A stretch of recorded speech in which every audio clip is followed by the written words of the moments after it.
Greetings, sire.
How you doing? How you doing?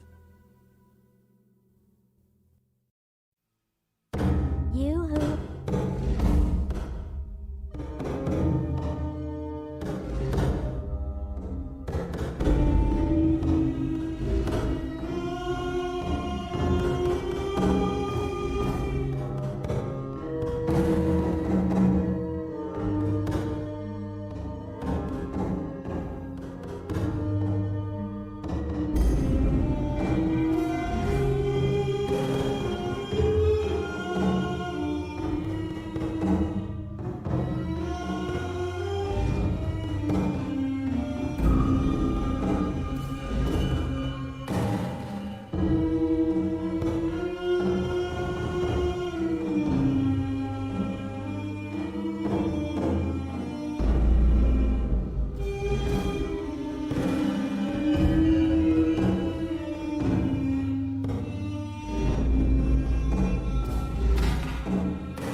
Chief.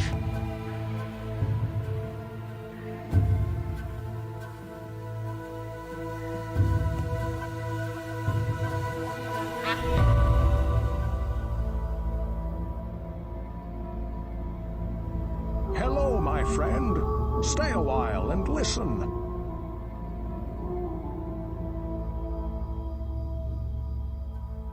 Go bother someone else.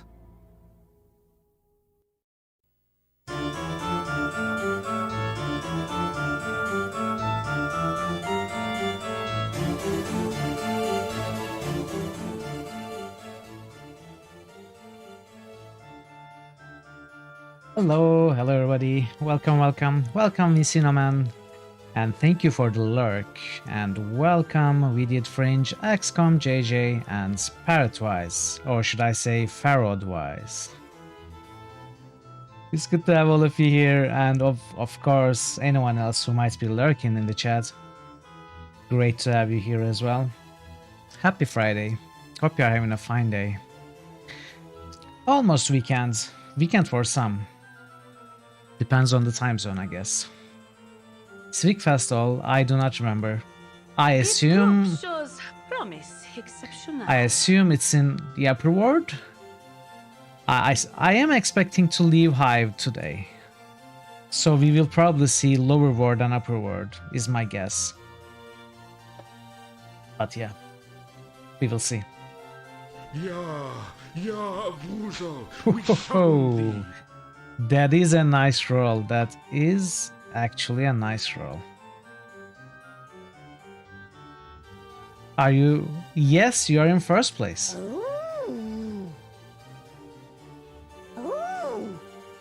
VF is now in first place. Very good, very good. VF showing to us he is actually evil. We see the depths of everyone's souls here in this channel. There is no charades here. No acting. No masks.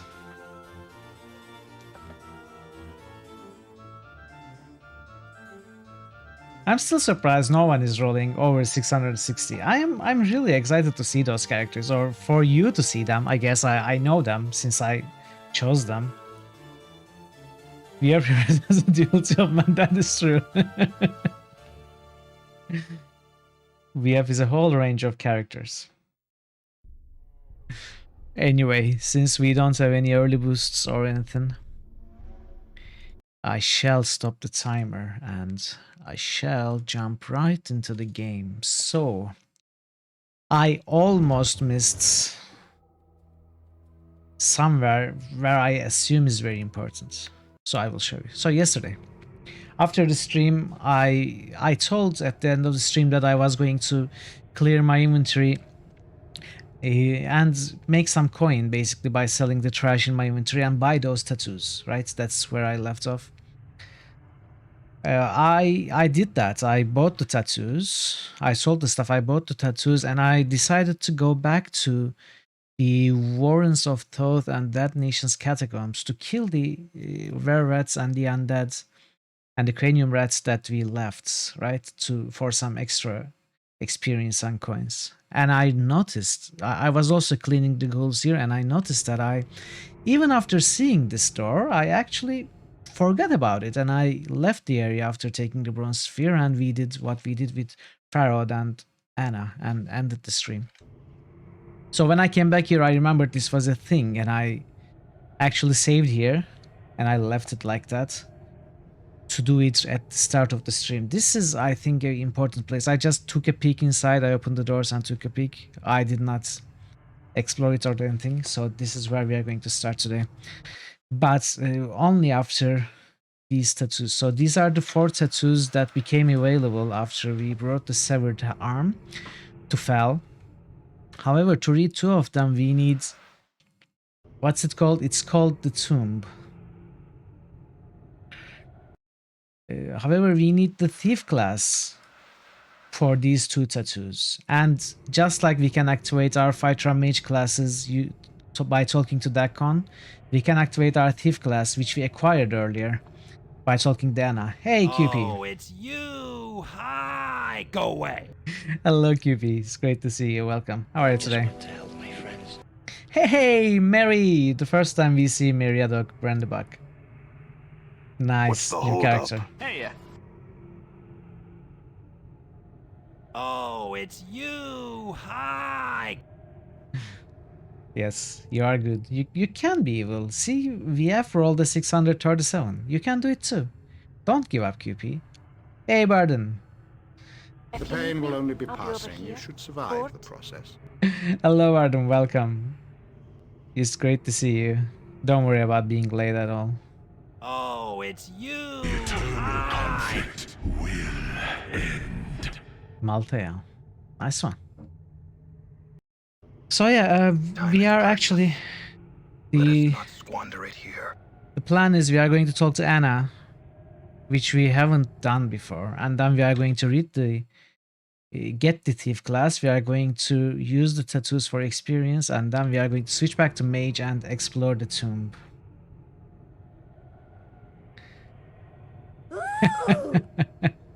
Yes. What's the holdup? Oh, you gotta do that boost again. It did not quite work. But I will go ahead and boost Neurometernites.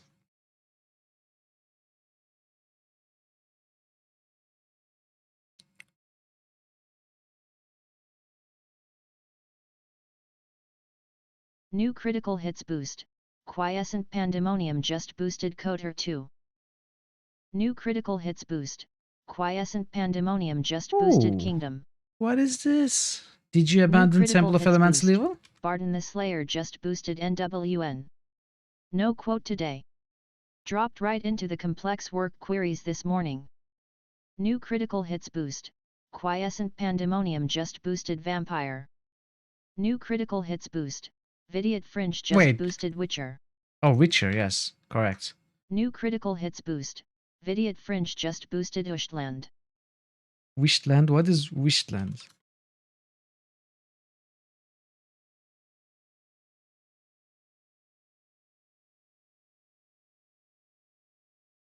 New critical hits boost. Barden the Slayer just boosted Elder Scrolls. No quote today. Diving into policy documents concerning bond requirements is HW we all love to spend our Friday mornings. Oh, that sounds boring. Wishland, is that a different game? Do you want to nominate Wishland? New critical hits boost. Vidiot Fringe just boosted DSX. New critical hits boost. Barden the Slayer just boosted Fallout 3. No quote today. I am praised by some for my thoroughness, but hated by those whose work I am thoroughly criticizing. Well, that's how life goes, right? Thank you for the boosts. We have QP and Barden. I guess we don't have any other early boosts, so we can jump back into the game. But before that, I'm surprised you abandoned Temple of Elements level. QP. I mean, you were a huge supporter of it, and you are the only reason it is like in the anywhere in the list, I should say. You nominated it and you did your best to take it to top one, the top slot, first place, which you did. You also have to abandon Temple because you can compete with Bloodlines. That is true. Yeah. Hey, Duckboy, hello. Welcome. Good to see you. How are you today, Duckboy? Let's give Duckboy a Duck welcome. Greetings! Yeah, I mean, obviously, you do you, man. You do you. But if you also abandon supporting Temple of Elements level, it is going to fall off. It's clear as day. It's going to keep falling off. Kotor is going to pass it.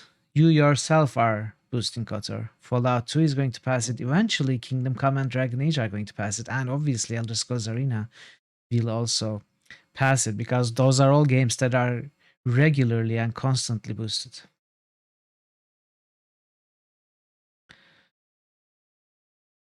I don't mind either. I mean, I'm going to tell you the truth. I was not particularly excited to play Temple of Elemental Evil. I was curious to play it, and I still am, and I will happily play it when it's time.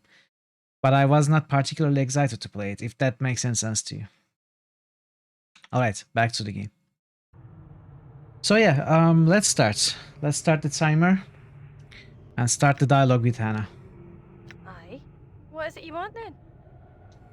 So where's the place you find my body? The spot where I found your body lies behind the painted door in the high red light district. The door is on the northern street, north and east of the smoldering corpse bar. Beyond the door is an alley where I found your body. Strange place it is. Not many Bergs will go there. Strange place? How? Some Bergs with less courage than names say it's all a haunted it is. Anna spits and makes a semicircle over her heart. It's a wash. Sometimes the wind blows through the alley and makes weird sighing noises, but that don't mean there's specters and haunts and the like. Getting worried, great hero? Hey, not bad, I knows. Anna, didn't I meet you in the high before I found Farad? It won't get to top, and you don't know. Yeah, I understand, yeah. I perfectly understand. She nods a little wearily. Aye, you did. I won't forget you. When I asked about Farad, you told me he was south and west of Mortuary, when he wasn't. Aye, I did. And you'd have done the same if some scarred wreck came to ye and asked where you could find your da. She shrugs. You found him anyway, so I don't want to hear ye carrying on about it. I don't. What were you doing by the mortuary? It's my territory. I was looking for debtors, I was. She looks you up and down, then smirks. Found the walking one, I did. Anna, did you find anything on my body before you brought it to the mortuary? Anna looks at you warily, and her tail stops flicking for a moment, then resumes slower than before. Mayhap I found something, but if I found anything, it's mine by right. It is. The other bits are in Farod's keeping. Anna, I don't have time for games. What did you find on my corpse? Well, he had some fist irons, he did, and a little bit of jink. I left that for the dusties, so they think I was a wee bit honest. He had an ugly ring that I kept. She dips her finger into your arm bracers and pulls forth a small ring with a stone mounted on it. Worth thrice more than the jink and the irons it was. She studies the rings and squints. Too bad it's too ugly to wear. I'd like that ring back now. She studies the ring with a frown, glances at you, then back at the ring. With a sneer, she flicks the ring at you. Didn't want the ugly thing anyway, I didn't. Fine. Now, when you mentioned that some stuff from my body had gone into Pharaoh's keeping, what did you mean? Pharaoh takes a bit off each corpse we find, he does. It's his right, being lord of the village and all. Off of every corpse you'll find. That's a lot of corpses. Oh aye, to hear tell, old Stutter Crouch has got a stash bit somewhere close to him. It's the only reason I can see why he's set up keeping that filthy drafty hall it is. Nothing but stink and shadows. Really? And that's where he puts the tribute he gets? Aye, he squints at you. Now what are ye on about? You plan to bob him?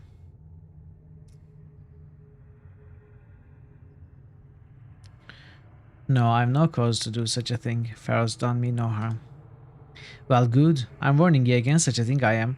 Pharaoh can be deaf sometimes, but he's mean as all fiends spit when he gets worked up. She frowns. And he loves his keepsakes, he does. But where did he keep it all? If he's been at the village for as long as he says, he would have amassed quite a collection. Well, and I silent for a moment. I know he's never left his hall to get his tribute when he needed it. He wouldn't want to walk far with that lame leg of his though. Aye, that's true.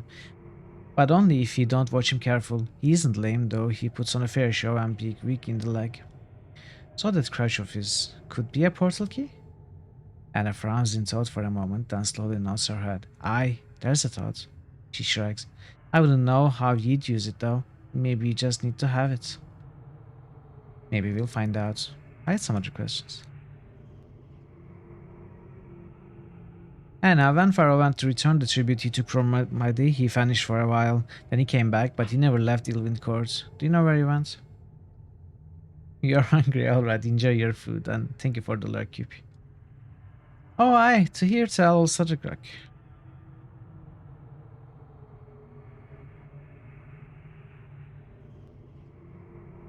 Anna, can you train me in thieving skills? Eh? She frowns. What are you on about? I'd like to shelve the art for a while and return to the thieving profession. Can you teach me?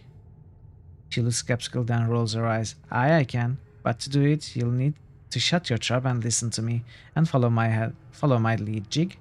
She looks you up and down. The first thing you need to do is change your stance. None of that loin jutting and leading with your stem that you seem to favor. Alright.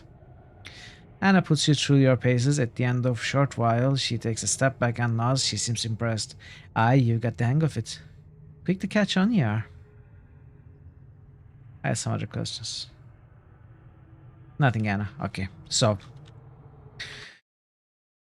let's get these.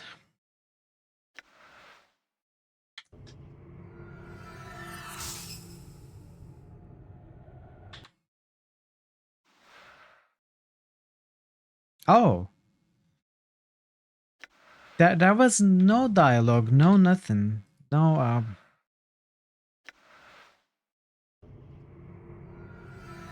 just the visual effects. That's unfortunate. I thought we were going to remember something. Ah.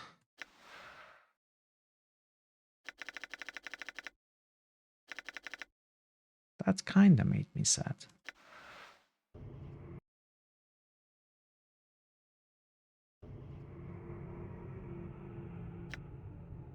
What is your will? I wish to give up my current profession and resume the study of the art Dakon. Can you train me? Dakon's blade slides from his grip and moves it in front of him in a circular motion. We shall recite the teachings. You shall know the ways of the art again. Very well. At the end of your teaching session, you find yourself slipping into the mantle of the mage easily. Dakon nods. You learn quickly. You are now ready to summon your will against your foes. Well, that was kinda disappointing. Let's see, +1 armor class. I guess I will take 2 of these. No, I will keep this. Maybe give it to you. Magus Guard, you put this back on. Put this back on. Hey, Board Game Evan, hello. Welcome, Board Game, and it's great to see you. How are you today? I just shortened your name. Did you hear? I accidentally said Board Gavin. Does that work? Weekend, yes. How's your weekend so far? Yoo-hoo. Happy Friday. Increase generation rate when worn. So there's a reason for us to keep this on. We cannot put these on. We will sell them. This gives -1 charisma, so I'm not going to put it on. Let's just get rid of it. Okay.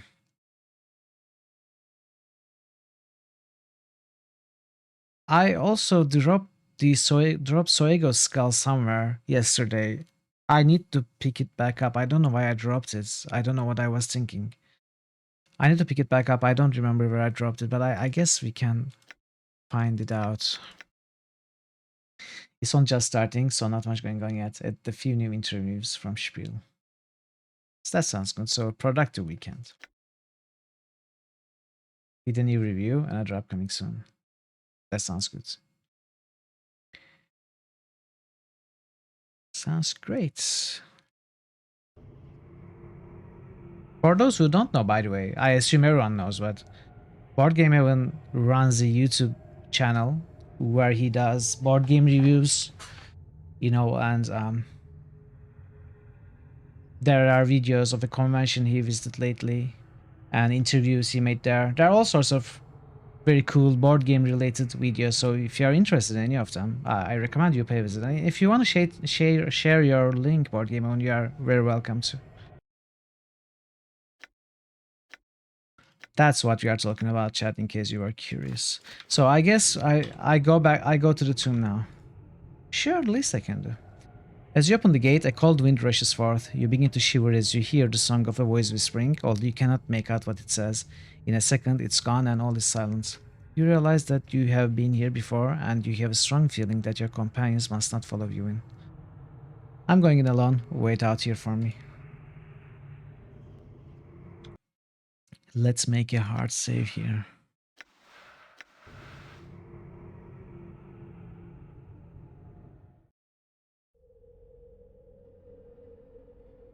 All right. So this is the place I almost missed yesterday. It gives you all that I gotta do this alone thing at the very beginning, which makes me think this is about Nameless One's story. So this could be the tomb of the Nameless One, possibly. You'll see what it actually is. Whoa! What?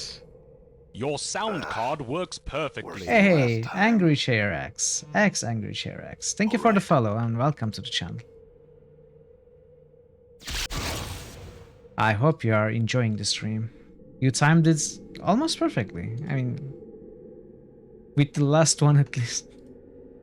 This isn't where I wanted to go. Okay, this is interesting. So should I have dropping in from a recommendation from Imam Seferdam? Oh, thank you so much. I appreciate it.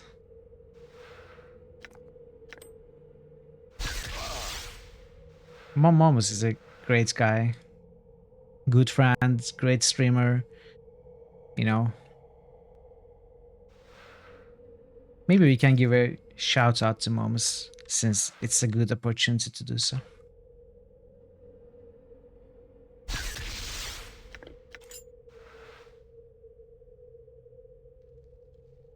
Thank you, thank you.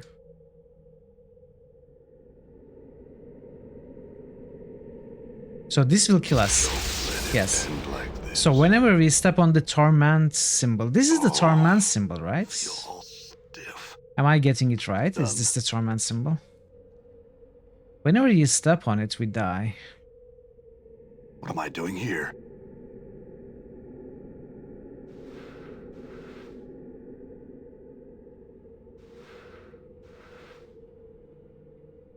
Thank you for the lurk, thank you. I appreciate it. Tomb key too.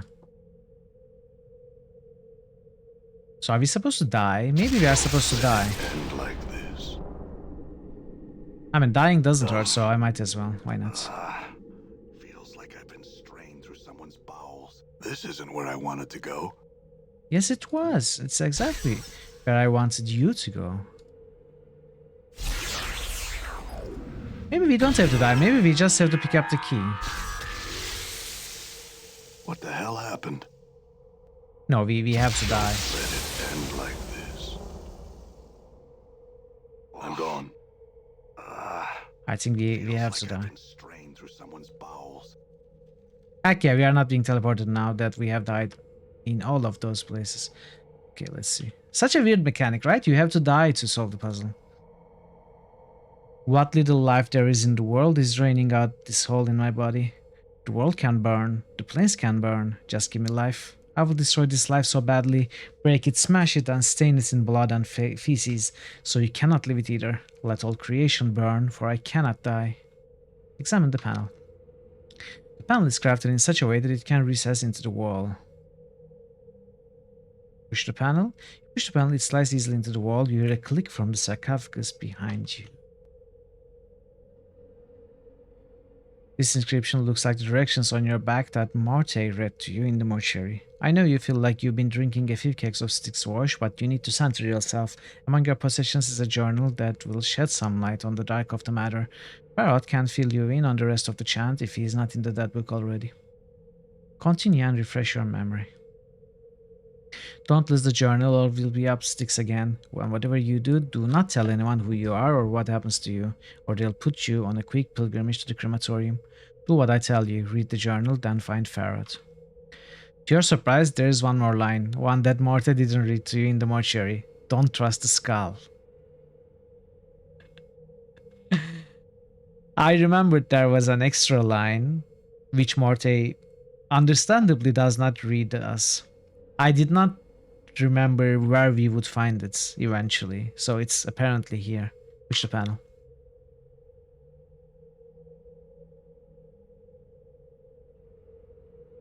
It's extremely important to record your journeys so that you might learn from them. The greater need, however, is that the sources of information you use to uncover this mystery need to be protected when they are found. If key figures, documents, or oracles are somehow removed, either by death or destruction, then you will never know who or what you are or how you came to be this way. Examine the panel. The craftsmanship is exquisite. The panel is inset into the wall with the precision that only a master craftsman could achieve. You think the panel can recess into the wall? I suspect that we will continue to die and be born until we finally get our life right. I do not know what we have to do to bring that about though, and therein lies the frustration. Is this some sort of karmic cycle? As I gather, some incarnations have committed terrible crimes, but also there have been a number of incarnations where we have labored to do nothing but good. Are these incarnations intended as punishment? I don't know, and that is the only real truth I can offer in these carvings. I do not know. At what point does the I get separated from the we? At what point am I freed of the shackles of the actions of these other incarnations? At what point am I allowed to be me without the weight of these past lives? I have lost lifetimes because of my killer. I cannot deceive him, so I must kill him. I tried to throw him off the scent. I left false bodies tailored in such a way to placate him. I roamed the most other planes, hoping to use distance as a shield. I built this tomb filled with traps to try and kill the killer. I hid. All I bought was time. The attacks inevitably begin again, with more fury than before. Deceptions are useless. Somehow the killer always knows that I live, and no matter where on the plains I hide, he finds me, eventually. There is nothing that can be done. Memories are gone, perhaps never to return. With every death I lose a part of me. How can one be immortal and still die? He told me that my mind is weakening with every death. I asked him how this could be, but he could not answer. He was of no use. I butchered him so that no other incarnation could ever benefit from his uselessness. The carvings of the inscription are crude and detract from the workmanship of the panel itself. Okay, let's push the panel.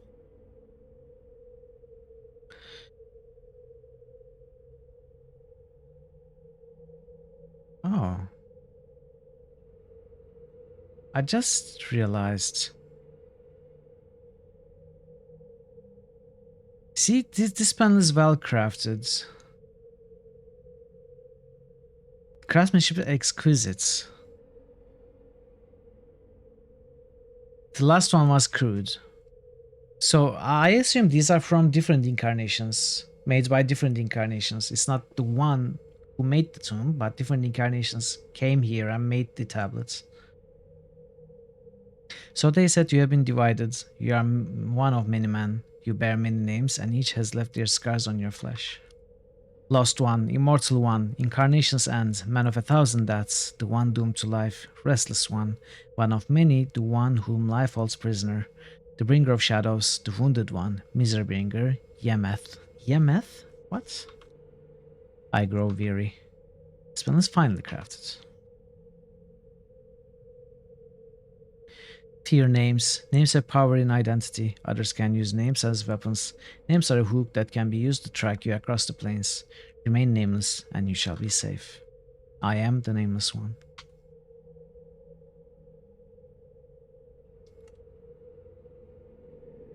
Sarcophagus lid moves with ease. The locking mechanism has been undone. Hey, GG, it's great to see you. Welcome, my friend. How are you today, GG? Happy weekend. I guess you are still working, right? Open the sarcophagus. You open the sarcophagus only to discover a single key lying within. There is no body, nothing of any worth. Take the key. Updated my journal. Oh, it's you! Hi! Hello, my friend. Stay a while and listen. Are we? What's this?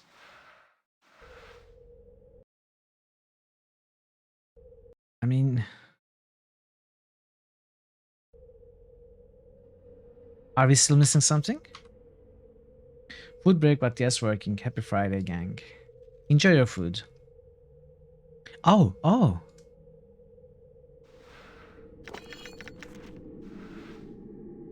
Scroll of Axe of Torment.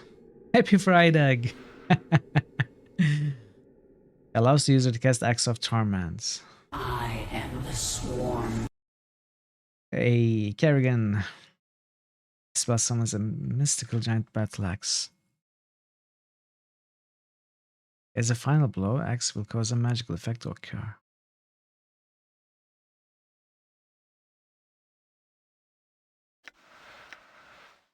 Bloody Teardrop, Tear of Salierude. Permanent 1 Constitution, only usable by lawful good characters. I don't think I will ever be lawful good, but I guess I will keep it. Enchanted Battle Axe, this is trash.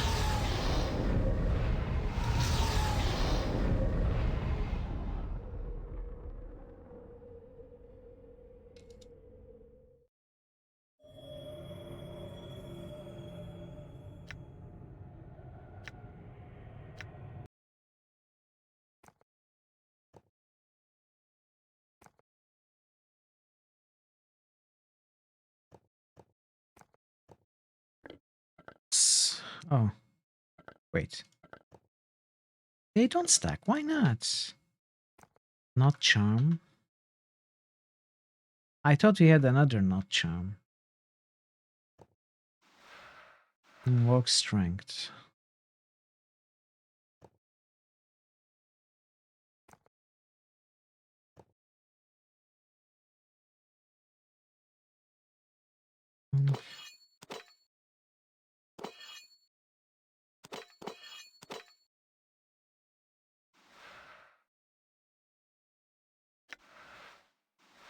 So this is a weird system, by the way. Anna is a fighter thief, and she cannot use this axe. I don't know if it's because it's an axe or it's usable only by fighters. But these punch daggers, she can certainly use. I'm not sure if it's because they are fist weapons or it's because they are usable by fighters and thieves, since she's multiclass. I'm not sure what the limiting factor there is. But for example, this arm, again, she cannot use. Okay, so it's because it's so I guess she only uses punch daggers. Must be how it works.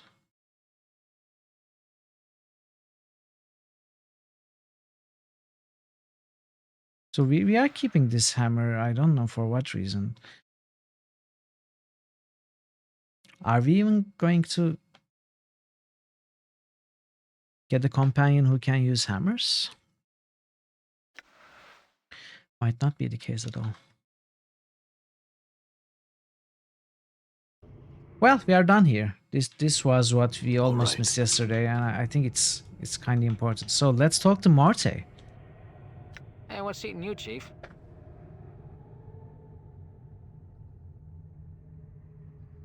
Can you read to me what's tattooed on my back again? Oh, come on, Chief. Don't tell me you forgot again. No, I think I want to hear all of it this time. Go ahead, refresh my memory. Bet I'm going to be hearing that a lot. Morty clears his throat. Let's see. Blah, blah, blah. Keep going. I will. Hold on. Morty pauses for a moment. Alright, here's the last bit. Blah, blah, blah. Go on. What does he say after that? What are you talking about, Chief? There isn't anymore. What about Don't Trust the Skull? Updated my journal. Oh, that bit at the end. Well, I figured it was worse, so I didn't read that line out loud. Oh, really? And what do you think it means? Do you think it refers to you? I doubt it. I mean, you can trust me, right, Chief? Are you lying to me, Marte? No, come on. What's your problem, Chief? I haven't steered you wrong yet. Yet. I don't like the fact you didn't read me that line, and I'd like to know what else you neglected to mention since we've been traveling together. Nothing. I've told you everything. Well, almost everything, but nothing you know dangerous. If there's anything else, I suggest you tell me now. Chief, seriously, there's nothing else. I wouldn't hold out on you. Alright then, Marte. I had some other questions.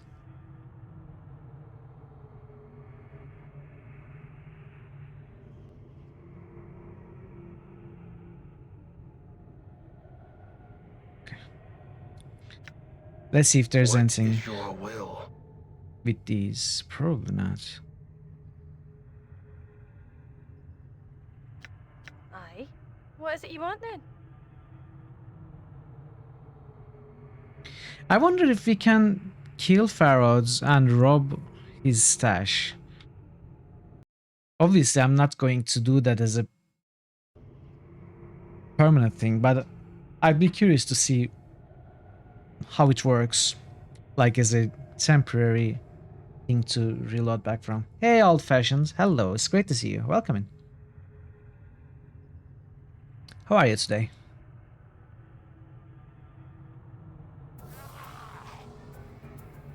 Hey, Endure.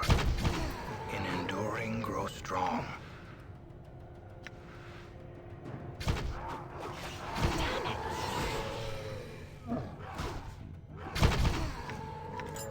I'm gone.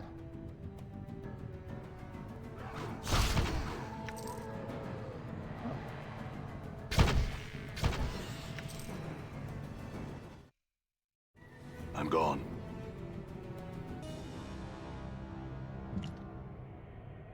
I gotta kill them. I just can't run past. Trenches Valley.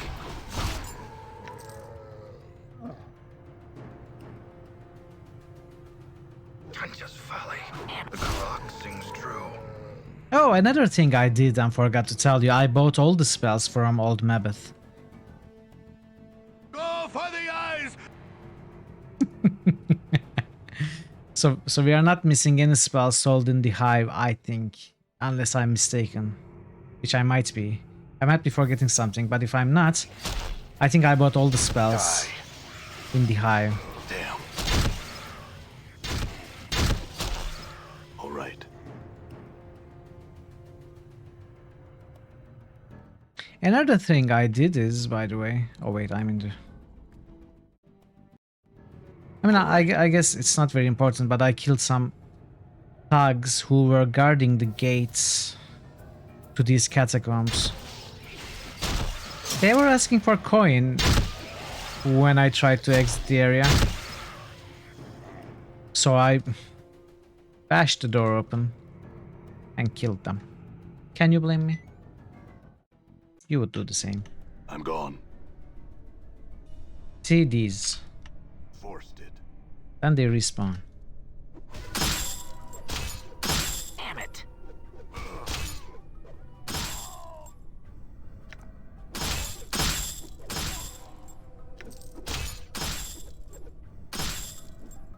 Stop, stop. Okay. Okay, let's see. Let's see Farad.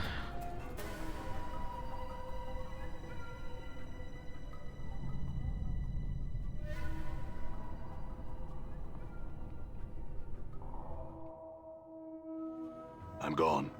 You are red. Okay.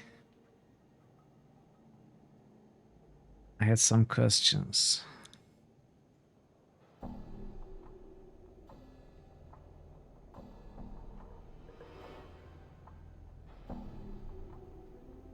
Okay, we cannot talk to him. Let's try killing him.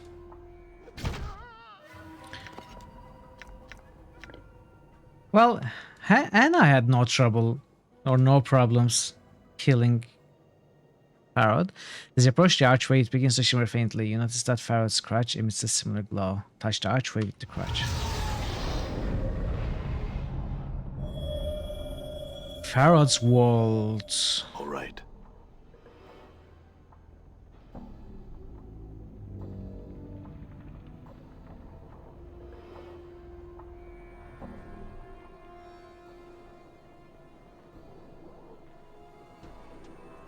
Ooh, look at those. Cheese. We got cheese, the most important item.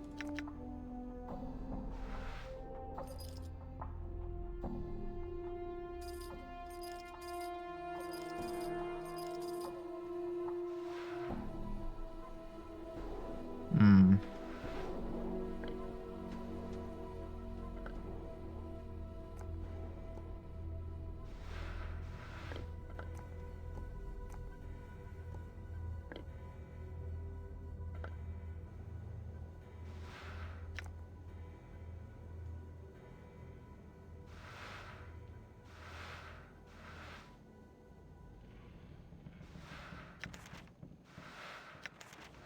Okay. Can you? Cannot. So we sell them. What is this? Increase regeneration. Wait, what am I talking about? We are going to reload. Or are we? Are we going to reload? I actually don't know if I want to reload or not. Are there any lasting consequences to killing pharaohs? Can someone enlighten me about that?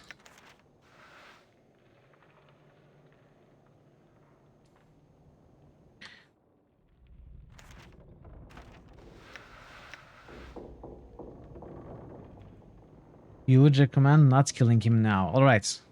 Then I will reload, but I will look around for sure.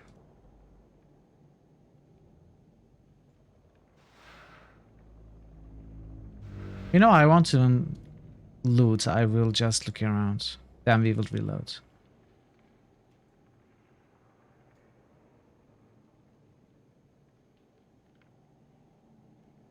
There's so much loot here.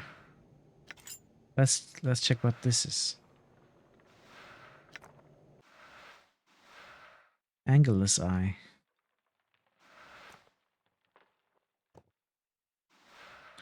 Stinger earrings.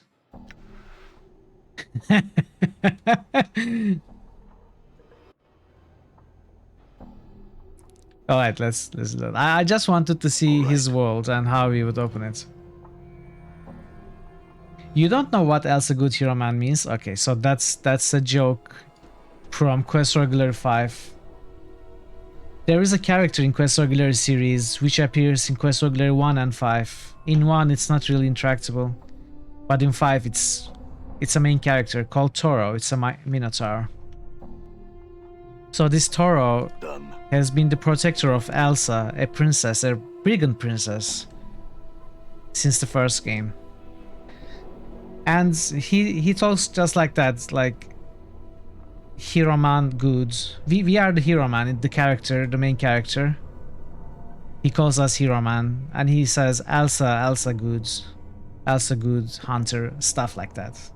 So it is just the merging of the things Toro says, like Elsa good, hero man. It's a joke between Parrotwise and me for, I don't know, 20 years, maybe more than that.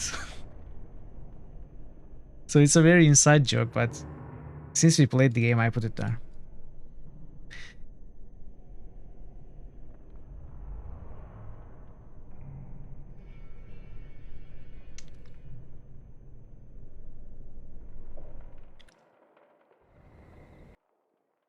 Okay, so all right. I think I dropped the skull somewhere near the tenement wall, the painted door.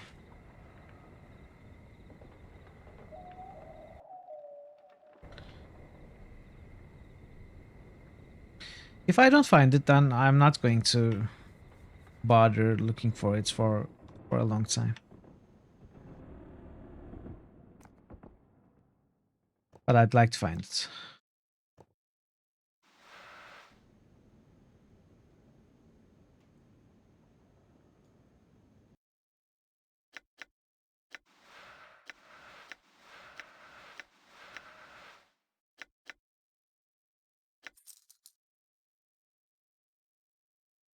Yeah, about all the spells.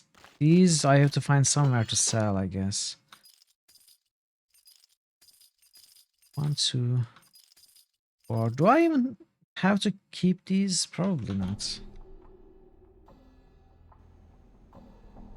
Let's rest.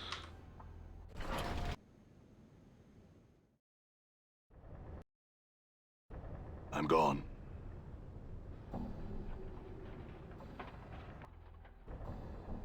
Also, there's this quest. There's a man in Rackpicker Square we can talk to and tell about Farad, even though we promised we won't tell anyone. But there is a person in Rackpicker Square, and then there is a Morik in the Dustman bar that we can tell about Farad. I believe we would get some chaotic points For lying to Pharaoh, because we made a vow, we made a promise.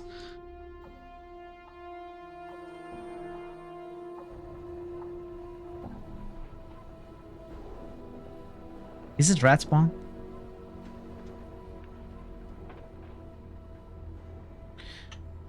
Oh, it was Sharegrave, right?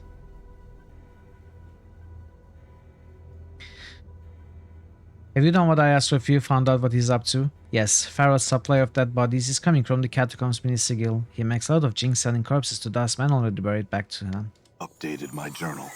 His eyes widen in surprise and he begins to shout, "How in Beator did he get down there, that piking bastard?" His vault hole is actually a cavern complex that leads to a small city block buried beneath Dragpicker Square. From there, there's a gate that leads down into the catacombs. I can't believe that bastard's luck. Now that his secret's out, how much longer can it last?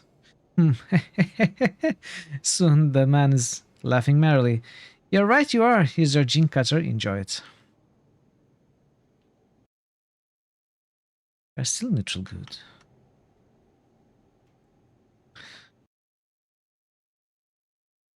I don't want to tell Sharegrave at the very least, but this is something we can do whenever we want. I will also try telling Emoric though. Done.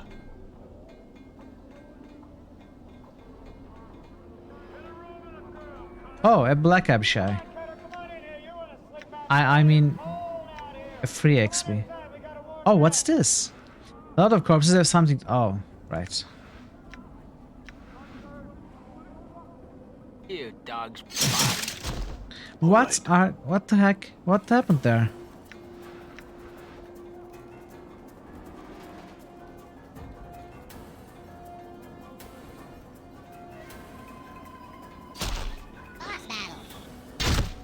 Nah, it's not really a boss. Damn. Not anymore.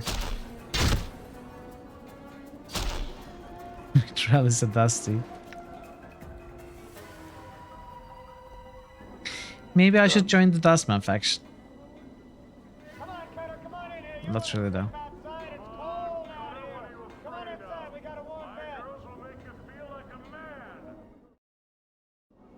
Done.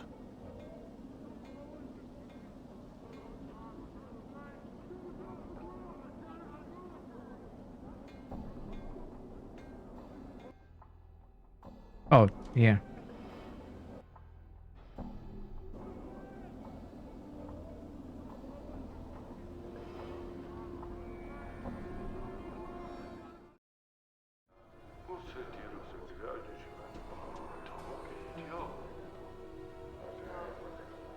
Where's he? Right. Oh, here.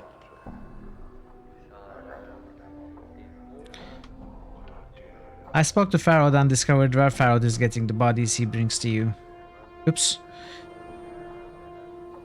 Where do the bodies he brings us come from? Alright, Parrot. They come from the catacombs beneath Sigil. He's taking the bodies you have buried and selling them back to you. When you bury them again, he just digs them out again. Emoric falls silent. He is staring at you with his stony gaze, and you are suddenly struck with the feeling that his eyes are burrowing into your skull. Emoric nods. You have done a service for the dustman. He removes his hands from his sleeves, then lets his long sleeves drape across the table like a curtain. When he pulls them back, a small lapis lazuli coffin lies upon the table. It's a tiny thing, barely 2 inches wide and 3 inches long. The dustman symbol is engraved on the coffin lid. Pick up the box. As you pick up the coffin, it chirrups, unfolds, and dissolves into a stream of hundreds of copper pieces, which you somehow manage to keep from spilling across the floor of the bar. How all these coins fit into the tiny coffin is beyond you. I must take my leave, fair one. We are still neutral good. This is another quest we can do. But both of them will mean betraying Pharaoh, which Done. I am not ready to do. So we reload.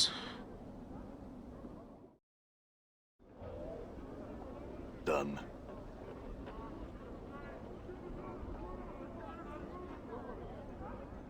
So I must have dropped. Yes. Thank you. Thank you. It was still here. Nice. Alright. Close your eyes, open the door. You close your eyes, reach for the door and fumble around. To your surprise, you find a handle. With a slight tug, the door opens. A narrow passage leads into the building, and from within, you can hear distant howling. Time to head on in.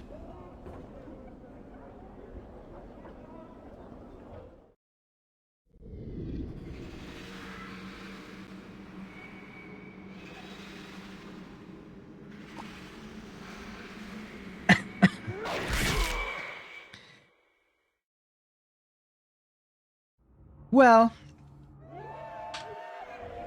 All right. I'm going to reload. Because we just learned that Parrot dies anyway. So I guess I can betray him, right?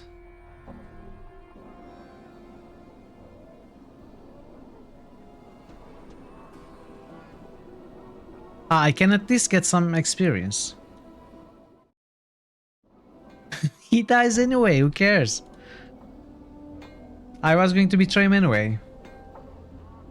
I was just waiting for the right time. This seems to be the perfect time. It would be mercy. Oh no, I'm not going to kill him.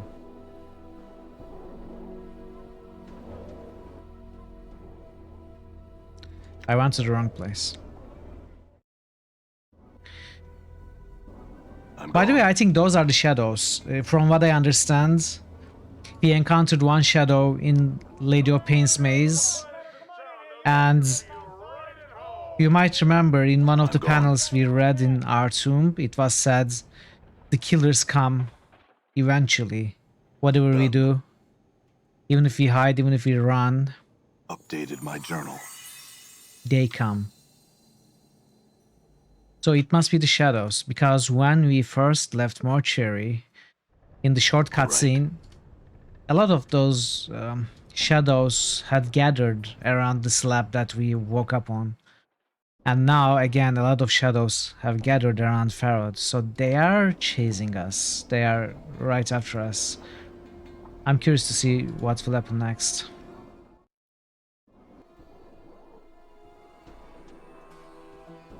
I'm gone.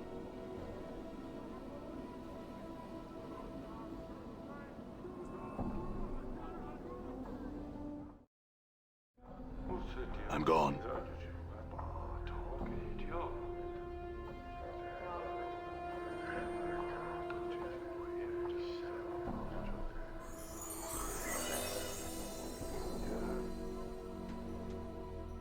Neutral good, okay. So we are not turning into chaotic, at least not quite.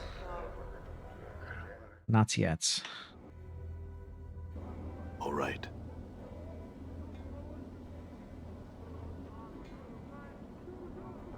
Are the shadows evil or just a natural part of things? We don't know that.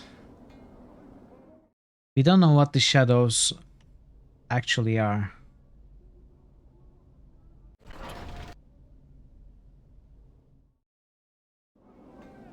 I'm gone.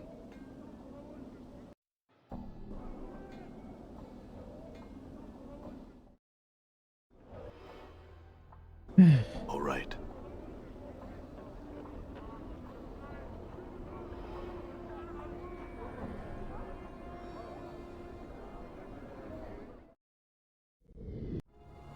Okay. I'm gone.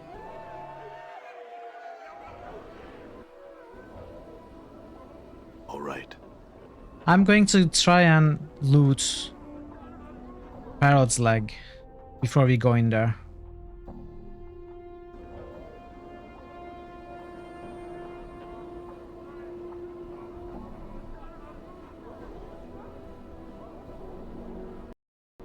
No, come on. Why, game? Why? Why do you hate me so, game?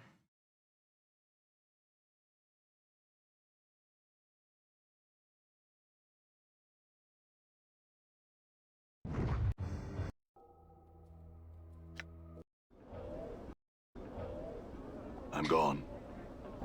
Thankfully, I saved.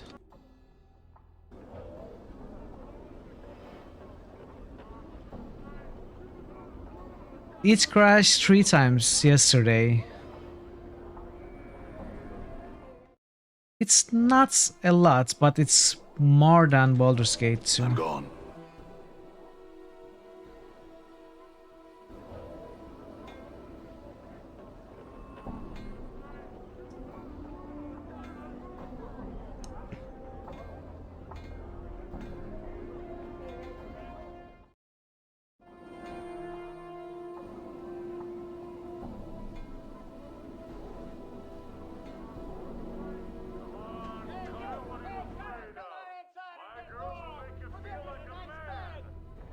I'm gone.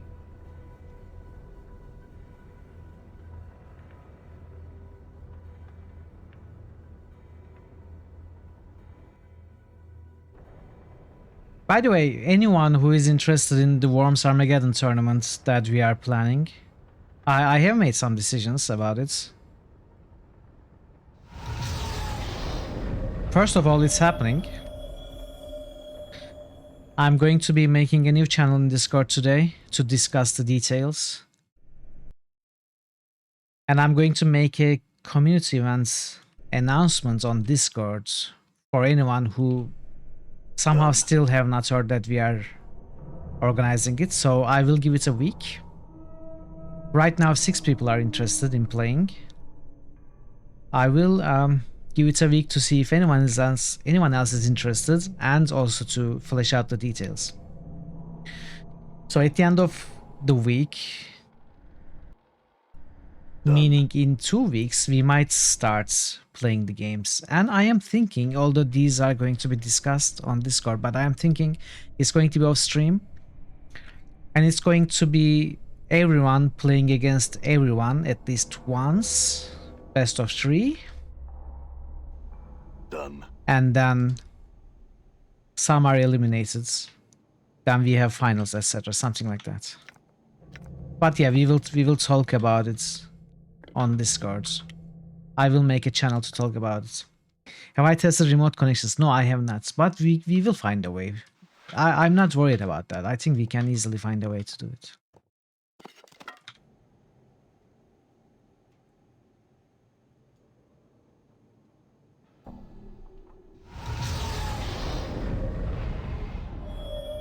All right.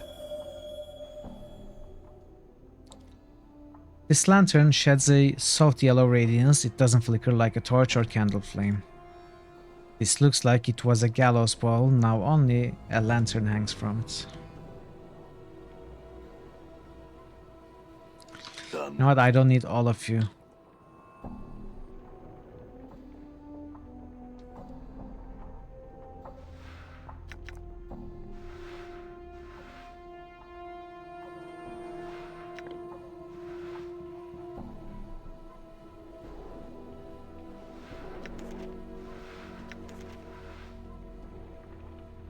All right. Yeah, sure. Done. We can test it tomorrow. Sounds good.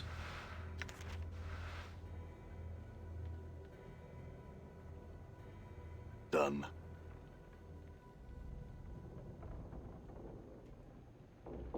I'm gone.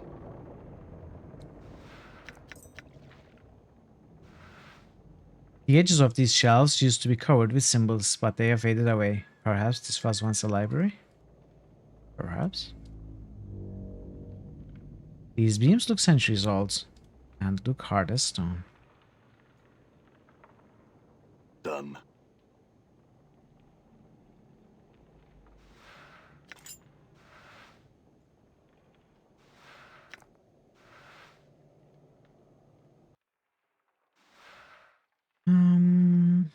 This is only for nameless one, so it's useless. +2 armor class, +2 armor class versus piercing attacks.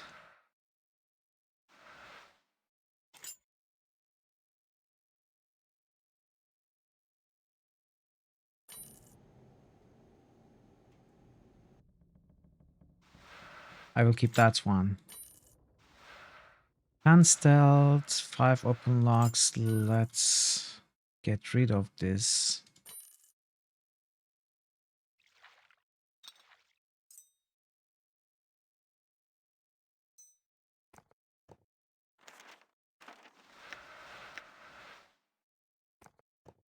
Blood charm. Cheese. So what is cheese? It's a piece of cheese. I suppose it's a quest item of sorts.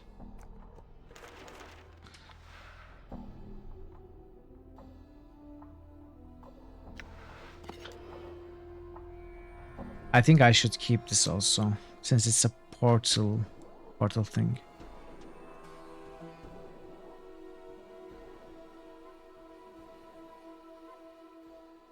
There are so many items to keep. I really need a bag of holding.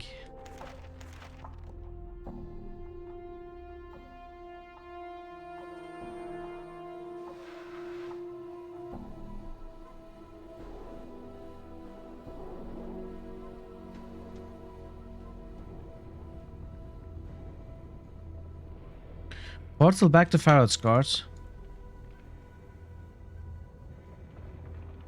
Where is the portal?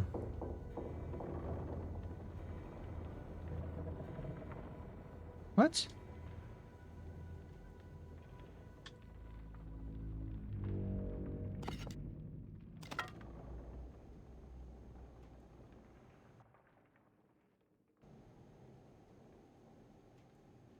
Oh, okay. I think I missed this. Missed this area.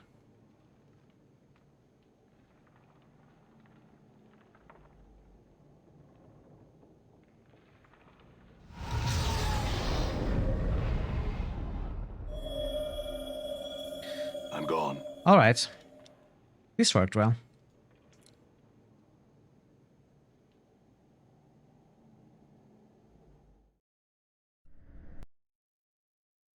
All right.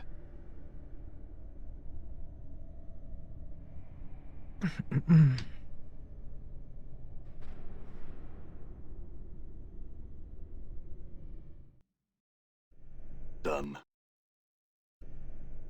Lots of running back and forth, but I think it was worth it.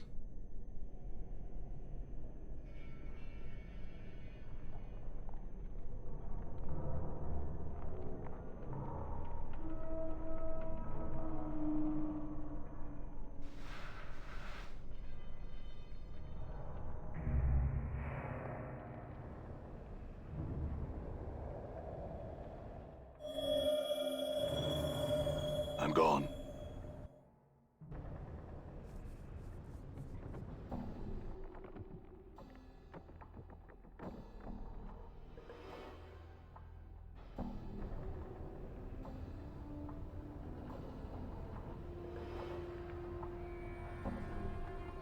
I wonder if I can sell the tattoos back to Fel. I should probably test.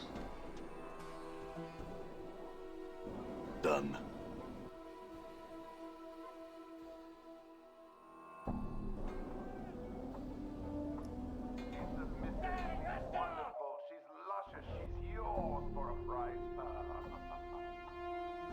Done. Or maybe I can sell them somewhere in the marketplace.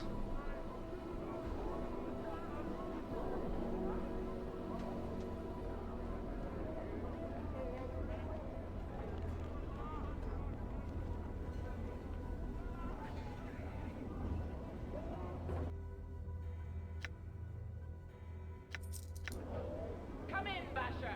Look here, the finest Toledo blade.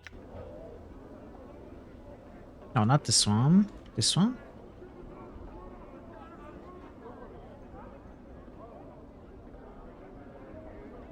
Wait, I'm sure there's at least one more merchant here.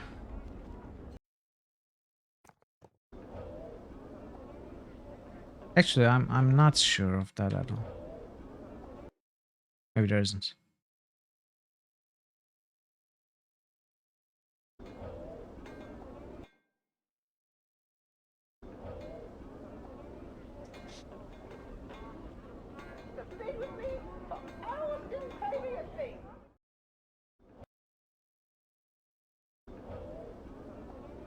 I'm surprised Anna did not have any special reaction to finding Pharaoh dead. Nothing at all. Maybe we can talk to her.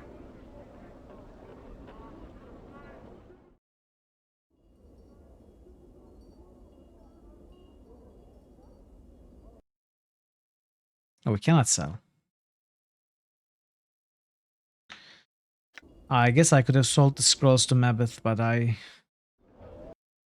skipped her place. And the eye.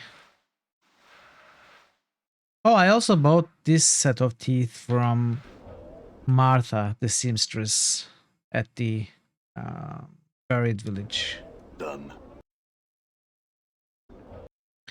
So what it does is it deals piercing damage, makes Morty immune to poison, and poisons the target with each attack. So I think it's better than these. It's faster too. But this does crushing damage. What happens if we switch this to piercing? Same speeds. Okay. Let's keep it crushing, but we use this by default. Alright, new place. Let's make a save. I'm gone.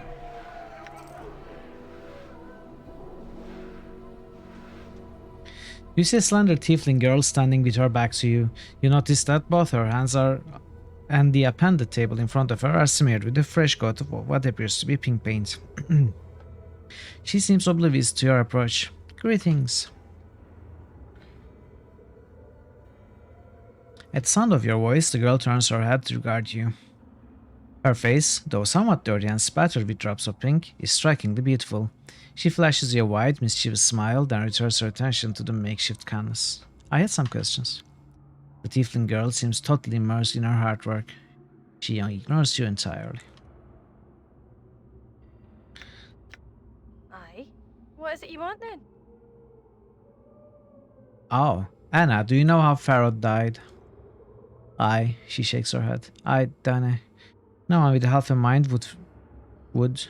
Farrod's got a long shadow, he does. Yet cross him and ye end up getting the stick you will. You don't have to accompany me anymore, Anna, if you need to stay with the buried village.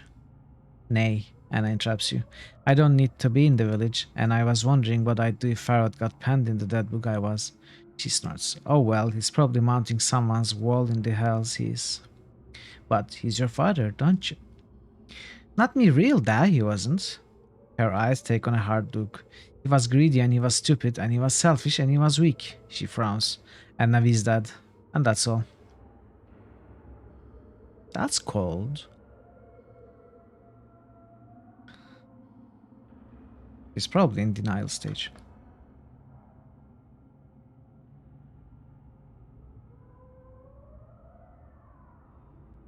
I wonder what she would say if we killed Farrod. I should have tried when I tried killing Farrod. Should have tried talking to Anna. Oh, hello. Damn it.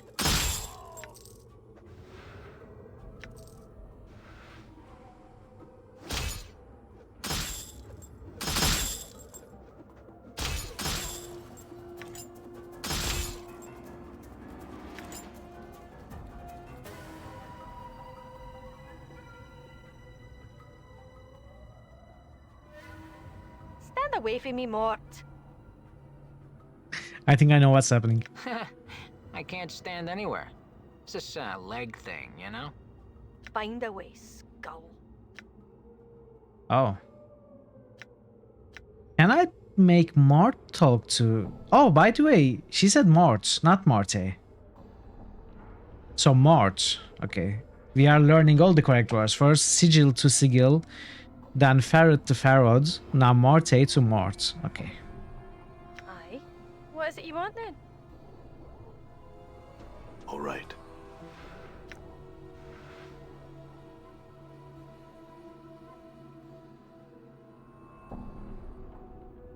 Tiresias. You see an aging man dressed in tattered rags. As you draw nearer, you discover that he is missing both his eyes. Both of his eyes. The scar tissue of his eyelids has receded into his empty sockets, giving his features the macabre appearance of a decaying skull. Greetings. The old man turns in your general direction, his arms outstretched as if feeling for you. Darkness will be in voice. Different words. Different words I'll speak of you and call chaos. Nameless one is pronounced Nimaluz Oni. Yeah. I don't think so, but good try, yeah. The old man cocks his head to one side. His sightless gaze fixes on empty space. Chaos of you are not pot, snot. Has everyone here lost their minds? Walk, not talk. Talk is complete. Completed the completion. He turns his back to you, apparently done with the conversation. Hey, Johnny. Hello, Johnny. I'm great, thank you. How are you? Greetings, sire. Hello. It's good to see you. Look, old man, you better give me some straight answers or you'll soon be missing more than just your eyes. No, we don't have to threaten the old man. Or do we? It's obvious it's getting nowhere. Very well. Let's save and threaten.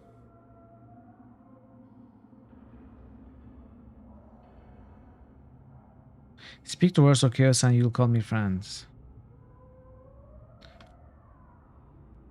The old man seems outraged by your threat. No friend you be and no friends have you here. Friends I have and friends I call. He takes a deep breath as if he's about to begin shouting. Attack him. Then reload. You're very well, just walking home from work. You must have just missed me last night. You must have missed me last night? You raided me last night.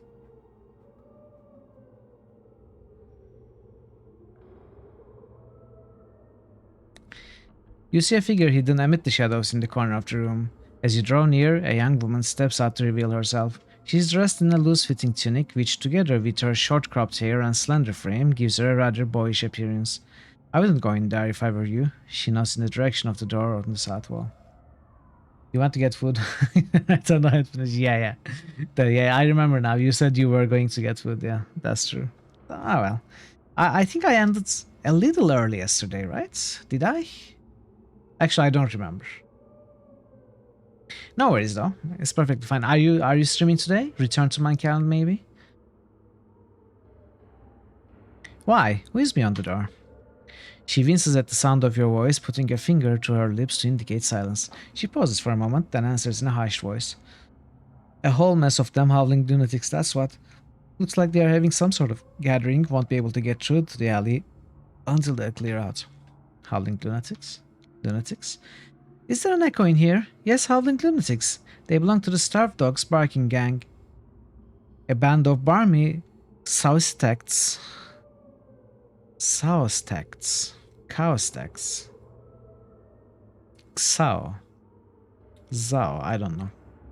Chaos stacks. I will call them chaos stacks. Like from chaos. It's probably the actual way to pronounce it anyway. That plague this part of the hive. How many of them are in there? I counted about a dozen of them. Of course, I was speaking through a crack in the doors, so I could be off by a handful or so. Is there another way to get through to the alley? There may be another way to get past those animals without a fight. There's another door that leads in there from what I was able to see. There are stacks of wooden crates among the same wall as the other door. It may be possible to sneak from that door to the exit on the other side of the room. There's only one problem. What would that be? The door is locked. I tried it. My guess is that the key is in one of the tugs upstairs. I'm not cowed enough to go up there looking for it though. She folds her arms across her chest and stares at you expectantly. If the key is up there, I'll find it. Farewell. Updated my journal. If you do manage to live long enough to find the key, the door is in a room to the southeast. I'll be watching from the shadows. If you can unlock the door and make it out to the alley in one piece, I'll be right behind you. Farewell then. So we will do that, but I want to see something first. Hey, come on, I'm here.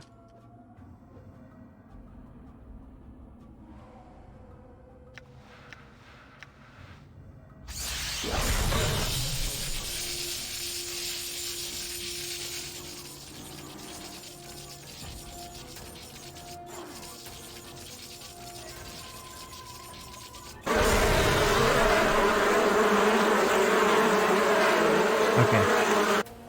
This is not like the insect swarm in Baldur's Gate.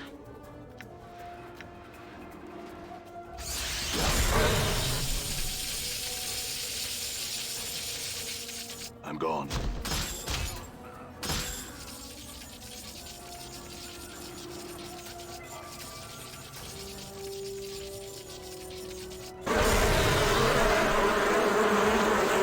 Whoa, whoa, whoa, whoa. No, no, no.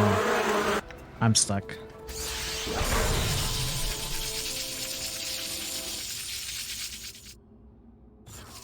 So we can actually kill them easily if you wanted. And I think I do want. Done. For experience.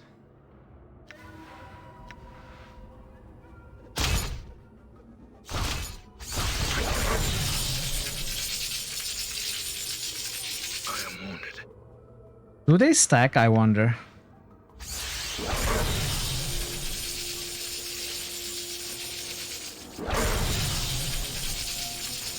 They stack, yeah.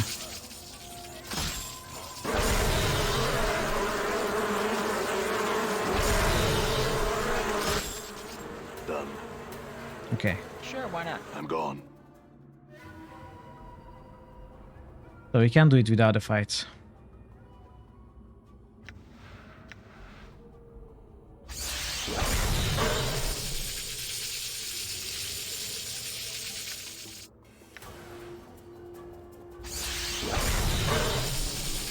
No, no, no, no.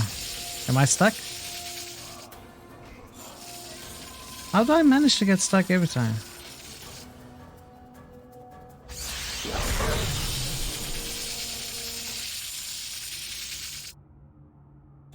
Yeah, maybe it's not as easy as I thought.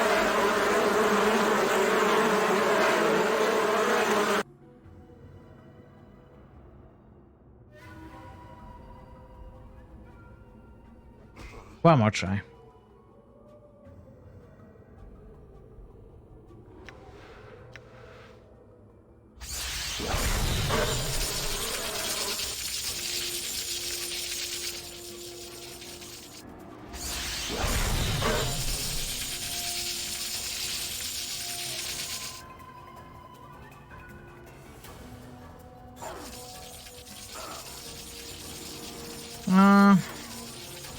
No, come on again.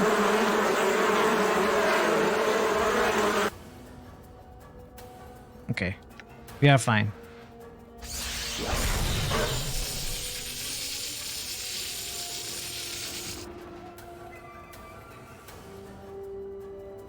I'm hurt.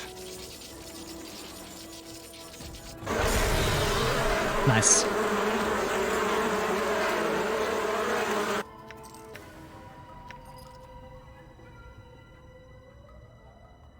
GG's.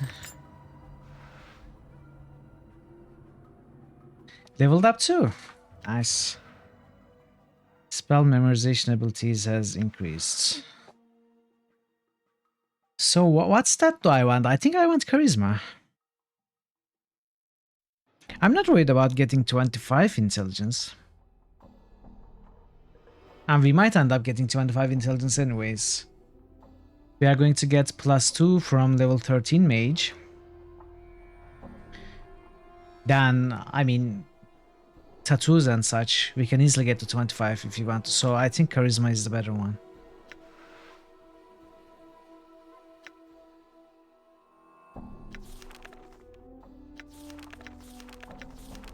Oh, 5th circle slot. Okay, that's nice. I don't have any 5th level spells though.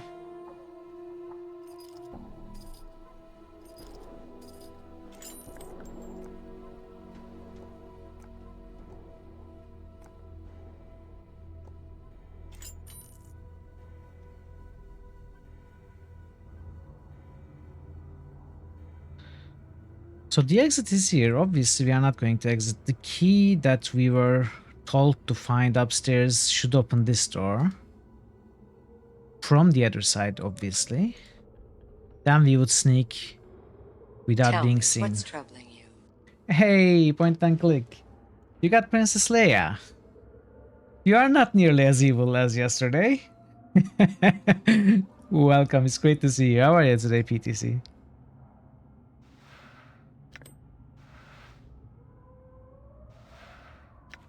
Pouch? What is pouch? Small bag made of some unidentifiable material. Hey,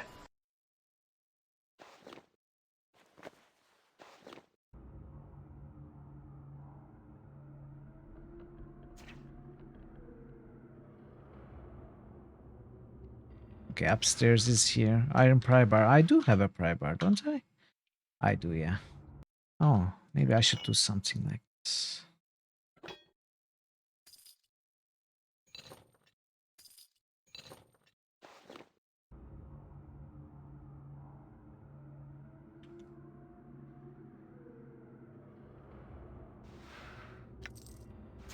It says locked. What? Lost item? Oh, we lost the key, the small red key. That's good.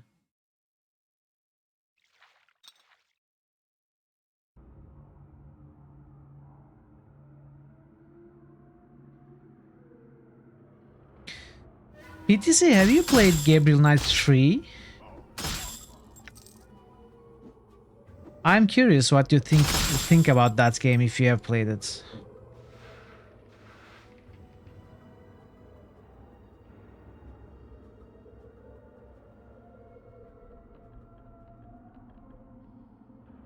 Oh. Oh, look at that. You don't even need the key if you want. You haven't, it looks so different.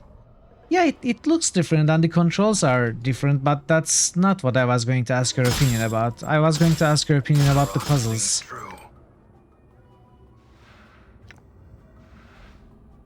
Tim Curry is backed for the voice, yes. Ooh, how sophisticated. Exactly, yes. He is doing the character so well.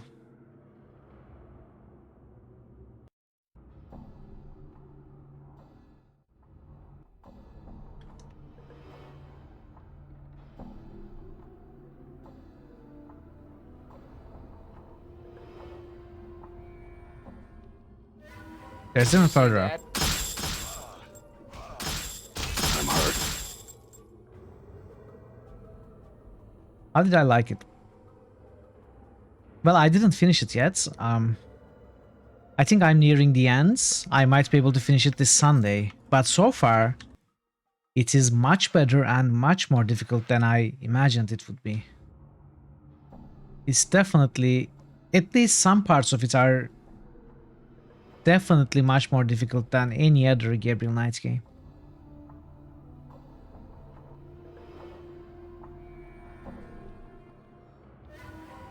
You had difficulties, your own doing, to be fair, you forgot to save the game then died, yeah. I wasn't there to remind you to save, I'm sorry.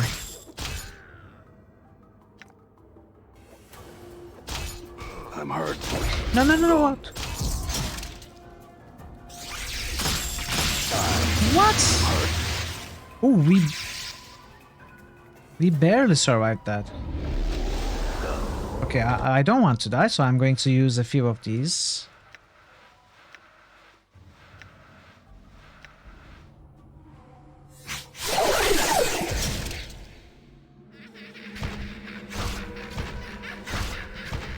It's my fault, I know, I wasn't there. Tenement key.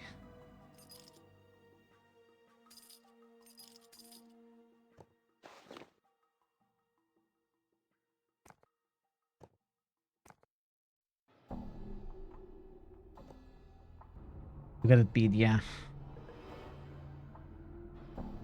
The original is so difficult.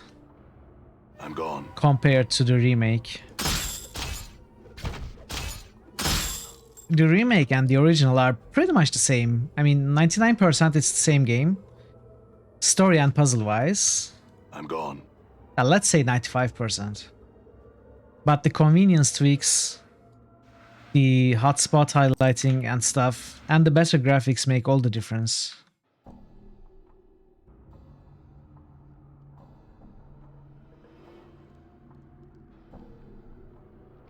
We only ever done the original. I think you might want to try the remake. PTC. I really enjoyed the remake.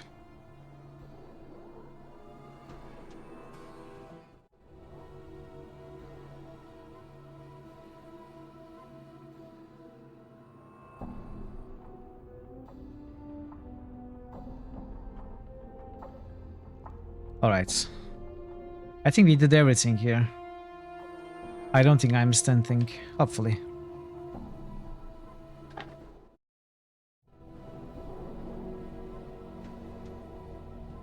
I must say, Kata, I'm impressed. I thought for sure those animals would chew you up good. Well, I guess I should thank you. She pauses for a moment, then reaches into her pouch and pulls forth a small green gemstone. Here, this one's on the dogs. See you around, Cutter. Updated my journal. Adder's Tear invokes Adder's Kiss. What is that? Does that poison the target or something? Tenement storeroom key. Why did we not use that? I'm gone.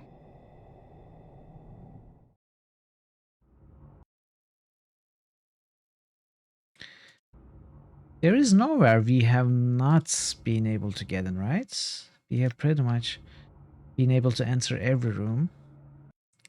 We still have a key that we didn't use.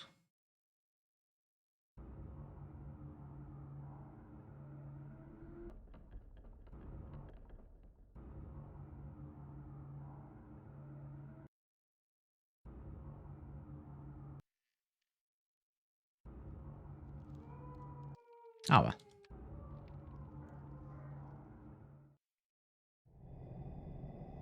What? What were you crying? Grand time stream with the fire temple trying to get him a thing.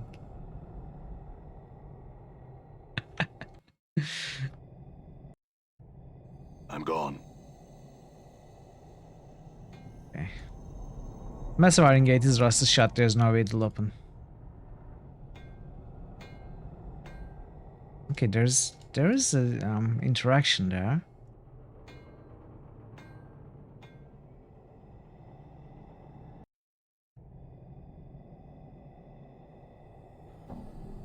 Drag recess descends for a few feet before ending abruptly in a rock-solid face. Another interaction here. A door here.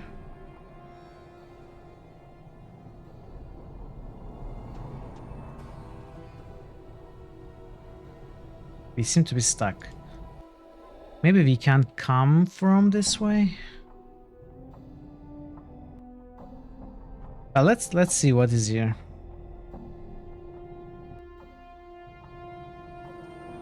Let's save and move on. See what this map is. Okay, something's happening. Load. No, loads. I didn't want to see this.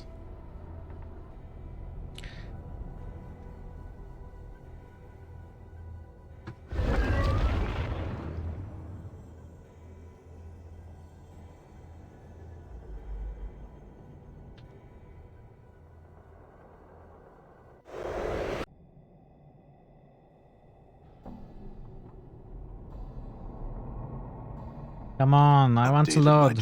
Okay. None of that happened, chat. You didn't see any of it. Okay, let's see. This dilapidated structure seems on the verge of collapse. Several bars have recently been nailed into place to reinforce the sagging building. Wait, I have an idea. Does it not work if the Nameless One doesn't have it?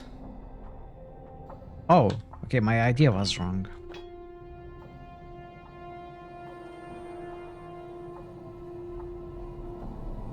I thought we were going to pry out the nails, open the place, but it didn't work. This rickety dwelling looks as though it has stood for centuries. Its wooden walls are weathered and worn with age. A number of planks on this side of the structure appear to have been recently pried loose. You see a Dabus. It's dressed in long flowing robes and is floating slightly above the ground. Greetings. There are no special dialogues with this Dabus. Oh, can you tell me about Fel? We never actually asked any Dabus about Fel.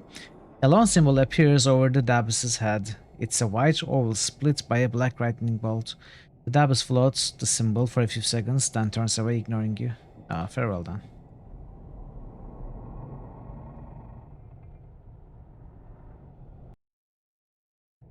I just remember something we have not done and could try. We could try bringing Anna to the Mourner of Trees.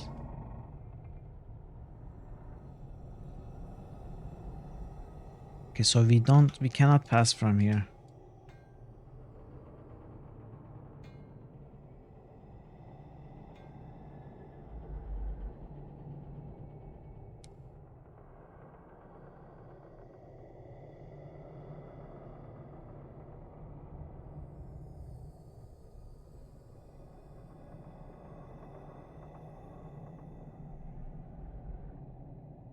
Done. What?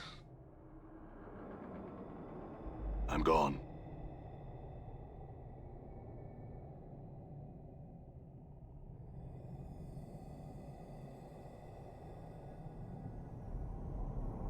Okay, we cannot get here. I still feel like we have to take this apart somehow. Move in.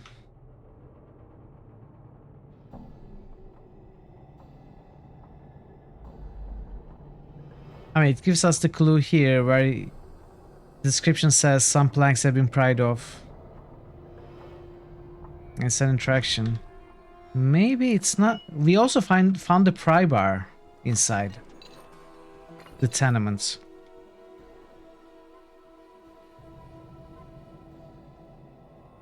So why doesn't it work? Is it because I don't even have strengths? Can I try it with backcom?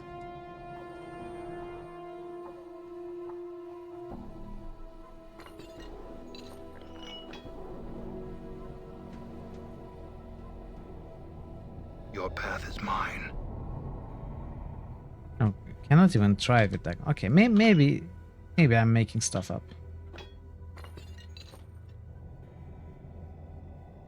All right.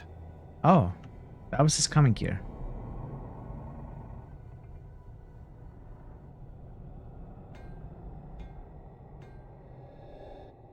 Maybe we can try this one off when he is there.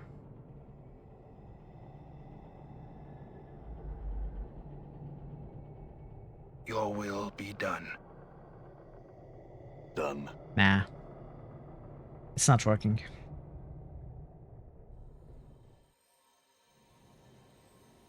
Oh. Hammer. All right.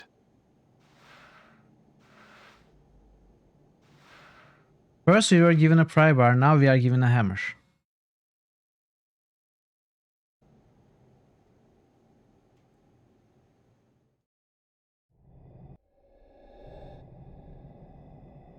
I don't know. Done.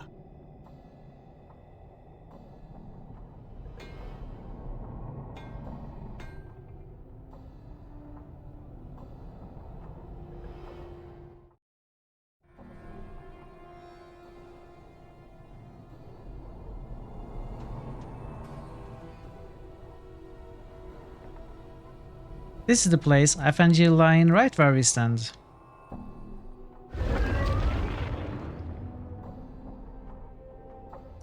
You stare in awe at the bizarre spectacle before you. What had appeared to be an ordinary, unremarkable brick wall now throbs and pulsates with movement. The wall expands with curious elasticity, heavily outward, as if some unseen force were trying to push its way through the barrier from the other side. Slowly, the undulating mass begins to settle, its curves becoming more and more pronounced, and you find yourself at eye level with the stony caricature of a human face. What is that? I don't know. Anna stares at the face in disbelief, her hands nervously fingering her daggers. But I'm for leaving for behind that eye. Not just yet. There's something. Suddenly, a strong breeze begins to blow around you, and the air is filled with an eerie sighing. The rushing wind grows stronger, and you can make out other sounds as well. Creaking of boards, the rustling of leaves, and the grinding of stone upon stone. After a few moments, the clamor ceases to be a cacophony of individual noises and begins to blend in one articulate sound. You can make out a voice that speaks softly, yet seems to come from all around you at once. You. It cannot be you. Do you know me? The wind around you has stopped, but the voice is still somehow present. You are restored again? I saw you destroyed. Destroyed? Where? I saw you destroyed here, in front of me. I see all within me. Do you know what happened to me? Things that cast no shadow were shadow. They rose around you, tore you down. Do you not remember? You concentrate on the strange voice composed of sounds around you. Somewhere in the deepest recesses of your mind, there's a brief glimmer of recollection. You feel as though there is something vaguely familiar about the sounds. Close your eyes and try to remember.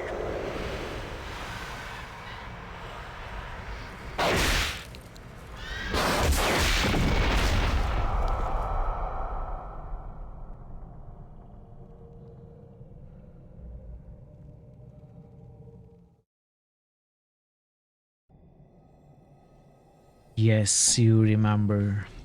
The voice of the alley rings in your ears, scattering the images from your mind and returning you back to the present. Destroyed as soon I shall be. I cannot delay the vision much longer. Pressure builds, soon stones will crumble and the floating ones will prepare me for destruction. Well, the game is an FPS. You're dying? Pressure is too much, too many places folded inside, not enough space, must divide. Divide? It must be in the way. What are you talking about? I think it's pregnant. Oh. Freaky. So where are we technically standing right now? I don't really want to know the answer to that, Mart. The voice continues. Help me to divide, branch out, expand. New apertures will open. You may use them to travel to the lower world. What do you need to divide? The floating one is upon me, repairing. It prevents me from dividing. I undo its repairs, but it returns again and again. Repairs anew. Must remove floating one. Want me to kill the Dabas in the alley? Remove it. Only then can I divide. Very well, I'll remove the Dabas for you. Updated my journal. I'm gone. We cannot kill a Dabas. Lady of Pain will... I don't know what she will do, but she will do something that won't be very pleasant. Done.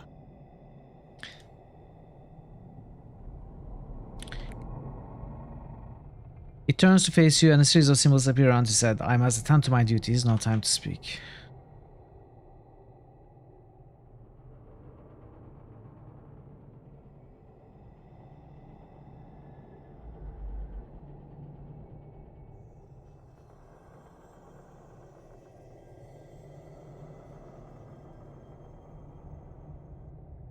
Maybe we can speak to him when he is standing, working.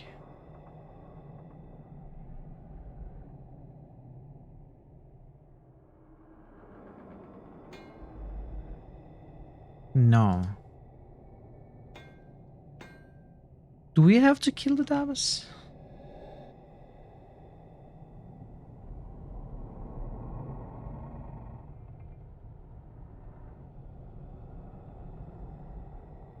Done. All right. So weird. I don't know, everything points to that there's another solution here, like with the pry bar and the hammer, the descriptions, that the items are readily available around, but it looks like there's no other way to do this.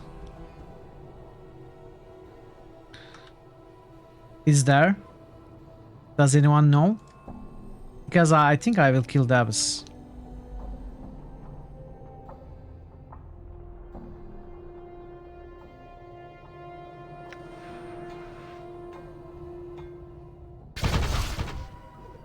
There's a way. Done.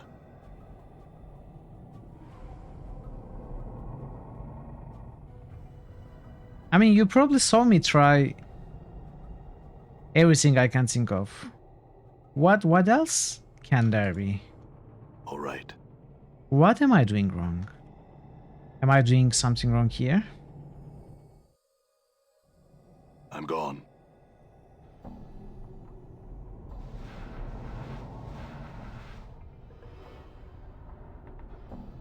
You have returned. The dab still remains. I can't seem to get rid of him. It must be removed. There must be a way. Make it depart. Time is short. Must do I soon or be destroyed. Maybe we have to break something else somewhere for the dabs to leave. All right. Not here, but where though?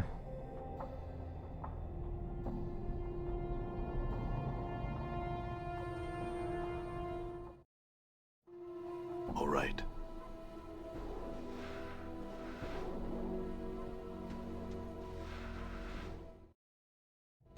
I'm gone. Oh, am I supposed to equip the pry? Maybe I'm supposed to equip the pry bar. Maybe if I become a fighter, equip the pry bar, maybe that will work. What is your will?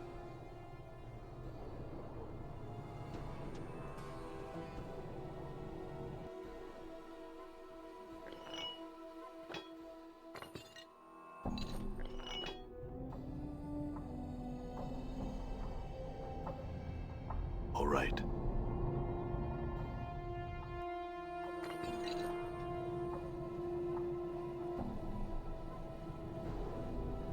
It's an AI system in real life.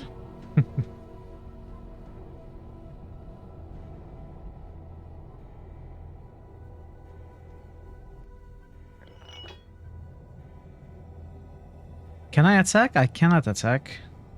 So it's not that.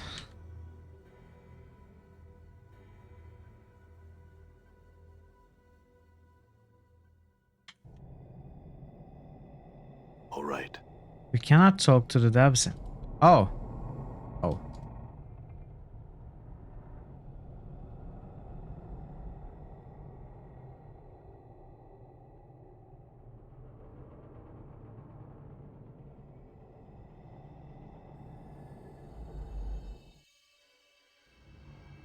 Done.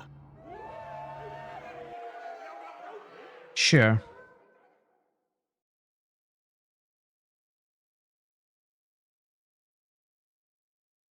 Do I not have enough strength? Is that the issue?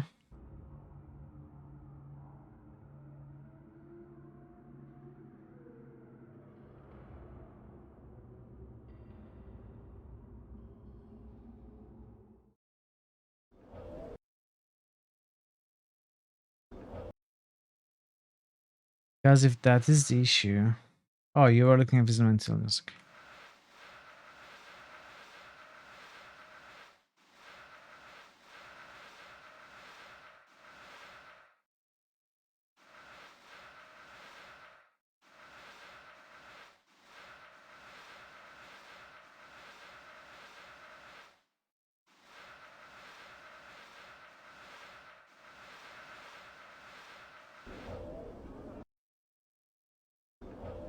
Done. Why not then? Just show it to me.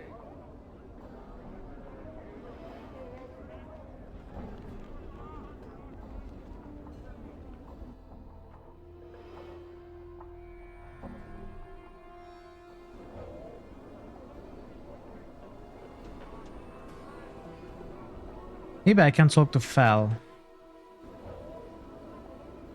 about removing the dabs. Done.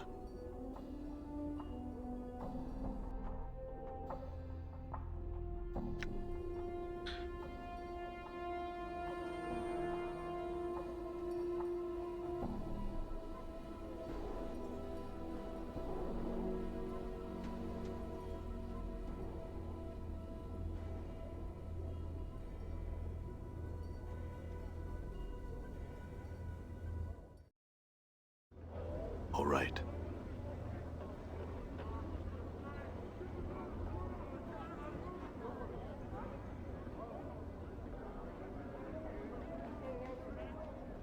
Hey, we're being watched, Chief. Just look natural. Casual. Shut up, Mort.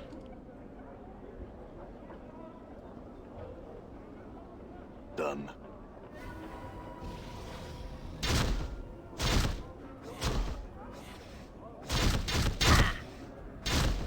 Damn. Learn some new tricks, aye?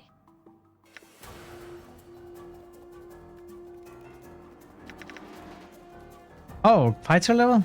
Yeah, I guess. I'm gone.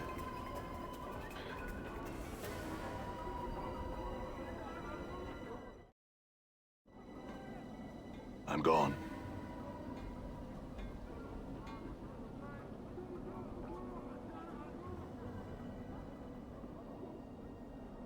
Where are all the Dabuses? I'm looking for some other Dabus to talk to.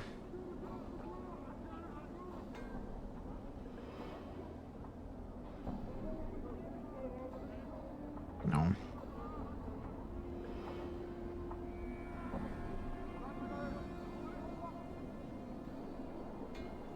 Nope. I don't know. I can't find what I'm supposed to do. Done. It feels like I'm thinking of the correct thing, but not finding the way to do it.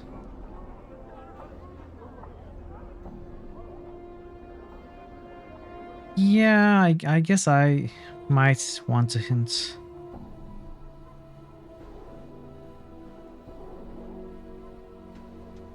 I mean, I have to lure Dabus somewhere else, right?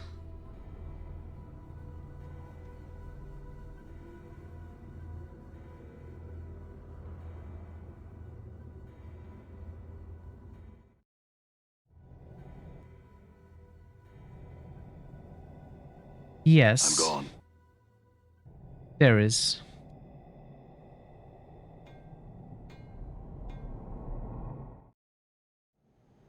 I'm gone. Come on, I missed this. I missed the interaction icon. I've been here. Go.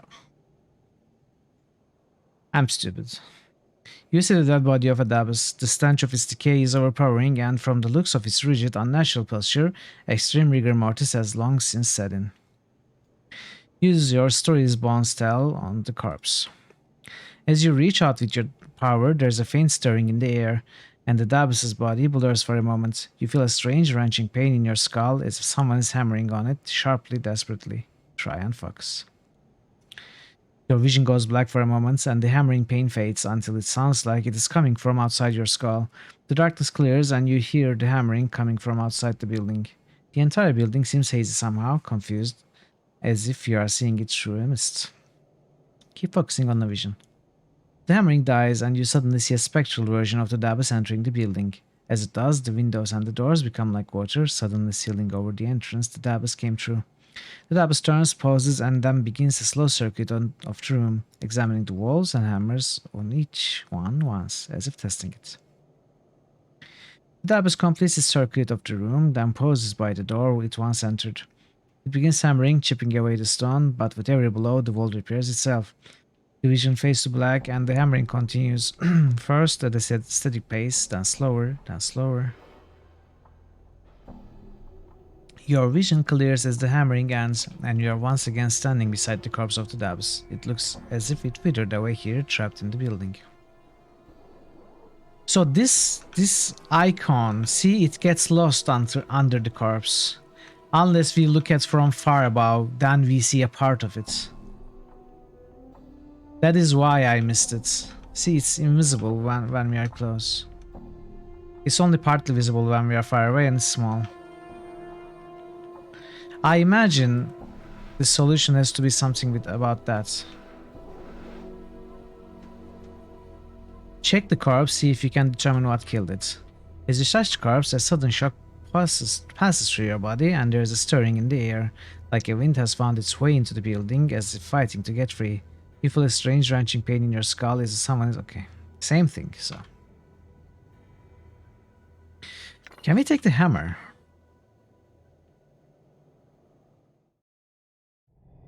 Done.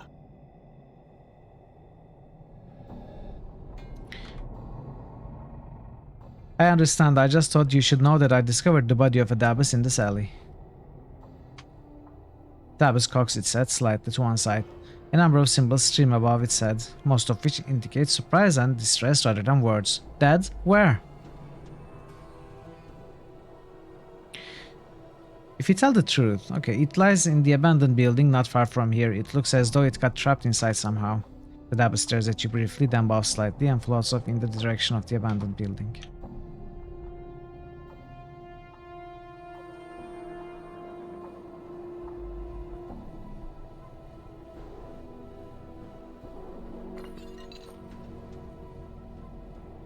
Okay.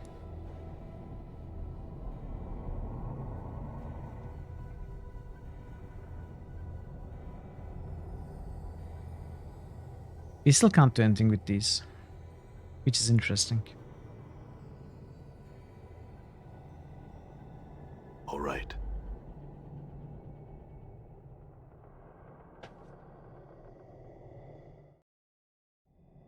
All right.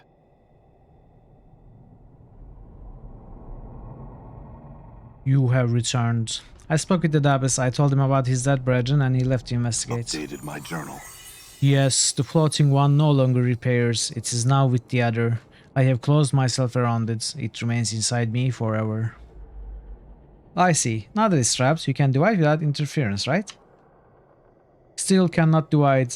Too weak. Cannot undo floating one's repairs. Its changes must be reversed before I can divide. You must undo the floating one's repairs for me. You want me to undo the Dabbas' changes? How? Seek out the parts of me the floating one has changed. Reverse the changes. Undo the okay, now we can use the interaction. Must be exact, precise. Only then can I divide. Very well, I'll find and reverse repairs for you. I'll probably need some tools. A hammer and pry bar should do the trick. Way ahead of you. In fact, I am so ahead of you. I have been trying to do that before I was able to do that. Updated my journal. Break down the wall. I'm gone. Break down the wall. I'm gone. Examine the structure more closely. It appears as if the Dabbas was in the process of repairing this building. Several newer and sturdier boards have been nailed into place over the old ones. With the right tool, it may be possible to reverse the repairs. Use the pry bar to loosen the boards. One by one, you pry loose the fresh boards from the face of the building. As the last board comes free, the building emits a loud groan as its weight shifts unsteadily upon its now unsupported frame. Come on, we still can't go in, but we broke it down.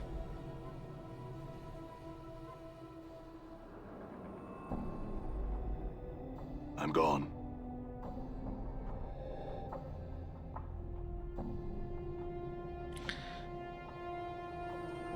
Use the hammer to nail the boards back into place. It appears as though the Dabbas was attempting to tear down this ancient structure. Several boards are loose upon the building's frame, their nails nearly pried all the way out.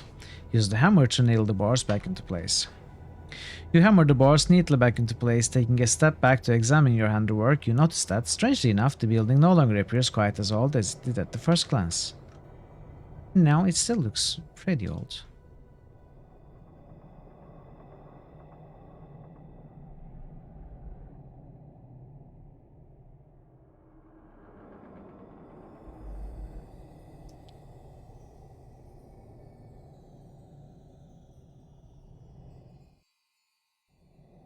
I'm gone. I have reversed repairs as you have asked. Yes, all is in order. I am grateful. Again, the wind begins to blow around you, this time with fierce intensity. The omnipresent sounds of the alley begin to increase in volume until the soft murmur of the voice is nearly drowned out by the ensuing racket. Now you must go. The vision begins. The way is now open to you. Farewell then. Updated my journal. The stone face before you begins to transform once again, its mass shifting and roiling as you look on. The entire wall seems to melt before your eyes, exposing a narrow passageway beyond. The ground underfoot suddenly begins to rock violently, and the soft sighing of the wind intensifies to a more urgent, almost human-like moaning. You can hear the sounds of crashing stones and snapping bars all around you as you dash into the passageway. Updated my journal.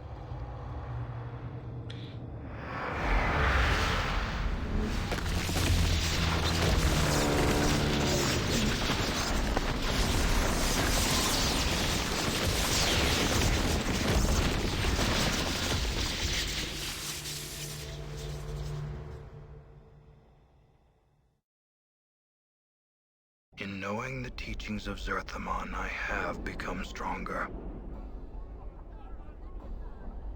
You there, sir. You look like you might be interested in some fine clothes. Is this the one? It's a skull, ain't it? That's what he wants. Grab it. No! They are stealing Mort. They are stealing my tank. How am I even going to loot all of this?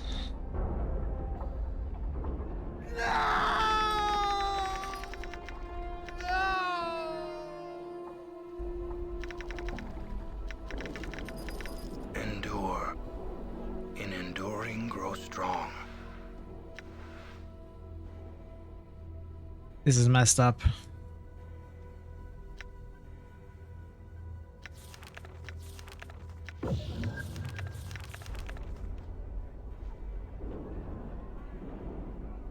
All right.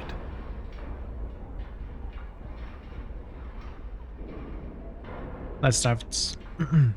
You see a Harmonium officer. He gives you a bored look as you approach. Greetings.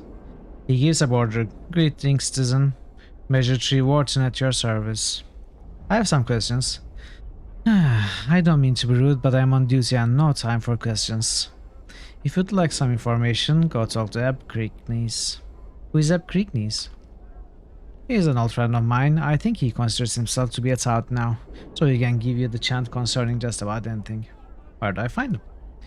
Thanks for a moment. Last I heard, he pretty much set himself up in the Smoldering Corpse bar. You can find it somewhere down in the hive. Thank you. Farewell.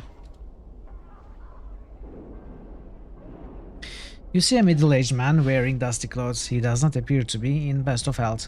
His skin is pale yellow, and you see an occasional pustule along his arms. Greetings. He turns and glances at you from behind hollow eyes. His eyes narrow in suspicion as he continues to glance around. What do you want? His voice is raspy. I have some questions.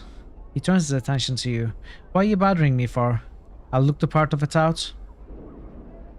You seem to be a knowledgeable individual that I can learn from. What should you be wanting to know? I hid the skull and it's been stolen from me. Do you know anyone who would do such a thing? He looks a little uncomfortable. Missing a skull, are ye? Well, now you never heard such from me, but there's people in these parts that, he glances around, make a living by collecting heads of the dead. Work for a basher named Lothar. They call him the Master of the Bones. Where can I find this Lothar? He frowns. Now that's dangerous, wigwag. If I were to say anything, which I'm not, I would say to keep an eye out for a gutted building here in the ward. Mayhap you would find something here, something there, eh? He glares at you. But you never heard such from me, eh? Thank you.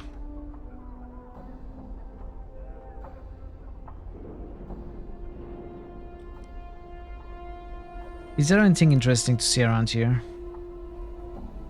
Hey. He concentrates for a moment. Well, there's a tower. It seems to come up in the chant a lot. Tell me about the tower. Ah! He laughs, but it soon breaks into coughing.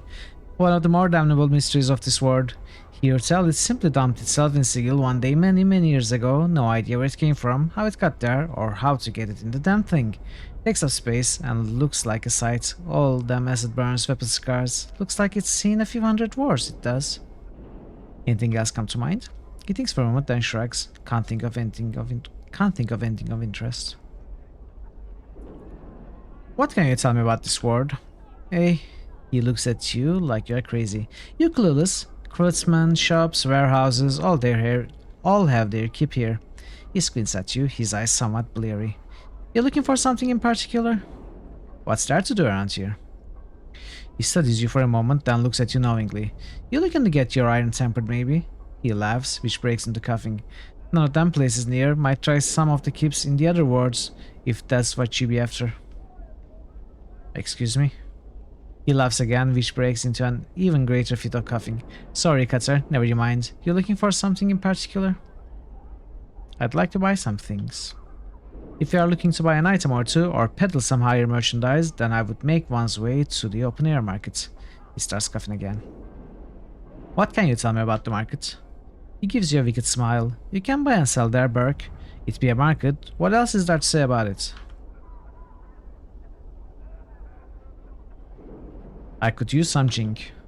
If you be looking for work, then your luck's run dry. Little enough to go around for those who live here.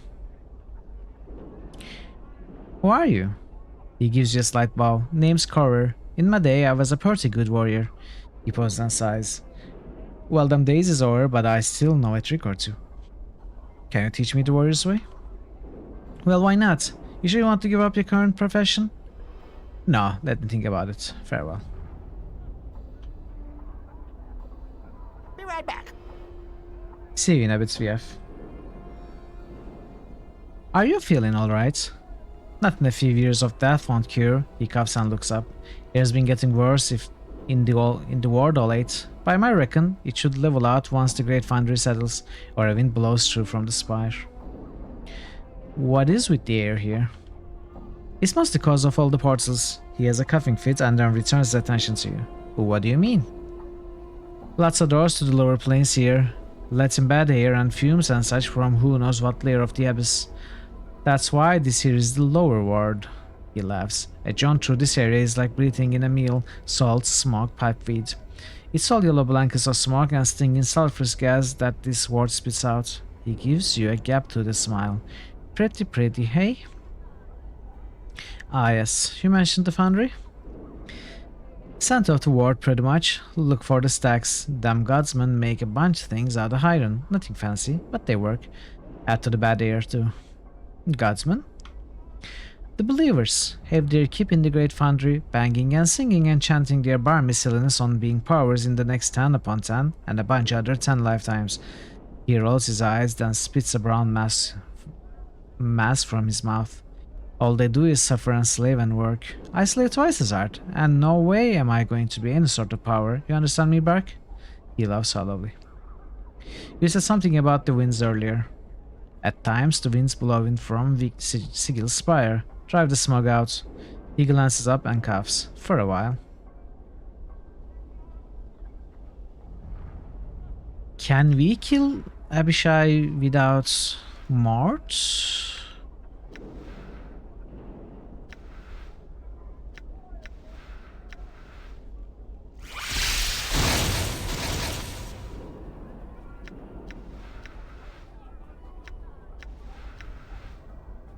Forward march! Hey, Mamas! Hello! Welcome, Mamas. It's great to see you. Welcome, Mamas. Welcome, Raiders. How did the rest of your stream go? How did Baldur's Gate go? What did you do? What did you accomplish?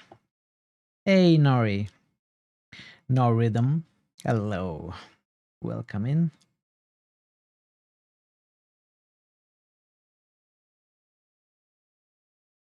It was great.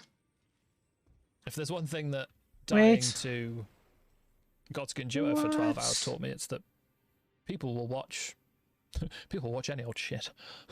What? Why is this always happening with your clips? I love how that's simultaneously an insult against me, wars, and the chat. That was the I don't that understand. Was the big triple. Not often you get many of those. I'm so sorry. I don't know why the clip didn't play it, and it always happens with you. Sorry, Mamas. How's everything? Everything is well. Everything is going well. We have been playing this game, continuing it. You know, as you said, it's very similar to Baldur's Gate. It's the same engine and remastered by the same company. Mamas is special like that. Yeah, I don't know. It happened with you last time too. But I don't think the problem is with you. It's just a terrible coincidence, I guess. So you killed the Shade Lord, then walked yourselves into an ambush. You were trying to finish up for the day. Oh, I see. I see. So you're enjoying it, right? All your prayer facts. Yeah, it is up to us to make sense of them. That's good. You had Wyconia in your party. Have you enjoying her? I don't think you recruited her in the first game. Viconia is one of the strongest companions, but I never recruited her. Anyway, thank you again for raiding, and thank you again, raiders, for staying up to the raid. If you don't know me, I'm Mithril. I play a lot of RPGs here, you know, and I play a lot of adventure games, so lots of story heavy games here. This particular game is Planescape Torment, another game made by BioWare back in the day in 1999, and in my opinion it's the best RPG ever made. It is like there's an amazing story, very well written, to be found in this game, in the dialogues and the descriptions everywhere. There's so much to read, so much to learn, there's so much lore. So yeah, we've been enjoying this game. I hope you enjoy it also. And obviously, if you have not been to Momus's channel, chances are you have, because being really talking about you like once every week at least, it seems. You know, sending people your way, because Momus is a great friend and very enjoyable streamer. You know, and even better now that he has started playing Baldur's Gate in the last 2 weeks, so I highly recommend at least paying a visit to that way. So, let's start the timer again. You are trying to kill this Legabishai. I hear your words. In the monster's name. This is what I get for getting into a scrape. I will hear you. In the monster's name. Near that, okay. In the monster's name. I messed up. Oh! Oh, this is good. This is nice. Done. Alright, Board Game Evan. Thanks for the lurk. Oh, I've learned some new tricks. Well, it was worth it. We leveled up. You cannot judge me. I am justice itself. Heck yeah, Tyrael. Very nice. Are you the most good now? I think you might be the most good. Let's check. Yes, you are. Very nice. Number 1 good. And I think Tyrael is a new character. You are the goodest, yes. Well, not goodest. You are the most good. Scaring the living is technically against the rules, but we all do it. Hey, Vincent Owen, welcome back.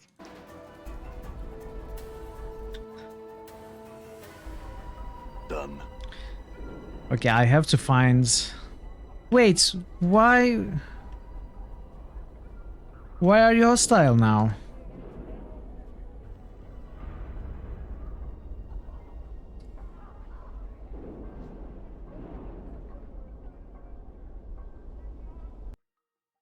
Marketplace.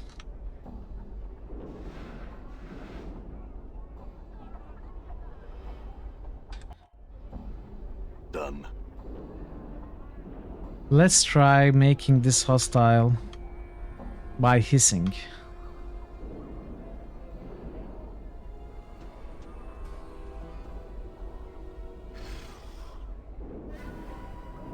Might as well. All right. Endure. In enduring strong. There cannot be two skies. My lungs feel like a chimney. Done.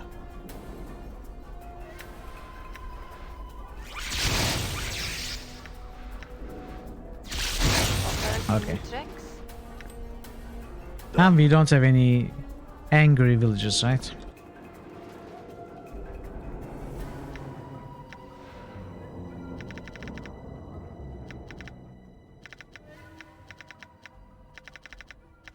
Okay. All good. Pouch. We had one pouch, didn't we?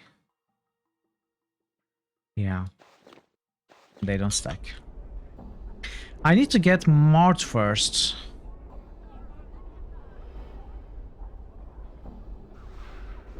Because of the inventory issues.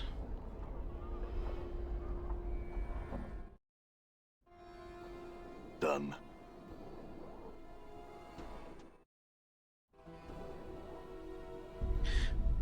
Wow. Take the powers you're here, Chief. Get me out of here. What are you doing up there? Those Verret vermin nicked me and brought me here. Come on, boss. We gotta get out of here. This place is bad news. Why don't you just float down? Welcome back. I can't. I've tried. Come on, get me down before. A flash of light and smoke blinds you for a moment, and the withered old man stands before you. Have we visitors, Skull? Oh no. Mort whispers furiously to you. Do not offend this blood, boss. He's that book you faster than you can spit. The old man ignores Mort. Greetings, traveler. Who might you be to enter Lothar's humble salon without invitation? My pardon, sir, but you seem to have something that belongs to me. Ah, yes. What might that be? My friend Mort wound up on your shelf. You want the chattering skull with half the grace and manners of any ordinary creature? Give me a greater skull in return if you wish it back. Lothar replies. I do not need to bargain for something that is already mine. Where can I find the greater skull? Move aside the one in the center of this room and pass through the portal on the eastern wall in the chambers below to the catacombs. The portal will remain active for your return. In the catacombs, many skulls, one of great value, lies within the interred crypts of the dustmen, beyond the drowned nations. Bring that skull to me, as my Verret minions have failed to do, and I will see to it that your friend is returned to you. Perhaps I shall even answer some questions for you. I've been to the tomb you speak of. It is empty. Updated my journal. What is the meaning of this? The tomb was so well trapped, so well defended from scrying magics, that it was a challenge even for me. There must be some explanation for this, and he throws out his words angrily and slowly. You will provide it to me. Go through the portal in the chambers below and seek the answer. I believe it was a trap to discourage the grave robbers who prey on such crypts. There's some merit in what you say, yet there's something about that crypt that spoke of much promise. I will think on this, and I encourage you to do the same. He turns away and turns back to you almost immediately. Bring me another skull then, and our agreement shall be as before. Do not try to deceive me with just any skull either. I am something of a connoisseur. Return when you have something of value to me. Very well, farewell. Updated my journal. Well, we do have 4 skulls. I have the skull of Soego, the Verret Dustman missionary. Lothar takes the head of Soego from you and examines it carefully, checking the teeth. A Dustman's missionary and spy, eh? This will be satisfactory. Hello again, Anguish here. Your friends have arrived, see? They sent you first. As an advance guard, then they followed you.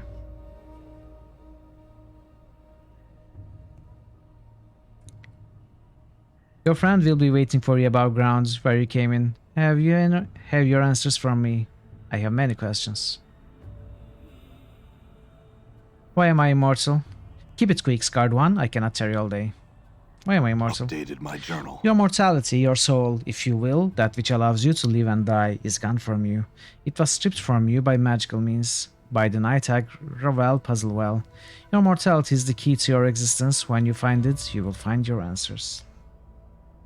Tell me about this Ravel. It's the first time we hear Ravel's name. It was stripped from you by magical beings, by the night hag Ravel. Ravel Puzzlewell is an enigma even among the night hags. Some would call her barmy, others say she plays a great deeper game than any can see through. She's evil through and through, making the fiends you'll see in the area seem positively divine when compared to her. She is out of reach of man now. Thank the powers, for she was mazed by the Lady of Pain. Mazed? How do I find her? Mazes are like pocket dimensions, small places between places. To reach one, you need to find the porcelain key. I do not know where the door or the key are. Perhaps you should seek some of your old acquaintances. You have certainly left a trail of them behind. They will find you, no doubt. Pray they mean you well. Perhaps you should visit the Civic Festival. They have many answers there. What did Ravel do? Updated my journal. She was a maker of toys and puzzles, a solver of problems that didn't need solving. She decided that Sigil, the cage, was the largest puzzle box of all. Welcome back, VF. And set herself to undo it, to let in the armies of fiends at her disposal, no doubt, to upset the balance of the city and turn the entire burg into a charnel house. Pray to any power you hold dear with the thanks he did not succeed. I will find her, then force her to return my mortality. Farewell. Wait, can we only turn in one of the skulls? I wanted to sell the others too.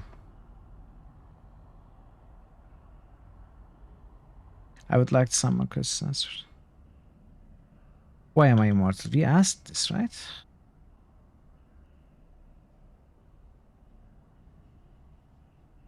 Why have I lost my memory? It's a side effect of losing your mortality. I have lost my mortality. Okay.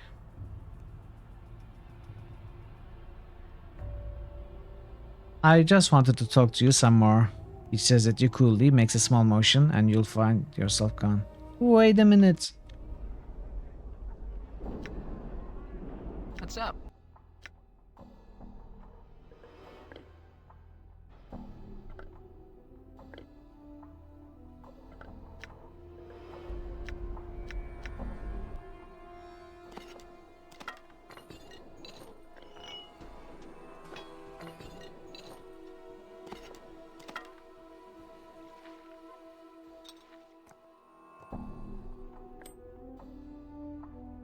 $536. Kitawa. Very nice. That's a new character that we had not seen before. Nice one, nice one. Very nice.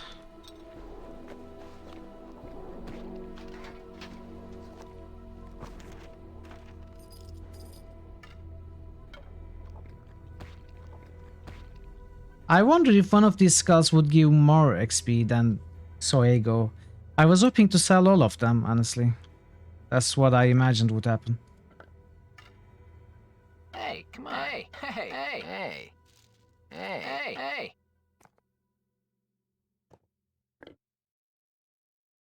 Uh-oh. Wait, something's wrong here.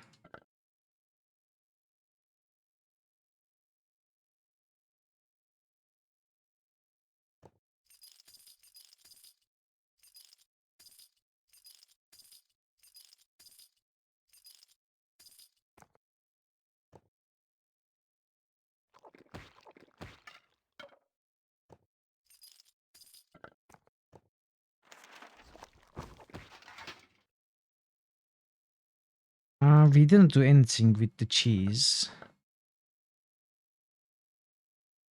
With the intestines.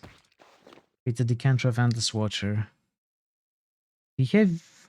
Oh, haven't done anything with the pouch, but we have used all of these somehow.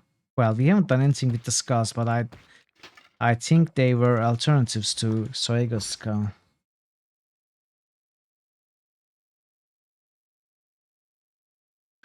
Hard balance, what in damnation have you done? Isn't the audio clip for a Kitawa roll?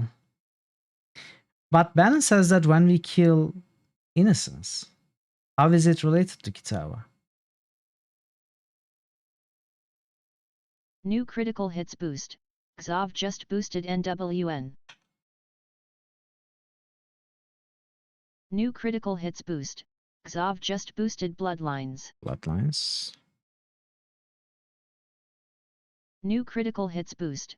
Xov just boosted Diablo 2. GG only boosts the winners. Or the game's GG boosts become winners.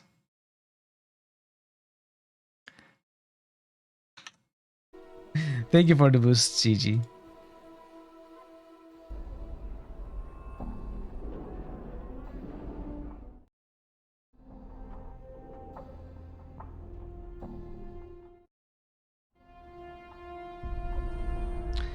I wish to avail myself of your healing prowess. Nah. Oh, we can buy... Can we buy spells? We can. Okay. Hold undead.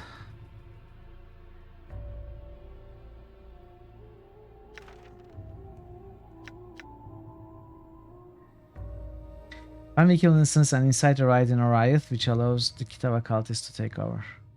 I understand. Yeah, that makes sense. Yeah, maybe. Sure. I mean, the quotes are sometimes other people's quotes about the rolled character, but the sound effects are always of the rolled character. What you say makes sense. It's very related, sure, but still not Kitawa sound, so I'm not so sure. I'm gone.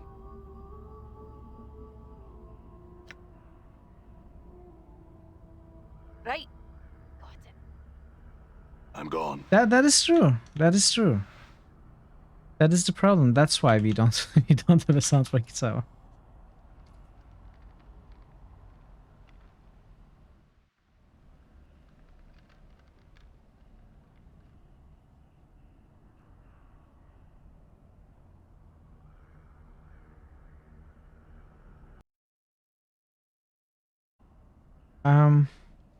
What are we supposed to do here?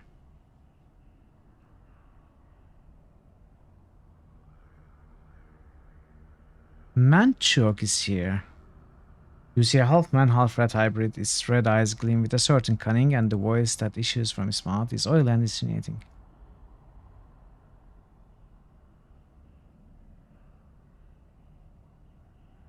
So, a biped comes slinking into the nest of Lothar's servants. What do you want, man? And where do you intend to go? Step lightly, intruder, and speak the truth to Manchok. It be a snippet of the narrator reciting the story of Kitawa's torments in the reliquary. Maybe. Yeah, maybe. Who are you? I am Manchok. I am the voice of many as one and the emissary of Lothar, master of the bones. I speak here and you answer. What do you want here? You work for both of them? Doesn't that test loyalty? Google Kitawa and it's a gluten-free restaurant in San Francisco. Kitawa doesn't serve food. Kitawa eats. Like, eats a lot. Like, eats worlds. So that's the wrong Kitawa. And why should it, The master knows the secrets of power, and the many know the secrets of the city.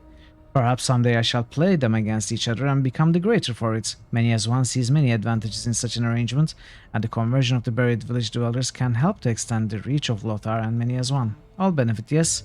Now, what is your purpose here? There seems to be a problem in that link. There is an extra comma, maybe? I'm just looking around. That's unacceptable. You must have a purpose in the king's nest, then I'll leave. Yes, you will. Return not, or you shall suffer. Whatever. Farewell. Let me kill them. I'm looking for the person in charge here. You seek Lothar? Yet you have come from his sanctum. Go on now, I shall forget I have seen you. What happens if I kill you? Die.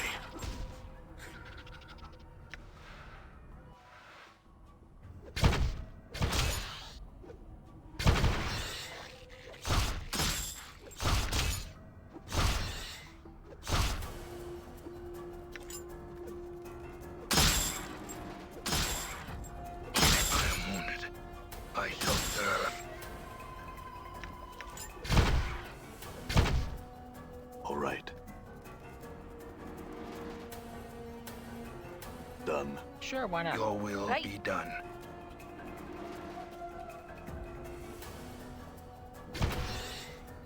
Might as well.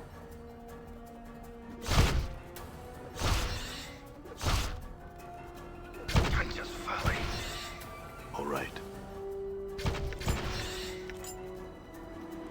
Damn.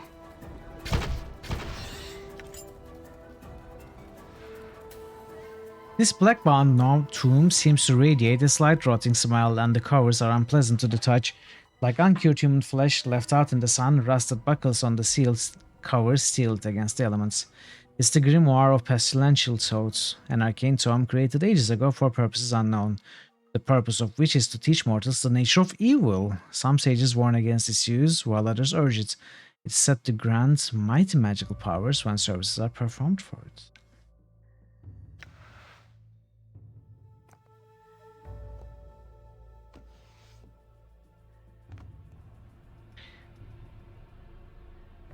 Okay, let's see if Lothar is angry now that we have killed his Verrat servants. Damn.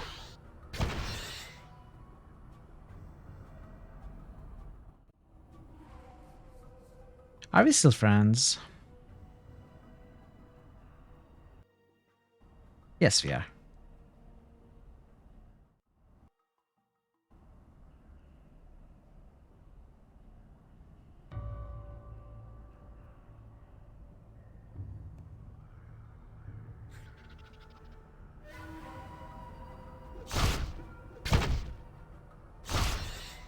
Did you see that? Done.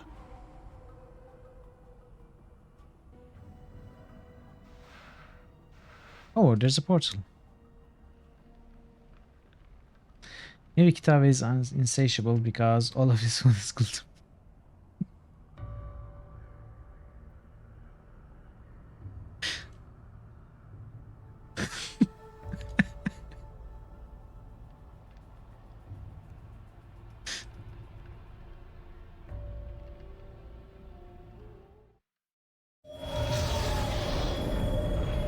Oh, okay. Let's go back. I'm gone. We have thoroughly explored that area. No reason to go back.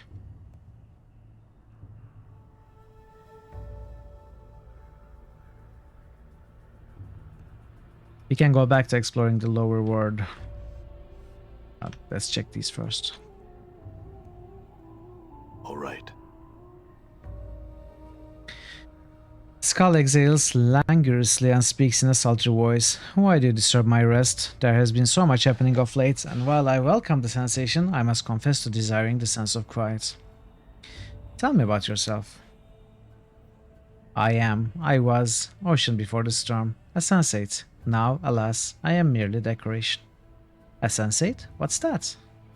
A sensate is a member of the Society of Sensation, one of the factions of Sigil, located in the Civic Festival in the Clerk's Ward, which holds that the universe can be understood and manipulated only through the senses, and therefore we should accumulate as many varied experiences as possible. I believe I've reached the quota on sitting on a dusty shelf. My boredom threshold is low. Can I do anything for you? No, but you're kind to ask. Once I threw myself off the shelf and shattered.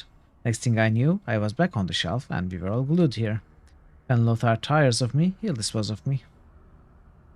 What are you doing here? Why, I sit on the shelf and gather dust until one of Lothar's rat minions takes it into his head that I need brushing. Answer questions for Lothar, and that is the extent of this miserable existence. No, I meant, how did you get here? It's a long story that has to do with Ravel Puzzlewell, the night hag. Would you like to hear the whole story? Yes. Very well. I was working in the Civic Festival, the headquarters of the Sensates. It's in Sensoriums. Ravel Puzzlewell, may the powers curse her black soul, had been coming there to find answers to riddles she had encountered. She was a masterful solver of puzzles. Those that left our best minds baffled were but ghosts to the force of her reason. Yet she had found difficulties that required outside answers. I heard that she was there to unlock the secrets of the Sigil itself. Horribly ugly she was, taking no pains to use her magic to disguise her form, as I've heard she does, or rather did, from time to time, and that fiendish exterior frightened off many a potential factioneer. Still, I had to ask her what she was about, and whether she could teach me what she knew. That sounds like it could have been a mistake. It was. She offered me a bargain, for she dwelt and dealt in riddles. If she were to answer my question, I must agree to answer one of hers. If I missed the answer, my life was hers. I agreed. She told me she intended to unlock the puzzle of the cage, to open it to all who wished to enter. Powers, fiends, celestial modrons, the slutty, not to mention any inner planar beings who chose to come along. The most important part to her was that all should know the mystery that had baffled them for so long was unraveled by Ravel. Unraveled by Revel?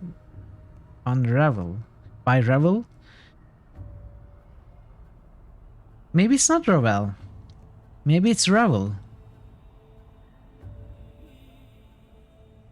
I've been saying Ravel because of the composer, but maybe it's Ravel. What happened next? She asked her question. I could not answer it. You always pronounced it Ravel? I guess we'll hear it somewhere. She asked her question. I could not answer it. Like unravel without the un, yeah. I could not answer it, though she assured me the answer was plain as the nose on her face. My fellow senseis found me screaming in the sensorium when they arrived the next morning. I begged them to kill me, and they complied. Not even suggested that I relished the new experience, so horrible was it. And here I am. Now I must rest. What was the question? Updated my journal. It was, how does one change the nature of a man? I thought hard on her answer and said, with love. She said all people love themselves too much to be changed by something as simple as love, and then I must rest now.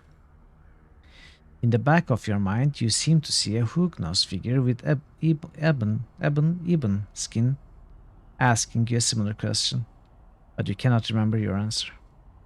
Let's suggest a few more questions for me. Skull stares blankly and says nothing. Very well done, farewell. Ebob. This skull speaks with a deep voice and a jocular tone. Have you come to learn of truth? I have truth aplenty. Tell me of yourself. I am Stern, one of the great practitioners of personal peace through the intensive redirection of hostilities. A hiss escapes the skull's teeth. You mean you're a wizard, an assassin, and a poisoner. However you choose to define it, Grimskulp, Stern turns his attention back to you. I was the best of the lot, so it's sad. And how did you wind up here? Funny you should mention that. I had a black book given to me in order that I might puzzle out its secrets. I unlocked its powers for a terrible price, one I would gladly pay again, and sharpened my edge considerably. Little did I realize the book would betray me to another, a mewling rat thing that overwhelmed me in a wave of rodents and tore the flesh from my living bones. Oh, it's the book we found! The rat went through a series of disciples, each of them betrayed by the book, until it wound up in possession of the rat-man Manchok. If you find the book, accept its powers and be rid of it before you suffer the same fate. I'll keep an eye out. Tell me of yourself. Updated my journal. How did you wind up here? My thanks. What can you tell me of Lothar? What can I tell you of Lothar? I will tell you nothing. Even this bare existence is better than the oblivion he promises should I speak his secrets. You can tell me. Come on. You get the distinct impression Stern Skull is sneering at you. And gain merely on friendship? Bah, there is nothing you can offer me. No service nor item that will impel me to betray Lothar to you. Be gone. Just answer a few more questions then. I will not. The skull turns its attention inward. You can feel the force of his personality vanish.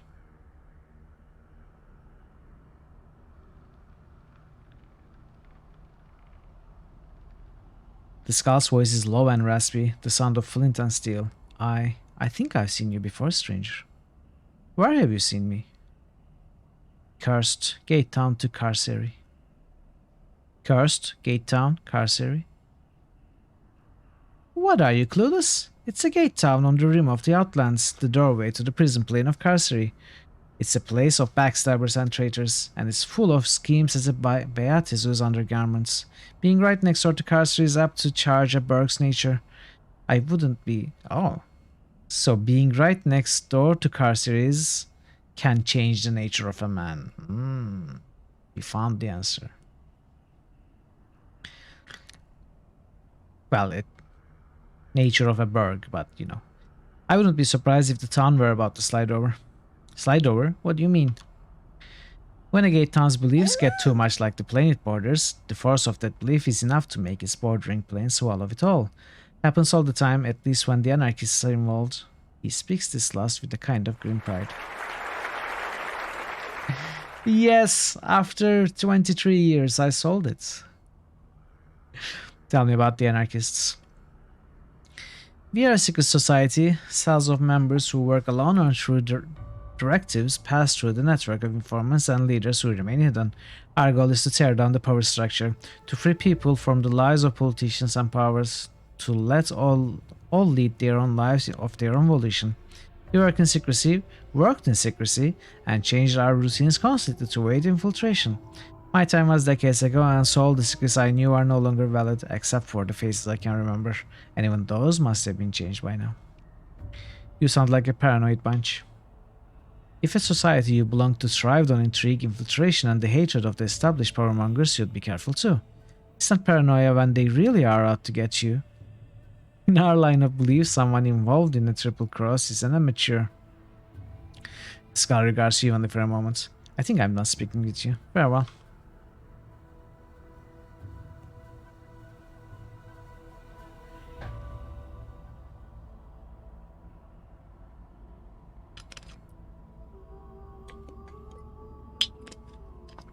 This is a dustless shelf with an empty space skull-sized between two grinning skulls. Put Mort in there.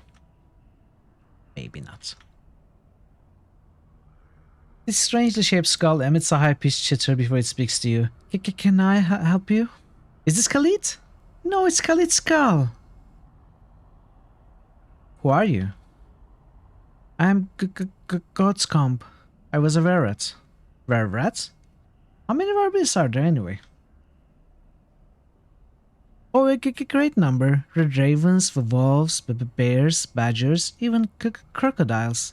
It's like all the animals in the beastlands have a lycanthropic counterpart. It's quite interesting, really. It's not it's What were else around here? There is Manchok and his band. I made him. And what does he do? Goes and sells me to Lothar. That's okay though. I spilled all the secrets to the boss. Manchok may think he is safe, but Lothar knows everything. Like what? His secret is that he works for both Lothar and many as one. The cranium rats have minds. I don't know what he's planning, but it doesn't matter because I told Lothar all of it anyway. I see. Thanks and farewell.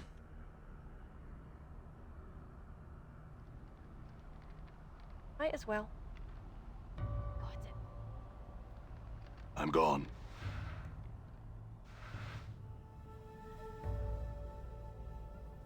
New critical hits boost. Hey. Parrotwise just boosted Diablo 2.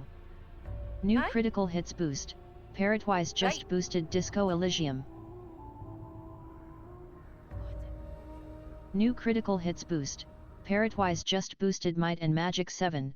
For Blood and Honor. Diablo 2. Which passes. Oh no. You get Disco Elysium as well. And Might and Magic. New critical hits boost. Vinci Nomen just boosted Fallout 2. Fallout 2 boosts. New critical hits Diablo boost. 2. Vinci Nomen just boosted Diablo 2.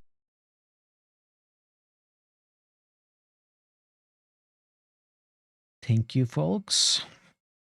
Thank you, Parrot. Thank you, Vincent Omen, as CTS says. New critical hits boost. Vinci Nomen just boosted Dungeon Siege. Dungeon Siege. Dungeon Siege is getting some love lately. Which is nice. Very, very nice. I'm really curious about the next poll. What's going to happen in the next poll? You know, all these games are very strongly supported, boosted, constantly boosted. These four. Every stream, each of these gets at least 2 votes. So what's going to happen in the 2 boosts? I mean, what's going to happen in the poll? I'm so curious. Vinci Norman. Yeah. Thanks for the boosts. All right. By the way, that reminds me, when should I open the poll? When should I start the next poll? I don't know this. I don't remember the story of Planescape. I don't know when is a good time to start the poll. Diablo 2 will finally win. It's entirely possible, but we'll see. Done.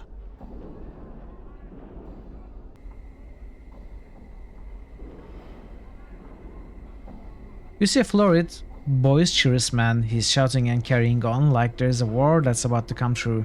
Like he's got something lodged in his intestines. Like he's so excited about something to talk in a normal tone of voice. Can you add new games? Exactly, yes you can. You can nominate games. So let me show you. These are the games that are in the lists, but you can add games to this list, which is called nominating. Every stream you can nominate one game.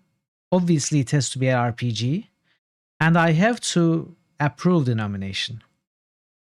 So if you have a game in mind, go ahead and nominate it, and I do not promise to add it, but I will certainly think about it. And if it's a game that I think I will enjoy, I will add it to this list. Then you can start boosting it. I also have this list, which is a list of nomination ideas. So these are not in the actual lists, but I have curated this list for people who want to nominate a game but can't think of one. If you nominate a game from this list, I will almost certainly approve it. But yeah, it can be any game that you want to nominate. It doesn't have to be a game from that list. Oh, an auction. Maybe we can sell Anna here. I'd got you if you had something to gut skull. It must be love. It's love, right, boss? Leave it off, Rue, too. I need to ask some questions here. His rapid-fire delivery makes it difficult to understand him. You, sir, you there.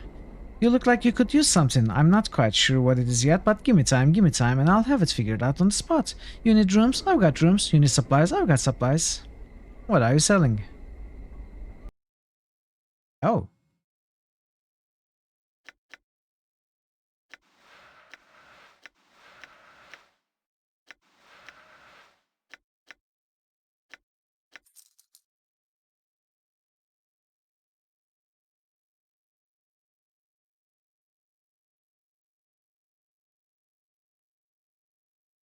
Hammer of Quality. Oh, more cheese. Okay, so cheese is not actually something special.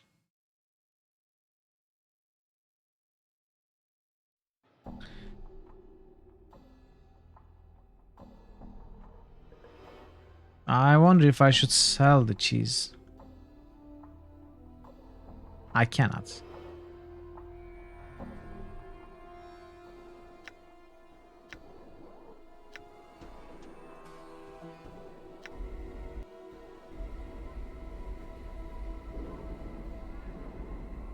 Lionheart, sure, wait. New critical hits nomination. Lionheart. Owl Fashion just nominated Lionheart. Lionheart. Legacy of the Crusader. It's already nominated. It's already in the lists. Owl Fashioned. Would you like to nominate another game instead, or would you like to boost Lionheart maybe? Nox, didn't you just boost 3 games, Messina? You can only boost 3 games per stream.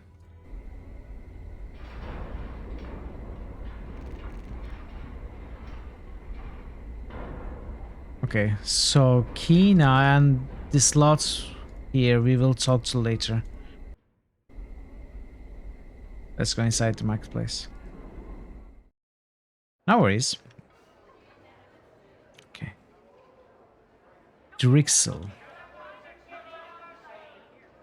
Oh, I'm so sorry.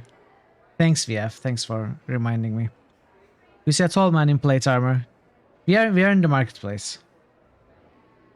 You see a tall man in plate armor. The armor is of unusual construction, with spikes flaring from the shoulders, elbows, and forearms. He nods at your approach. Good day, citizen. Greetings. How may I help you, citizen? He gives you a friendly look. I have some questions. You will boost? Alright then. Can we refund 500 to all fashions?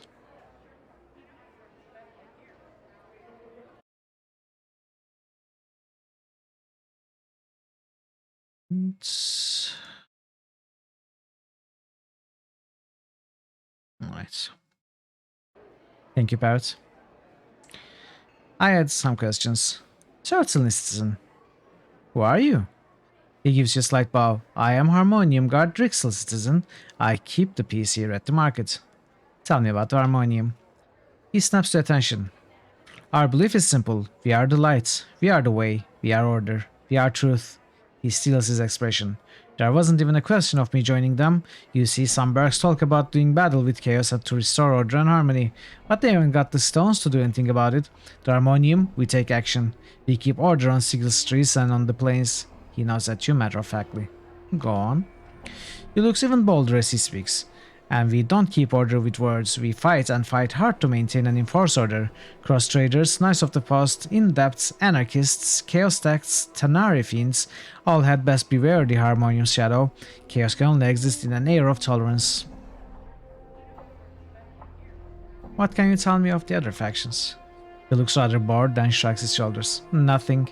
They are not a part of the truth that is the Harmonium. I have not studied them. I have to buy some weapons. He gestures at the market. Plenty of merchants here, citizen. You can find what you need with them. I need to buy some magic items. Bye.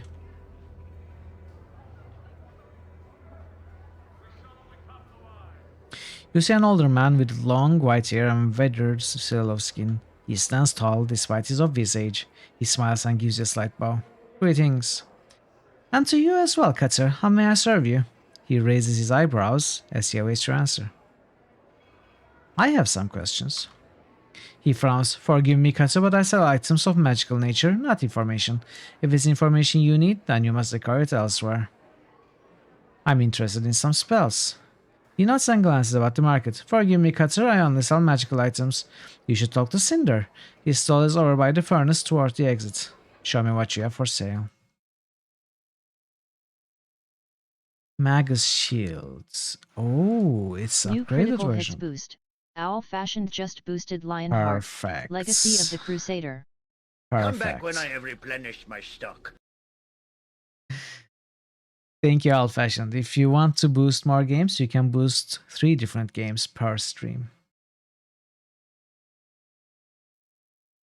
Spider bracelets.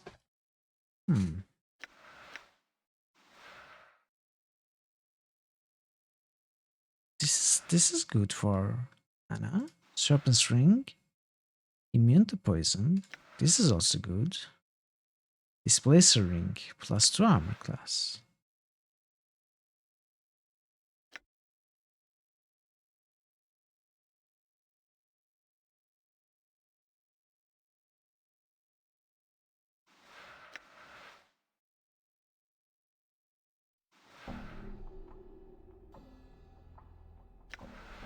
I just don't know if I want to pay for them. You know, maybe I should start selling some of these charms. Like, when am I going to use 33 dirty red charms, right?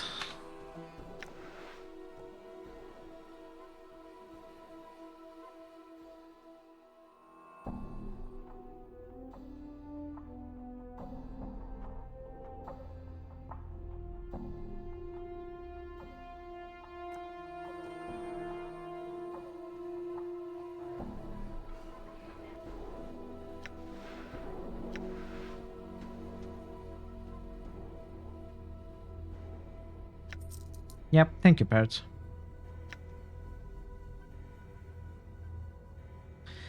I should probably sell these. I don't think these are worth anything.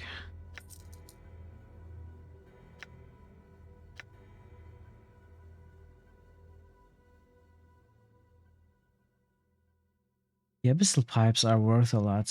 I wonder if I would like to use them somehow. I probably would, right? Cloud Kill is a great spell.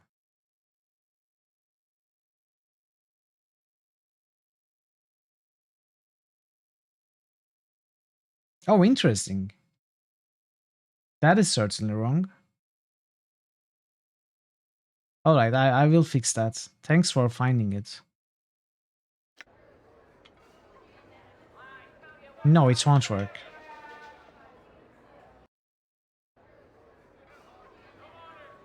All right.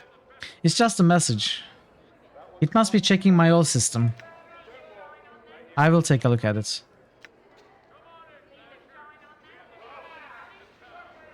Might as well.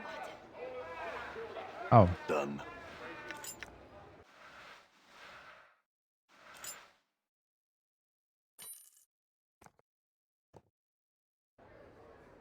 Yeah, definitely. There's a problem with the points message.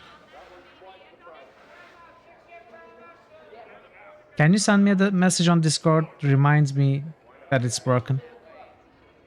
You see an older, stern-looking man. His face is a mixture of wrinkles and frown lines. Greetings. He gives you a quick stiff bow. Aye, greeting to you as well. And Z is me name. What you be needing? I have some questions. He gives a toothless grin. I reckon I got the time to give you the chance.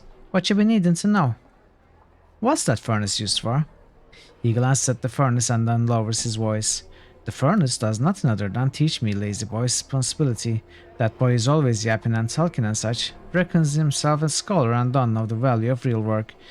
If you have any serious questions, well, he may be better to ask than me. I have some more questions. I need to buy some weapons. Oh, this is the weapon seller. Hey, this is the better mage dagger.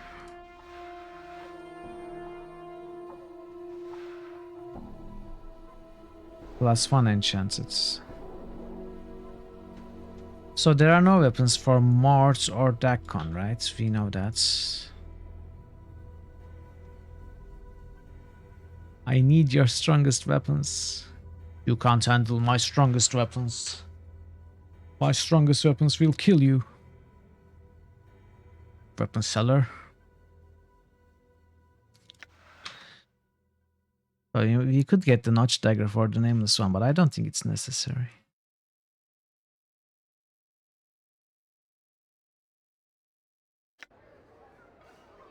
Done. Laszlo. Is this the son? You see a young boy with pale yellow skin. His clothes are dirty and in need of mending. Currently he's tending a furnace. Greetings. He turns and gives a half smile as he sets down his work. Hail, do you need some help? Yes, I have some questions. Aye, I'd be pleased to help you if I could. The boy looks grateful not to be toiling over the furnace. What is it I can answer for you? What is this place? This place, he glanced around, it's the open air market. Lots of buyers and sellers come here to set up their kit for the day. I've been here for a good time. I've been working here for a while under the eye of Mida. He looks a little distant. One day I could be running his stall, I could. What's it that you hear? He points proudly at the furnace. The furnace? It's just a... He shrugs his shoulders. I don't know what it's just for, but my dad says it's important to keep it stocked and burning right. He wipes sweat from his brow and glances about. Is your father one of the merchants here? He nods. As is his name, that's my dad's stall over there. He gestures at a stall to the right of the furnace. If you don't have what you need, he may be able to point you to it. What kind of goods are available? He thinks for a bit. There's many things to be had: food, drink, magic, weapons. Are you looking to buy some supplies, maybe? I have some other questions for you.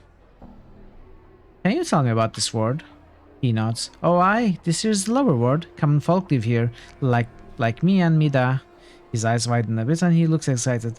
Do you know why it's called the lower ward? No, why is it called the lower ward?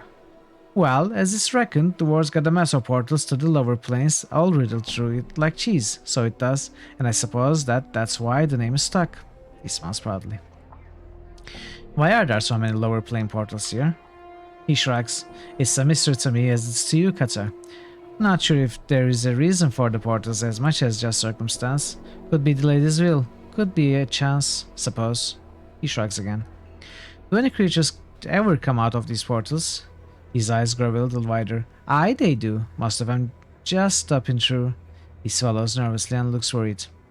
You look nervous. You've seen this yourself? Aye, I've seen it. He pauses and swallows again.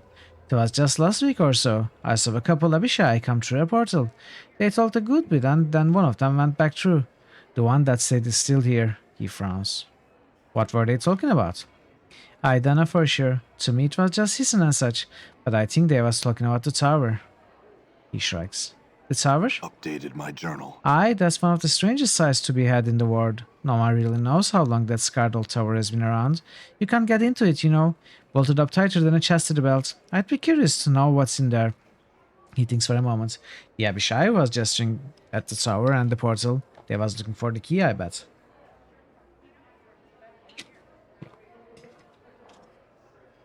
What key? The key to the portal that leads to the tower. Every portal has a key that opens it to somewhere. The key that can be a gesture, an item, or even a thought. Many have tried hard to get into the tower. No matter how hard you try, you fail. Maybe the secret to getting in is not to want to get in. Updated my journal. He shrugs. I don't know, Cutter. Maybe. Tell me where this portal is located. Updated my journal. He stops to think for a moment. There's a drawbridge-like contraption back of the tower, east of the market. That's where it is. He gets a faraway look. I have some questions. What can you tell me about the city of Sigil? The center of the plains, the city where almost everything intersects. Never boring, really. Lady of Pain is the law, and the rest of us mostly try and bang out a living under her shadow. He barks a laugh, then coughs. What can you tell me about the Lady of Pain? Don't know much about her. She keeps the powers out of Sigil, keeps the fiends out, and talks and deals with nobody. Except maybe the Dabs. She'll pan you into that book damned quick if you worship her. If you worship her or try and hurt Sigil. Her face and the blades surrounding it would be the last you'd see. Interesting. At the mention of a face surrounded by blades, a memory forces itself into your consciousness. For a moment you are standing in a darkened alley, breathing heavily. Approaching you in the darkness is an uncannily beautiful woman, her face shrouded in blades and with cold eyes. Suddenly, the memory fades and you are talking to the lad once more. I have some other questions. Why does everyone seem to have yellow skin around here? It is the sickness it is, caused by the bad air. What with the smoke and all and the factory smokes, it can get pretty hard to breathe easily around here. He shrugs. Some days, it's not good to be out when the smokes linger too long. They can scald your eyes right out of the skull, so it's said. Can't something be done about it? I don't know. At times, wind comes from the spire and blows the city clear of smog, but that's not as often as would be liked. He blinks, glances around, then shrugs. Ladies will, I guess. Don't make much sense, but then little does if you look at it long enough. Is there anything worth seeing around here? Not much to see. The Great Foundry is impressive, though you might check that out. Home of the Believers, you know. He stops to think. Most of the more amazing sights are in some of the upper wards. It might be better to look around there. I hear there's a brothel there, the fest hall, and some other places that are more interesting. I don't know for sure. I've been here all my life. Tell me about the foundry. Center of the ward, pretty much. An impressive structure, to be sure. You can't miss it. Just head north. You'll know it by the big gates. He marks it on your map. Tell me about the Believers. Believers. They've got a bunch of names. Believers, Godsmen, Believers of the Source. You mostly just call them Godsmen. They have their keep in the Great Foundry, and they seem to get by pretty well. They're a pleasant bunch. They believe that everybody can be great as the powers even, if you just strive to reach it. It might mean you have to start a life over a bunch of times, but you'll eventually get there after a time. Hey, Legion Grey. Believers, yes. Yoo-hoo. Hello, Legion Grey. How are you? It's good to see you. Welcome. Happy Friday. So there's another faction here. What faction are you? He smiles. Oh, me and Mida are in-depths. You're a faction that's not really a faction. You're a faction that believes that people are free to do as they will. You're a pretty loose bunch. and we don't take too kindly to making or obeying other factions. What is the purpose of all these factions? He glanced at you. The factions are dams that govern most of Sigil and the day-to-day business. There's a bunch. There's the dead, the dustmen. There's the dead, the dustmen that take care of all the dead bodies on the streets. And then there's the governors that make the laws and the sensates. There's a number of factions. Here in the lower world, we mostly deal with the believers, the godsmen.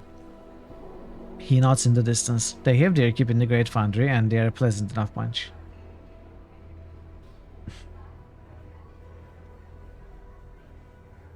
I must be going. Farewell. Karina.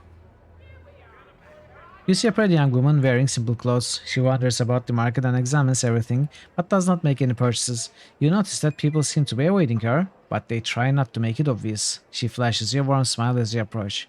Greetings. Her smile broadens. Hello, I'm Karina. It's a pleasure to meet you, Katya. She continues to smile and waits for your response. I have some questions. She nods her head. All right, what do you want to know? Where can I buy some weapons?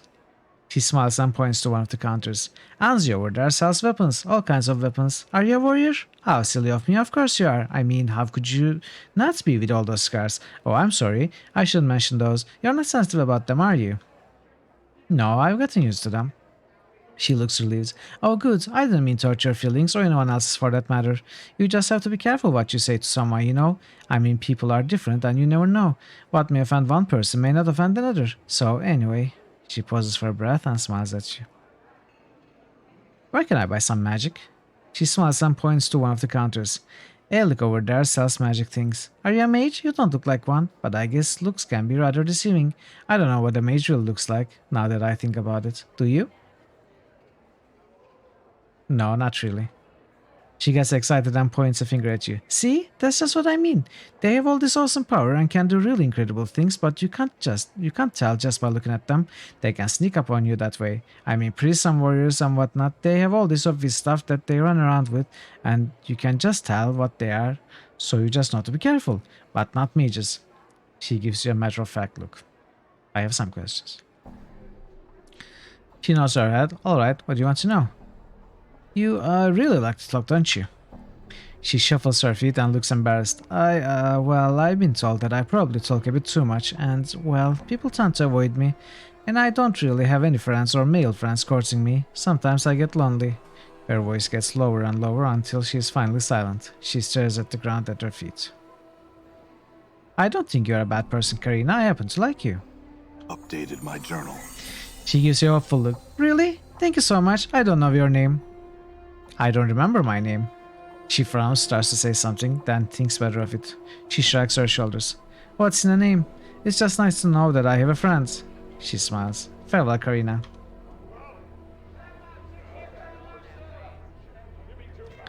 I was guessing she was a cut purse, but apparently not. You see a large, blustery merchant. He looks to be totally hairless, and his pale yellow skin is scarred as if from burns. He looks at you intently as you approach. Greetings. He smiles at you. Greetings, I'm Cinder. I heard about you. You with the scarred clueless fella that be going around the wars asking questions. What can I be helping you with? You look like you have a few scars yourself. He frowns then begins to laugh. Aye, that I do. A few years back I had me a keep set up in the hive. Some barmy mage decided to burn the ward right out of Sigil. Almost took me with it. Sick for a month I was. A month? A month? That's not all that long. He nods and gets a faraway look for a moment. Aye, it could have been worse. Local mage healed me. Fixed the scars and all. Could have grown my hair back, but I kinda like the look. Do you think this mage could help me with my scars? He looks you over then shrugs. I don't see why not. Your scars don't look that bad. He looks at you closely. Aye, now who's to say? You should talk to him yourself. Name's Sebastian, and he sets his keep over by the foundry. That which we call Karina by another name would talk just as much, exactly. Yes. Famous quotes from Shakespeare. I may do that. I have some questions for you. What is this place? He proudly gestures around him. It is the open air market, one of the best shops that be in Sigil. Fortune smiles on ye that you have entered it. Cutter. We have an empty stall? He points to the stall next to his. If you be a merchant yourself, you can set up your keep and barter with the rest of us so long as he isn't too loud or too much of a bother. Why is that stall empty? He glances at the empty stall. Merchant by the name of Zack had his keep there. Got himself a page in the dead book recently. He frowns. Strange story that.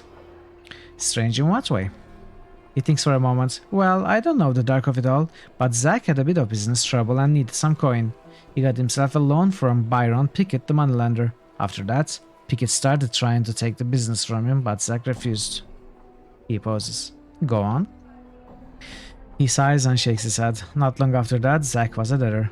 Pickett took his widow, Trist, to court to get the zinc Zack owed. She claimed the debt was paid and said she had the papers to prove it, but they turned up missing. So what happened? He shrugs. With no proof of the debt being paid, the business was sold to and the widow Trist held responsible for the remaining debt. She couldn't pay, so it's the block for her. Welcome back, Board Game Evan. Welcome, welcome. The block? Aye, the auction block. If you can't pay your debts, you get sold into service for a few years as punishment. He shakes his head sadly. Where can I find the block? Head north from the market. You can't miss it because of the crowd. You have said something about missing papers. My journal. Aye, Trisby saying that her husband Zack paid the loan in full and that she had papers to prove it. When she went to get them, they was gone. He snorts and looks angry. I'd laying jink down that Pickett be behind it. Where can I find this Pickett? Sets his keep right outside the market cut so you can't miss him. Is anyone looking into this matter? Aye, the harmonium. He pauses for a moment and then sighs. No evidence of wrongdoing could be found, of course. Corvus, one of the harmonium guards here at the market, is real interested in finding what happened to Zack. If anything were to be found, he'd be the one to take it to. Where can I find Corvus? You can usually find him over there by the west exit. He sighs. Would there be anything else you need to know?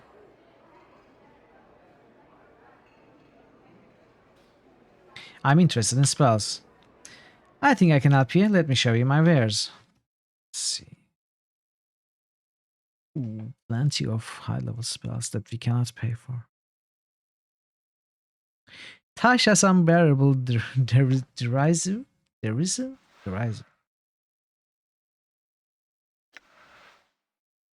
Block of wording. Cone of codes.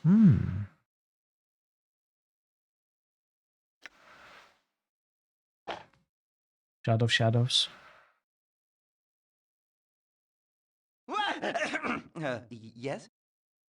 Hey, Baldur's Gate Nerd. Hello. Welcome, welcome. How are you today? Happy Friday. Improve strengths. Getting worried, great hero. Look at the cat. Cat is always more evil. Missiles of force accurately strike down and blast its intended victim.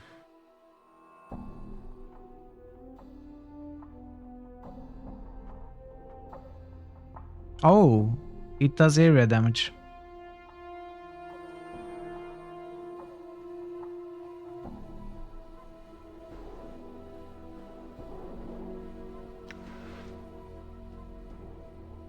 Hey,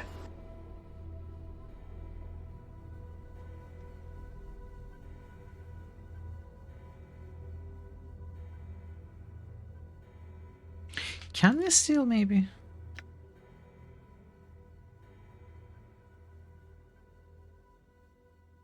But I don't want to steal.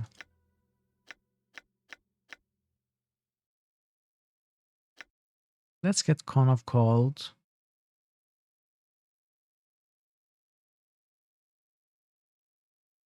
Force missiles.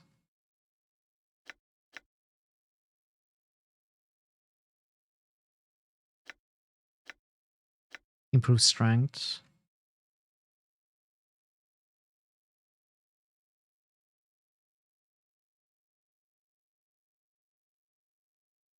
And 3 of the cheaper ones. Hey, Chief.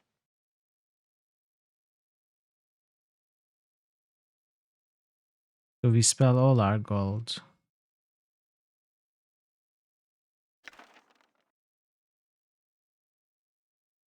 still need 1800s for the nameless one.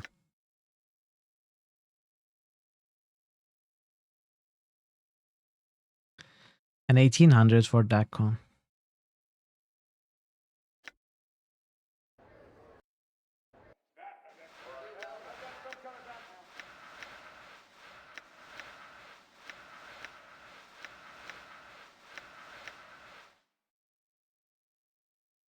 I think I can drop these. Well,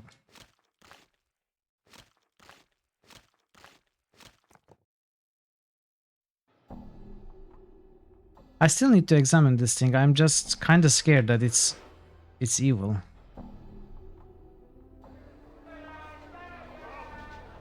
We can save and examine after talking to Corvus. You see a tall man in plate armor. The armor is unusual construction with spikes flaring from the shoulders, elbows, and forearms. He knows at your approach, but his eyes wander about the markets. Good day, citizen. I am Guard Corvus. Greetings.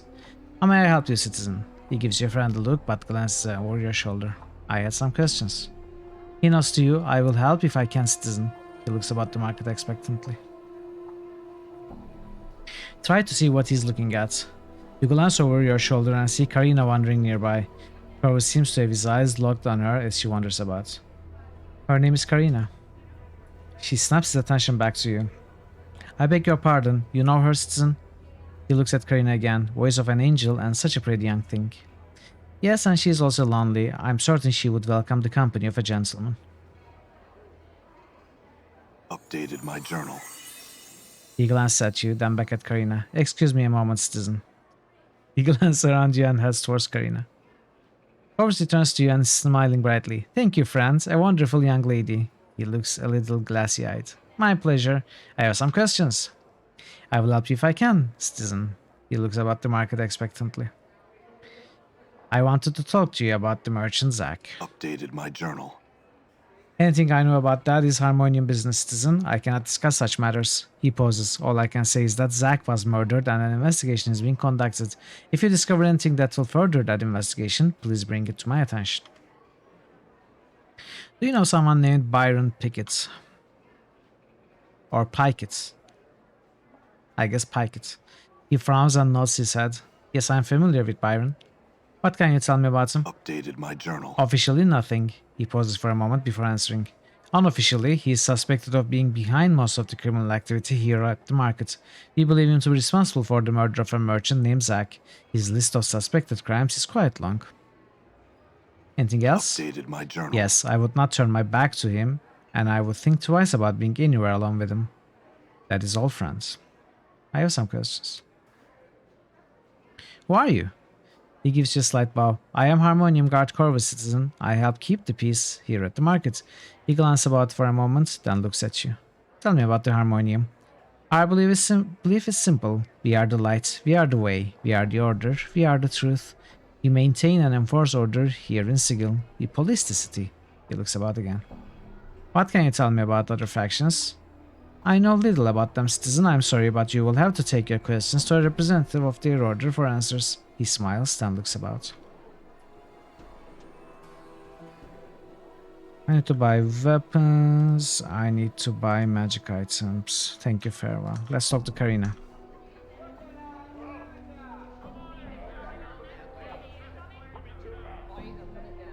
Karina notices your approach and beams you a happy smile. Hello again! She looks like she is about to burst with excitement.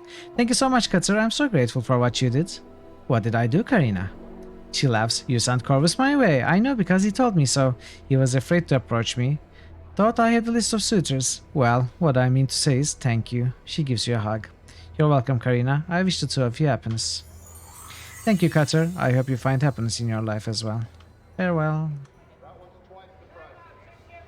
Okay.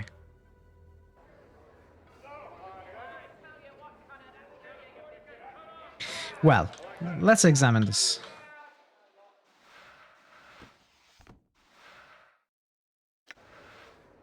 As you touch this book, you hear a voice. I greet thee, master. How may this humble tomb serve you? You can talk. To your knees. You can do no other. Wow. Okay. So we had a roll over 660. But it was not quite enough. Quite enough to see one of the special characters. Verbal is one of the special characters, but that has been seen before. Wow. That's the highest roll so far. This season and last season too. Welcome, Boogie Boogie. It's great to see you. How are you today? Happy Friday.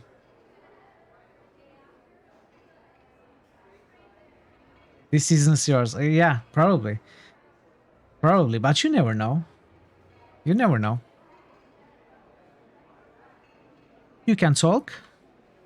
That I can master in many different languages. Only you should take care that none see us conversing, for they cannot hear me. And master speech is but one of my powers. What can you do? What are your powers? I can grant you abilities that will allow the greater latitude in life's vicissitudes, Master. And I can offer advice to you. What abilities do you mean? These are powers, my master, that can improve your life immeasurably.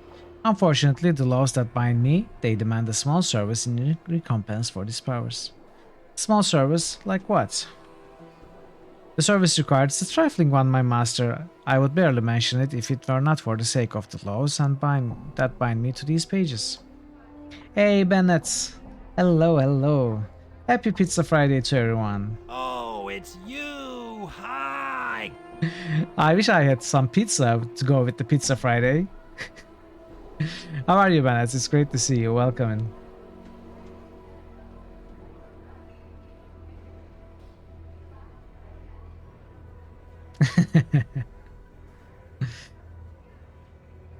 To unlock my power, you must sacrifice but a small bit of yourself, my master. You must spill blood upon the first of my pages. This act will serve to strengthen the chain between us and allow me to help you reach your full potential. It's a small price to pay for the spells that will come to be at your disposal. All right, here. Updated my journal. You cut yourself and allow a few drops of blood to drip upon the page. A strange chill settles in your bones.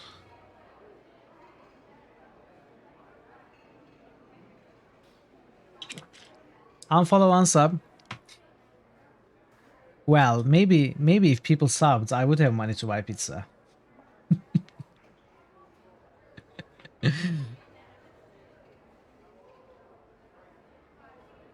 At the same time, there is a feeling of triumph. You have learned a new spell, blindness. This is your power now, master. Know that this is but the first power that lies in my pages. Refollow, resub. Boost pizza. I wish. I should add pizza to the list permanently.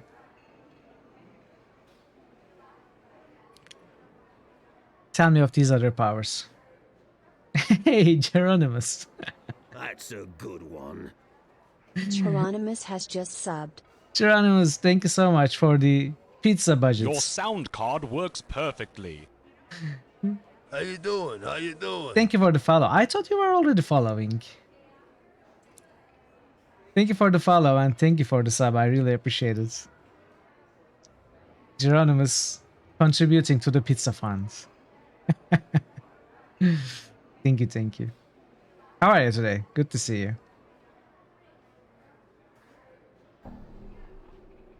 Are you streaming today, Bennett? Of course you are. It's Pizza Friday stream, right? What game are you streaming today?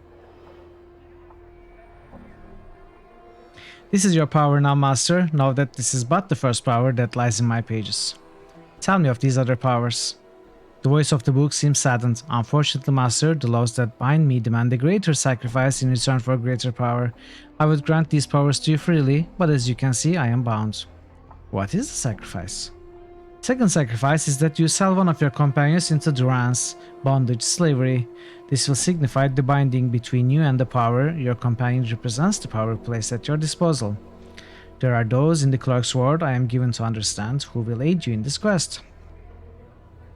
Seek out Rischika, the importer. Cannot bear someone not being able to stuff themselves with pepperoni pizza.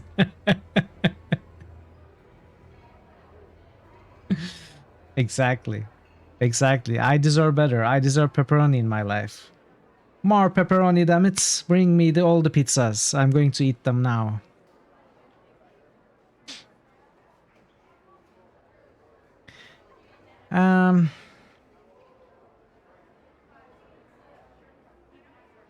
I'll think about it. Give me some advice, will you? Faster than Rischica fast wrists, sure. Updated my journal. You wish my knowledge, master? Yes. I bestow this advice. Be wary of those you keep close to you. Never take them fully into your confidence. Never dilute your strength by sharing it. Many emperors I have known have done such, and I do not wish you to suffer the same fate. Give me some more advice. Updated my journal. Then I bestow this advice. If they claim friendship, then let them prove themselves. Words carry little weight compared to action. If friends they be, then they should be willing to die for you. Give me some more advice. Updated my journal. You feel a slight tightening in your chest as the book speaks. Then I bestow this advice. Show no weakness. Do not admit error. Do not show hesitation. These things tell others that you are uncertain. A stone that is unbalanced and may be toppled. Okay, so the more we ask for advice and probably the more sacrifices we make, the eviler we get, the more evil we get, right? So I think I should stop. I don't want to become evil. Very well, I had some other questions. Updated my journal. How did Manchok come to possess you? The book sighs. The diseased rat mage unearthed me in the catacombs. He pried me from the grip of my former master. He brought me to his nest, and his power was limited, and he understood little of my teachings. Tell me of your power. The second sacrifice is that you sell one of your companions in... What? No. No, I do not wish your knowledge. Answer some questions. How did Manchok... Tell me about yourself. I am Power Master, and I can teach you more. Refresh my memory.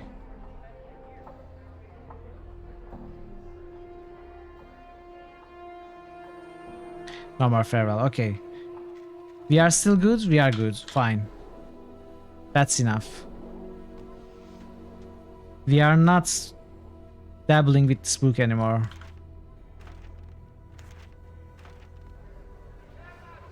Let's sell the blindness scroll.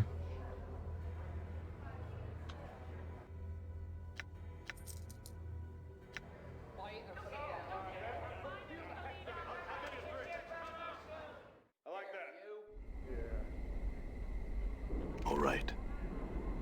So Byron is here. Kina, and there's 3 Xantian Sebastian. Okay, this is the healer. Let's start with Byron. Maybe let's check this first.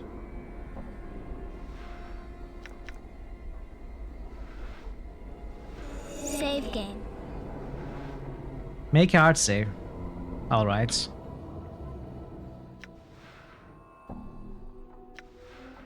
New critical hits boost. Owl Fashion just Sure. boosted Nox. Nox.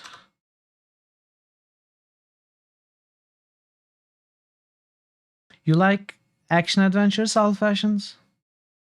First Lionheart, now Nox. Did I say action adventure? I mean action RPGs. Sorry. Are we getting some Bogo boosts? We can get one. Are you boosting one, Bogo?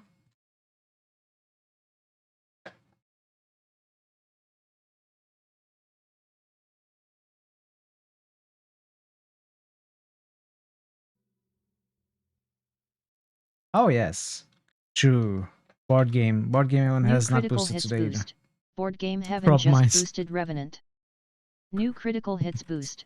Bogu_Bogu just boosted Probe Mines. Probe mines. New Yes. critical hits boost. Board game heaven just boosted Dungeon Siege. Oh, look at Vampires sitting at the top now. Wow. It passed Neverwinter Nights. Dungeon Siege. 16th of September, 18 points each.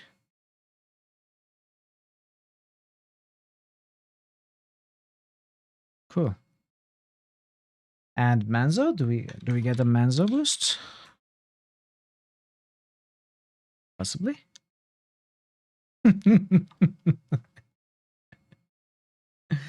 Hey, Katmas. Board game heaven just boosted Kitmas Menzo Biren Zanram 1987 Pantang is Gong still here Spam after Pizza 4 Friday High months, and Peslong. has just resubscribed. Hi, D.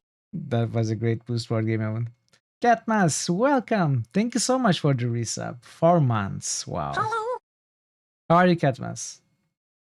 It's great to see you. Thank you for the support, my friend. This air's making my skull itch. Be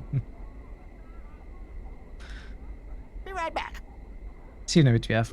You see a well-dressed middle-aged man. He seems to be scanning the crowd with a practiced eye. He notices your approach and gives you a quick once-over. Greetings. Yeah, that was kind of unfortunate timing, but it's fine. Certainly, you most certainly will. Greetings. He smiles at you and gives you a barely perceptible nod. I am Byron Pikett's Moneylander. May I help you? Little tired? Well, it's the start of the weekend, right? You can rest now. Hopefully you are not busy during the weekend. Moneylender? He nods again. Yes, I cater to the needs of the merchants. Want to start a business? Keep one afloat that's down on its luck? Or perhaps expand the business? In either case, you come to see me for the funds. He looks you up and down. I doubt you're a merchant, sir. So what can I do for you? Wise just nominated Menzo Biran Zanram Pantang Gong Spam Pizza Friday Hi Peslam. What? You wanted it to be heard, didn't you, Parrots? No rest for the weekends. It's not the weekends who needs the rest, it's the people during the weekend. But like most games on my list, you are just thinking what is dynamic enough so it's fun to watch. Ah, I see, yeah, I see. This game can be very, very slow, right? We can stop at a character for half an hour, even more, reading and reading. This game has little action compared to some other games. New critical hits boost. Ket Moss 1987 just boosted Menzo Biran Zanram Pantang Gong Spam Pizza Friday Hi Peslam and some fun tonight. Alright, I am... Damn it. No rest for the wicked. I am taking that as a Menzo Baranzan boost. No refunds, okay? And Legion, thank you so much. Thank you so much for the... I boosted Menzo, by the way. Thank you so much for the cheers. 100 bits. No rest for the wickeds. Weekend wickeds. Yeah. It needed to be heard. That's for sure. Thank you, Legion Grey. I appreciate it. I doubt you're a merchant, so what can I do for you? I am a merchant. He smiles and looks away for a moment. A merchant of death mayhem. Boy! Two members of the community were just gifted a sub by Parrot Wise. Parrots, thank you for the gift subs. A hype train is just initiated, everyone. If you're interested in something like that. Thank you, Parrots. New critical hits boost. Legion Grey just boosted Planescape, Torment. Planescape Torment? What are you doing, Legion Grey? What are you doing? What is that? Would you like to change your boost, or was that just a joke, and do I confiscate your 500 points? If you insist on monopolizing my time, please come to the point of this visit. Can you tell me about your business? He frowns and shakes his head. No, I see no reason to. He looks you up and down. You're obviously not someone I conduct business with. I think you should leave. Looks away. Chaos, you live here. Fine. Then your points live with me now.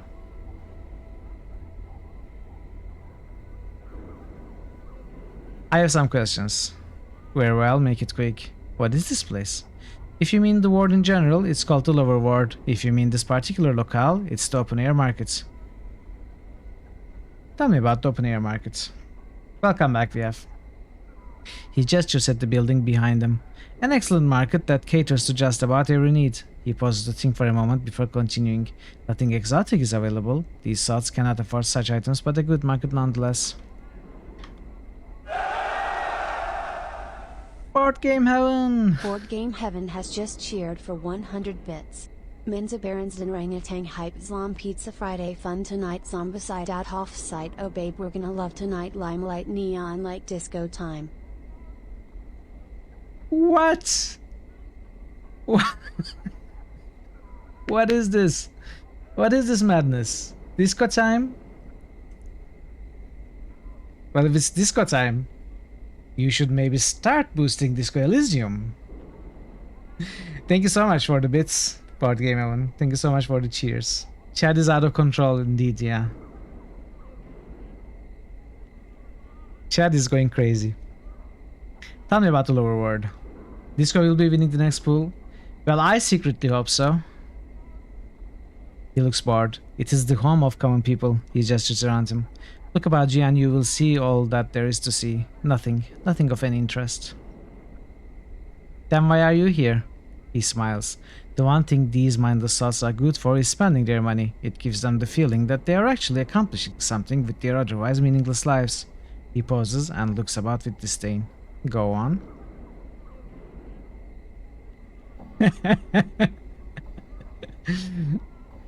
That's not a burb rave, that's Stealthy Golem rave, jamming. And pizza's falling down. Well, I'm glad the chat is having fun. Go on. He shrugs. Where there's money, you will also find merchants and thieves. I help provide merchants needed to relieve them. He gestures about of their hard-earned coin. He smiles at you. You mentioned thieves. Who helps provide them? Not I. He gives you a calculating look and smiles. Why do you ask? I'm looking for some training. Updated my journal. He laughs and looks around. Really now? Well, that's not the kind of thing you should admit to just anyone. He studies you while he thinks. As I said, I have nothing to do with thieves. Perhaps you should talk to Lenny. He can usually be found south and east of the market. He pauses for a moment. Tell him I sent you. Thank you. Farewell. What is that? Chicken attack?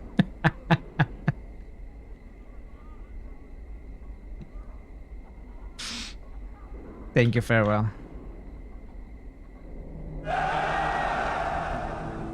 More bits.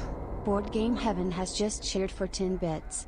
Words in papers, words in books, words on TV, words for crooks, words of comfort, words of peace, words to make the fighting cease, words to tell you what to do, words are working hard for you, eat your words but don't go hungry, word. You broke TTS. My lungs feel like a chimney. Recognize me? TTS said enough. Arisa by Legion Grey. Did you know Hey. it has been 2 months? Thank you for the 10 bits, Board Game Evan, and thank you for the resub, Legion Grey. Thank you, thank you. Words in papers, words in... Is that? What's happening? Hype train is complete. Hey. Hype train complete at level 2. Well, I hope you got some nice emotes.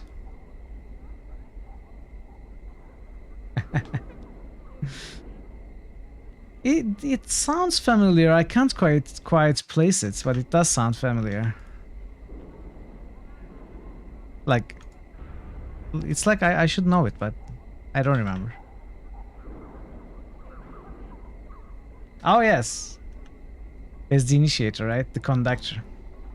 You see a fair-looking young man in shoddy clothes. His eyes dart about as he scans his surroundings. He notices your approach and begins eyeing you warily. Greetings. He looks you up and down, then glances about. Returning his attention to you, he gives a wicked grin. You'd best have a good reason for disturbing Lenny Bark. I have some questions. He laughs at you. I ain't no tout. If you got questions, go find one. His smile broadens. You'd best push off before I have to bleed you. What if I told you Byron Pikett sent me? He stops smiling and examines you for a while.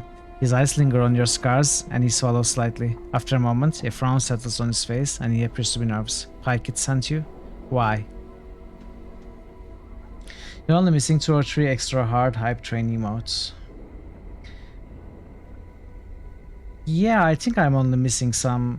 I'm also missing some higher level emotes. I'm not sure though. Is there really somewhere that's I could maybe cross-check? I don't know what actually I'm not that interested in them, but still, you know. It would be cool to have them all, I guess. He said you could answer some questions. He frowns. What questions? You notice he looks rather tense. What can you tell me about this ward? He looks around and shrugs. This is the lower ward, home of the common people. Life here isn't as desperate as it is in the hive, but not as good as it's in the clerk's ward. He looks around again. Other than that, there's not much to be said. What can you tell me about the hive? He shakes his head and smiles. I guess you would call it the slums of Sigil. Lots of poor sods there with no place to go other than the dead book. He pauses. Nothing else to say about it. What can you tell me about the clerk's ward? He smiles. The name says it all, Burke. Clerks, clerks, and more clerks. If you want to push some papers around or have papers pushed at you, it's the place to go. He shrugs. Nothing else to say about it. What questions? I'm interested in learning the thieving art. Can you teach me? You sure you want to give up your current profession and become a thief? No.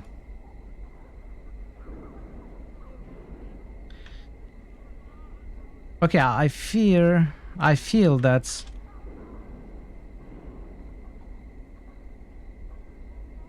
maybe Byron made this guy steal the papers.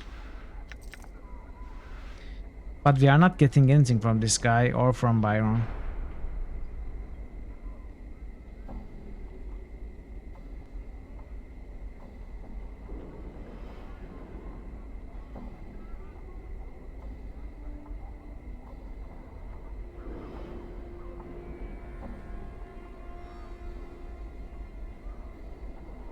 Such curiosity can be dangerous, even fatal if one isn't careful. He pauses to reconsider his next verse as he examines you closely. You might want to talk to Lenny. He can usually be found satanic.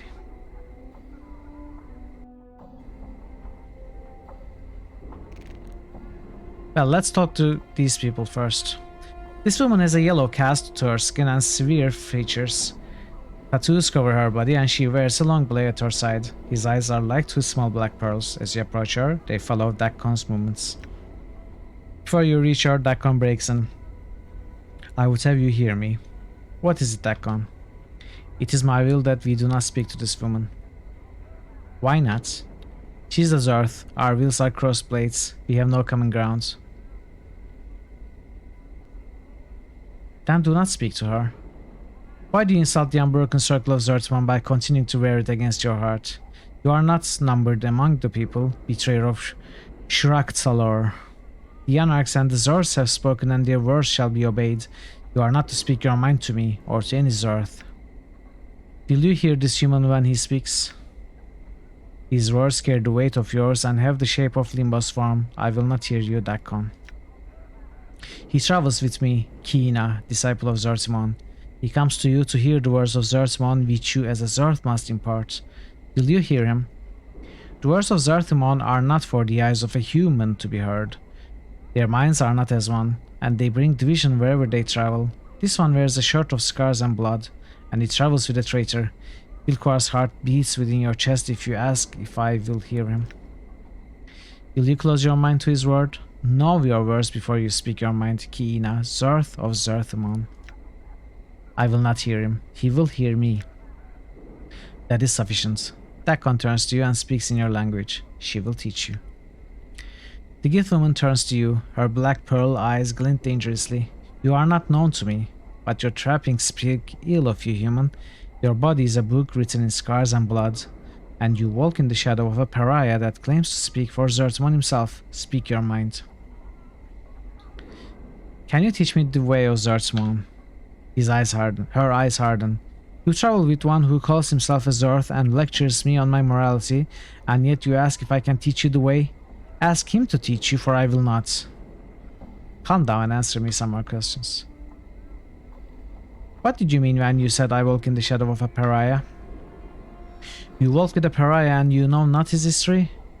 He is quick to speak other words, but of his history he has remained silent. Ask him of Shraktlar. Shraktlar. Ask him of Shraktlar, of the fall of a mighty fortress to the Githyanki, and see what his divided mind reveals to you. Ask him how he speaks with Zertimon's words, but his Karak is as mist. You got them all. Very nice.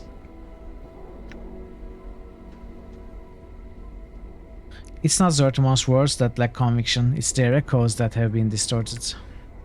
There is no doubt in how Zertimon's mind is spoken. New critical hits nomination. Owl Fashioned just nominated Kanung Legends of the North. Alright, I don't know what that is. Would you like to tell me a little bit about that and where I can find the game? And I will certainly look what it is and see if I approve or deny the nomination.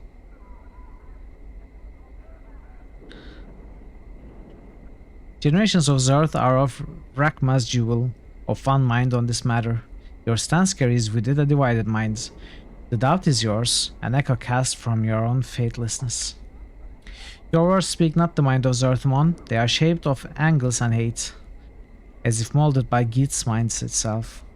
You shall lie with the dead of Shrakt's lore in shifting chaos, for you see all with Vilquar's eye, your mind is divided, your Karak weak. Stand in the way of the blades. As if sensing your intent, Dakon speaks to you without breaking the gaze he holds with Kina. Hold fast and do not stand in the way of our blades. Let it go, Dakon. Dakon reluctantly lowers his blades. Kina stares at him incredulously for a moment, and then a sharp grin splits her features. The truth at last, your mind is not divided. You are a slave to this human. He speaks with an anarch's authority to you, and you listen. Your mind is cast in Gith's mold, Kiina. Let's go, Dakon. This is why Gith shouldn't breed. They are always going on about this, and the belief of this, or... Oh, it's Mort! This is why Gith shouldn't breed. They are always going on about this, or the belief of this, or where's a mind flayer, or Githyangi to kill, and so on and so forth. I don't think they even enjoy poking each other. They go barmy and lose their minds by the wayside, or else they stay so direct and focused all the time that they forget their sense of humor. They blather about focus and having one mind and community trust, but not that the race broke with itself as soon as it broke with the mindsuckers. Now tell me religion and ideology won't bring the planes crashing down. You have lost your way, Dakon. Know that I hope you find your path. I pity you. Farewell. The Zard stares blackly as Dakon as he returns with you. She turns her back to you as if daring Dakon to strike the tracks. Oh, a shadow is coming. I'm gone. All right.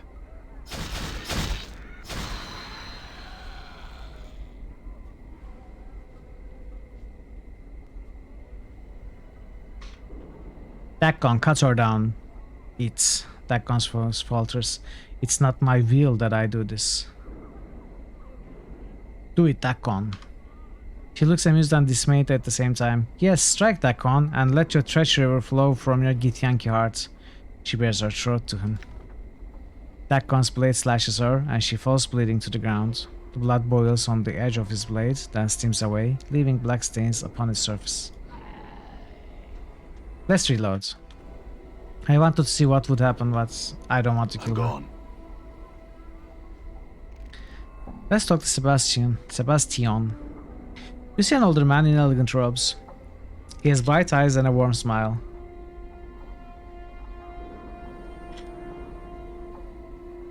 He gives you a slight bow as you approach. Good day, Cutter. I'm Sebastian. How may I help you? Greetings. Greetings to you as well, Cutter. He stops in mid-sentence as he notices your scars. You see his eyes travel along them and his eyebrows arch in surprise. He returns his gaze to you. I was about to ask what I could do for you, but there's no need. I think I see why you came to see me, Cutter. What, are you trying to say you can help with these scars? He smiles at you and shrugs his shoulders. Perhaps, Cutter, perhaps. He leans forward and begins to examine your scars carefully. He runs a finger along several of them, mumbling to himself. Finally, he looks up at you. Yes, Cutter, I can help you. I cannot cure you, but I can alleviate the worst of your condition. And your price? Ah, yes, the price. He begins stroking his chin and stares at you. You get the impression you are being weighed somehow. He seems to come to some sort of a decision. I have a job that I think you could perform. Go on. I have signed a contract with a certain creature. I am no longer able to fulfill the contract. It is beyond my abilities.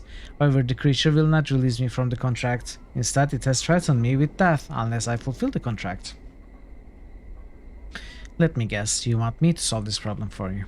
He sighs. Yes, I cannot do it myself. My reputation demands that I fulfill the contract or face the consequences. I am at your mercy in this regard. Will you help me? What kind of creature are we talking about? An Abishai named Grosik, Cutter.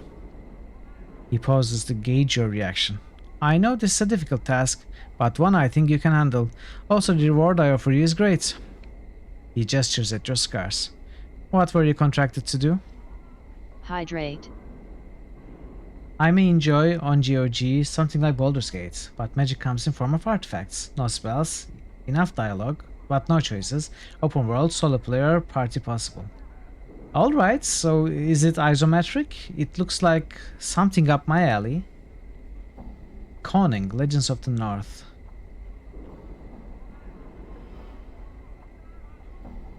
You also think I might like Baldur's Gate? I never heard of that game, Vidiot Fringe.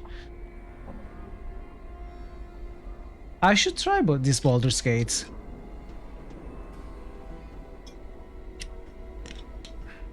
Is it a good game? I don't even know how to act about not knowing Baldur's Gate. Alright, old-fashioned, I will definitely check it out. I certainly do not have the game, and if it's not very cheap, I won't buy it right now. I will add it to the list, but it will be on hold until I buy it. Screw that Baldur's Gate game, Bandit Camp sucks. Yeah. You put Edwin as decoration, right? In the Bandit Camp. I don't know what happened to Edwin there. How did he get frozen there?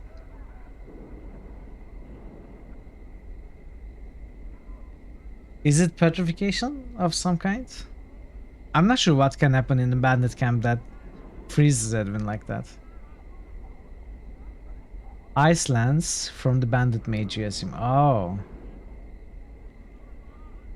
Interesting. What Baldur's Gate? What were you contracted to do? He shakes his head. I cannot reveal that information, Cutter. I am magically bound not to. That is why people come see me. They know that if I accept a contract, it will be handled with discretion. I see. An interesting proposal. He looks at you hopefully. Will you do it, Cutter? Yes, give me the details. My journal. He smiles at you and gives a sigh of relief. Thank you, Cutter. The creature is an Abishai named Grosik. You will need a magic weapon to cause it any harm, so check with some of the shops if you do not own one. A spellcaster can harm it as well. Grosik can be found to the east, near the siege tower. Conning ain't hard, ain't too long. Alright, that sounds good. Siege tower? Yes, over beyond the market. Damn thing just appeared one day several years back. No one knows why, and no one seems able to get inside to find out. I see. Some other questions. Who are you? I am Sebastian, a mage of sorts. I do contract work for those who can meet my price. What kind of work? He gives you a slight smile and shrugs his shoulders. Confidential work, Cutter. I am known for my discretion and getting deeds done. People come to me with quests. If I can perform them, I do so. If I cannot, I don't. In either case, I keep silent. You hesitate to use the word mage. Why? He nods his head. Yes, I am not a mage, Cutter, but I can perform the art in my own way. I have forsaken the normal studies of magic and followed my own path. He shrugs. He pauses and shrugs his shoulders. It's easier to call me a mage than to argue at the point. So what, is he some sort of a sorcerer? I guess. What is this place? He gives you a quizzical look. Do you mean this market or this Ward of Sigil? The market. This is a common market, Cutter. There are many things for sale here. Spells, potions, information, women, men, just about anything, if you can afford the price. Tell me about this ward. This is the lower ward, Cutter, home of the common people and the industrial side of Sigil. It's not the slums of the hive, yet it holds no splendor, such as the ladies' ward. Why is it called the lower ward? He lets out a short laugh and shrugs his shoulders. That depends on your point of view, Cutter. I'd say it's because this is the home of the common or lower classes. If you ask those who live here, it's because of the portals and the incident. The incident? Yes, he frowns on. He frowns as he pauses to think. A long time ago, this was known as the Prime Ward. People new to the city were placed here and not allowed access to all of Sigil. There were many other restrictions placed upon them as well. Sunberg took offense to that and decided to form a rebellion. It went nowhere, of course, until he made a fascinating discovery. Go on. You see, there are a lot of portals in this area of the city and most of them open onto the lower planes. Well, that Barmy Burke found a way to open them all at once. He allowed anything that wanted to come through the portals into the city. It became quite bloody, a terrible war ensued. Anyway, that's why this is known as the lower ward, because of the portals. Sebastian, how did this person open all the gates? He used an item he either had commissioned or made himself. What was it called? He pauses to think for a moment. Ah, yes, I remember. The Shadow Sorcelled Key. At the mention of the key, you begin to feel dizzy, and the world around you freezes, and everything turns grey. You sense a past memory trying to force its way into your consciousness. Relax and let it come. Updated my journal. The world around you fades, and you find yourself in the darkened streets of Sigil. Your heart is pounding, trying to break free from your chest. Your breath comes in ragged gasps. You've been running for hours, it seems, and yet you cannot stop. You turn a corner and enter an alley, finally slowing your flight. You feel your strength fade as you lean against a nearby wall and try to catch your breath. You become aware of something hard pressed into the palm of your hand. Glancing down, you open your clenched fist to stare at the gem embedded in the flesh. Your body sags towards the wall until your forehead touches its cold, damp surface. Your eyes close and you force yourself to take slow, deep breaths. Just as you feel your strength returning, you hear a faint noise and instantly snap to full awareness. You turn to look toward the alley mouth. At first you see nothing, just ghost visions caused by the shadows of the night. You are about to turn away when a slight movement catches your eye. Slowly, a female form glides around the corner, pauses, then turns to face you. Your eyes travel from her slender waist toward her full bosom, and then her blade-enshrouded face. Even in the darkness, you see her cold, emotionless eye. The memory fades and your normal vision returns. You are standing before Sebastian's in the market. He is looking at you with some concern, but this passes when he sees that you are alright. Thought I lost you for a moment there, Cutter. What became of this shadow ensorcelled key? He shrugs his shoulders. No one knows. The key has been lost for some time now. Many believe the Lady of Pain took the key to prevent it from ever being used again. So, what was the outcome of the rebellion? He thinks for a moment. Well, everyone except the leader was given pages in the dead book. The leader and the creatures just up and vanished one day. Surely the lady's work. The survivors fled the ward. The fumes of the lower planes had polluted the air, you see. Anyway, the ward remained deserted until the foundry was eventually built. Can you tell me about the foundry? He frowns. It is the home of the Godsman Cutter. If you have any questions regarding them, I suggest you go to the foundry to ask them. I must go now. Farewell.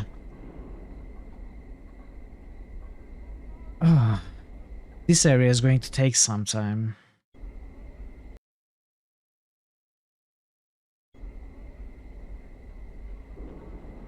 You see a pretty young woman in fine clothes. Her skin lacks the usual yellow tint of the inhabitants of this ward. She appears to be watching three nearby creatures with interest. Greetings. She turns to face you, and an annoyed look crosses her face. Yes, what do you want? I have some questions. Fine. She looks irritated. Who are you? My name is Xantia. She looks you up and down, then frowns. Wait, what? Was Xantia the name of the protagonist of Legend of Kyrandietsu? Am I making this up? I might be making this up. Is there something else you want? I have some questions.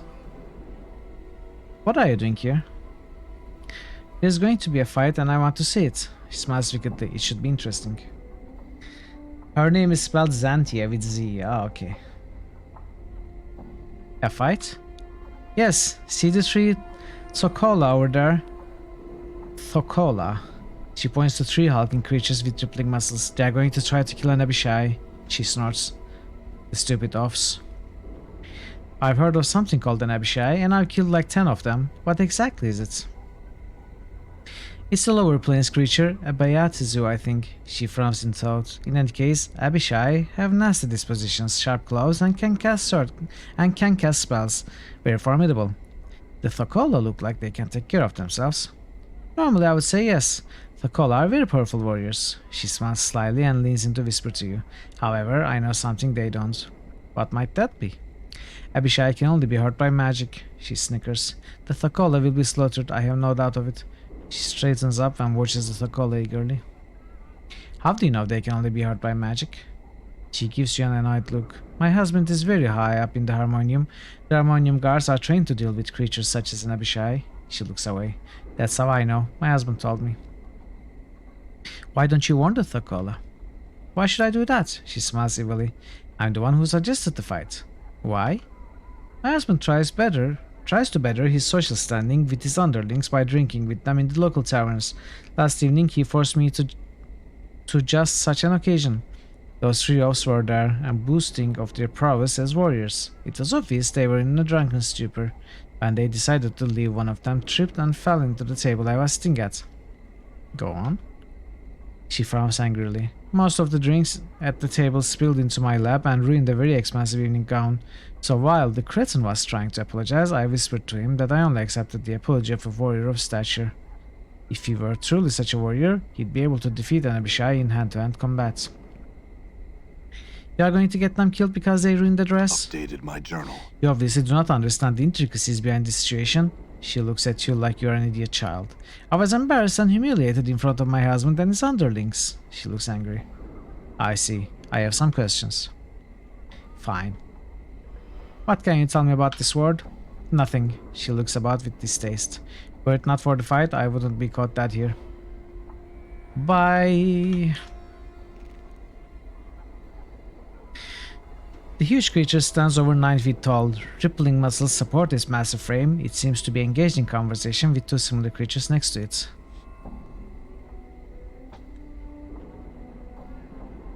Greetings. He turns at your greeting and begins to look about. After a moment, he looks down and notices you. A look of confusion crosses his features. What you want of Zerb? I have some questions.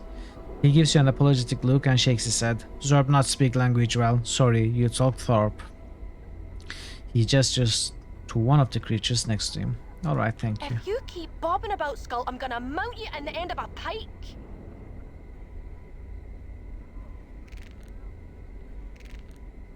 This creature is huge, standing over 9 feet tall. Rippling muscles support its massive frame. As you approach, he leers at you and laughs. Greetings. He looks down at you and gives you a friendly smile. What you want, Smalley? I have some questions. You got questions maybe Thorpe got answer. I've talked to Xantia. She said you are going to fight an Abishai. He smiles and nods at you enthusiastically. That's right. Thorpe and Franz Barsh. Barsh? What's Barsh? Warn Thorpe. I learned that Abishai can only be hurt by magic weapons. Updated my journal. He gives you a worried look. Need magic? How do you know? I've asked around Thorpe. It's what people tell me. I've talked to Xantia. She told me. Ooh.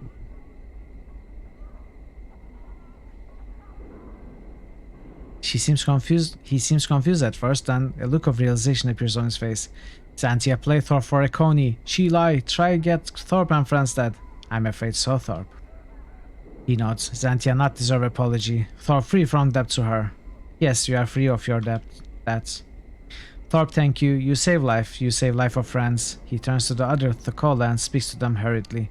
After a moment, all three bow to you, and each hands you a pouch of coins. Thank you. He smiles. You good friend, you deserve. I must be going. Farewell.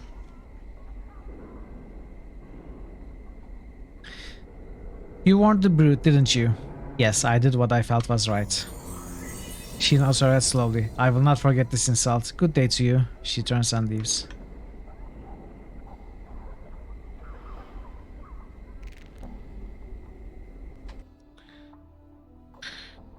Oh man.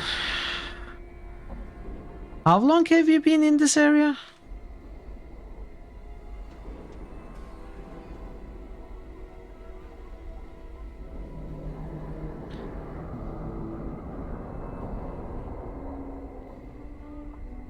Do you have any jobs that need doing? I certainly do, friends. I have a little errand for you to run, if you'll take it. It'll net you 50 coins. All you need to do is run this handbill down to the print shop and ask Scuffle Pen to print up 100 copies for me. Here, take it. He shoves a crumpled piece of paper into your hands. Alright. Updated my journal. I'd like to sell something to you. Let's barter.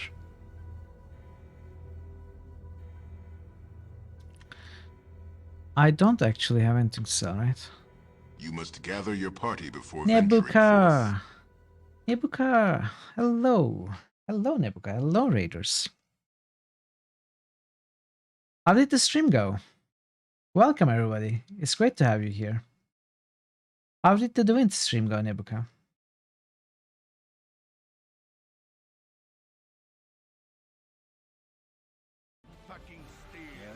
Hey, Why is this not working? Fucking lightning bolts. Love it. Love it. No. I wanted to watch this. Come on. Can you retrieve this before it hits? Or is it's over? Stand back and watch. Only take me to a licensed cleric. Pleased to see you. I hate that spell so much. I hate that spell so fucking much. It's incredible. Especially because that one guy should have backstabbed that motherfucker. It should have happened. I did the quest. I did it. I'm sorry, I don't know why the clips are broken again. We had to have watched this clip. I'm sad now. Went well enough. I'm guessing you didn't finish the game, right? It's going to be later. Maybe this week, maybe next week. Why is it broken? Give me a moment. Oh well, I will check it after stream. That's so weird that it's not working. But I will have to check it after. Didn't even really start the third area. Oh, okay. So you did not even start the last area, and which you don't know how long it is anyway. Probably can't finish this weekend. So yeah, next week. I see. Anyway, welcome. It's great to have you. Welcome, Raiders. Thank you for coming. Thank you for staying after the raid. If you don't know me, I'm Mitral. I play a lot of RPGs like Nebuka, but unlike Nebuka, I'm not very good at them. I read a lot of stuff. So if you have not been to Nebuka's channel, you should definitely give him a watch and give him a follow. He plays very cool RPGs and some strategies, sometimes some action games, and does them at high difficulties and stuff. Right now, he's in a playthrough, doing a playthrough of Divinity Original Sin at one of the higher difficulties. His first time playing, and game is surprising me with how long it is. So I've certainly, I'm been avoiding spoilers from Nebuka's streams. I have been taking a look at the stream when I can, but not really following the game. But it's impossible to not notice how long the game is and how much there is to do and how much stuff to read and explore and find. It's a long game. So one of our friends in the channel, Sangnif, was saying it took him 120 hours, which is longer than it took Baldur's Gate 2 for me. So I've been getting really excited about playing Divinity Original Sin, watching Nebuka. So yeah, if you have not been there, certainly give him a watch and give him a follow. And we are playing, continuing Planescape Torment. We have just finished the Hive, and we have started the Lower World. And I think it's been maybe 2 hours or so since we got here, and we have not moved past the half of the first map. So there is just hours and hours of reading here, it seems. Hopefully you enjoy your time here.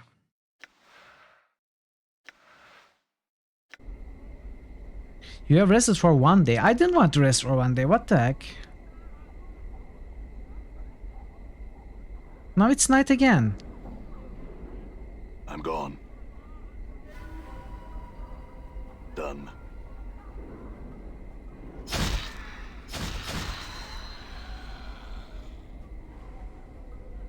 At least we are healed. Okay. Oh! All right. More and more shadows are appearing now. I'm just falling. The clock sings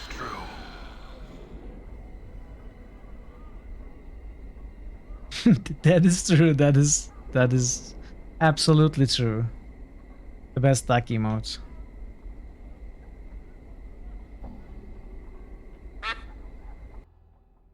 The coffin maker. Okay, let's go here.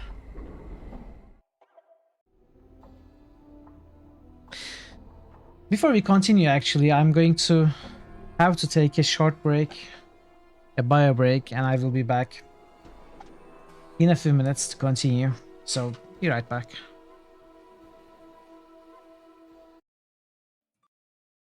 Honey would be her. I don't care, he's dead. Side for you. For you! For you!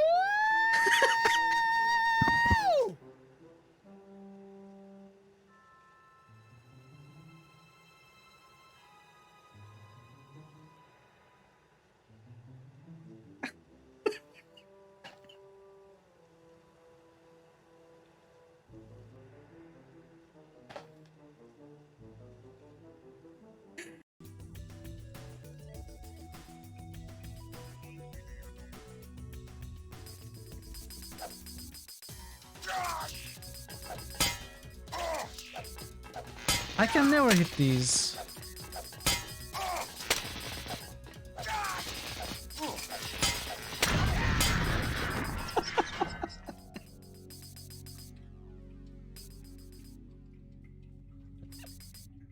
Well, I killed it. Me, whatever shall I do? That balloon looks silly on your head. Oh, does it? Thank goodness you were here to tell me that.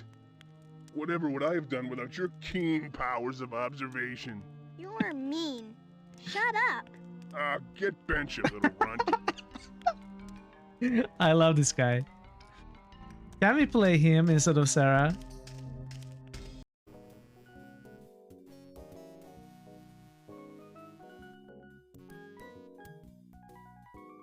No. That knife is not going to cut it. Get it? Cut it? I told you I had a plan. I'm very funny.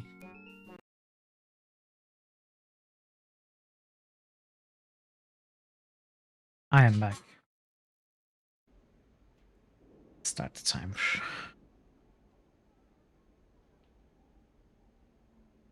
You see a rugged-looking, square-jawed man. Good to be back. He turns to you with a wide smile. How are you, Cutter? Good day to you. Good day indeed. He squints at you for a second, then juts his hand out to shake yours. Shake his hand. Greetings. Hammer is at your service. At your service, not at your surface. Member of the Harmonium and the fashioner of fine coffins for the recently departed. I think I know you, do I not? Let me see if I can place it. He pauses to think a moment. Sharp with names, I was in the Harmonium, let me tell you, knew everyone on the entire world. I have some questions. He nods at you. Ask away. He gives you a broad smile. Who's your friend here? He glanced at the customer. Dimitri? He shrugs, like he hadn't considered the fellow before. Quiet, doesn't say much, do you, Dimitri? Dimitri doesn't respond, but simply gives the same blank expression. A few seconds later, he nods. Amris shrugs, turns back to you. Wandered in one day a few weeks back. Been a regular ever since.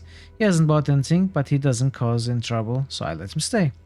Seems harmless enough. You see, when I was serving the Harmonium, part of our work was to take people under our wing, give them a little shelter from the chaos of the streets, and get them spruced up.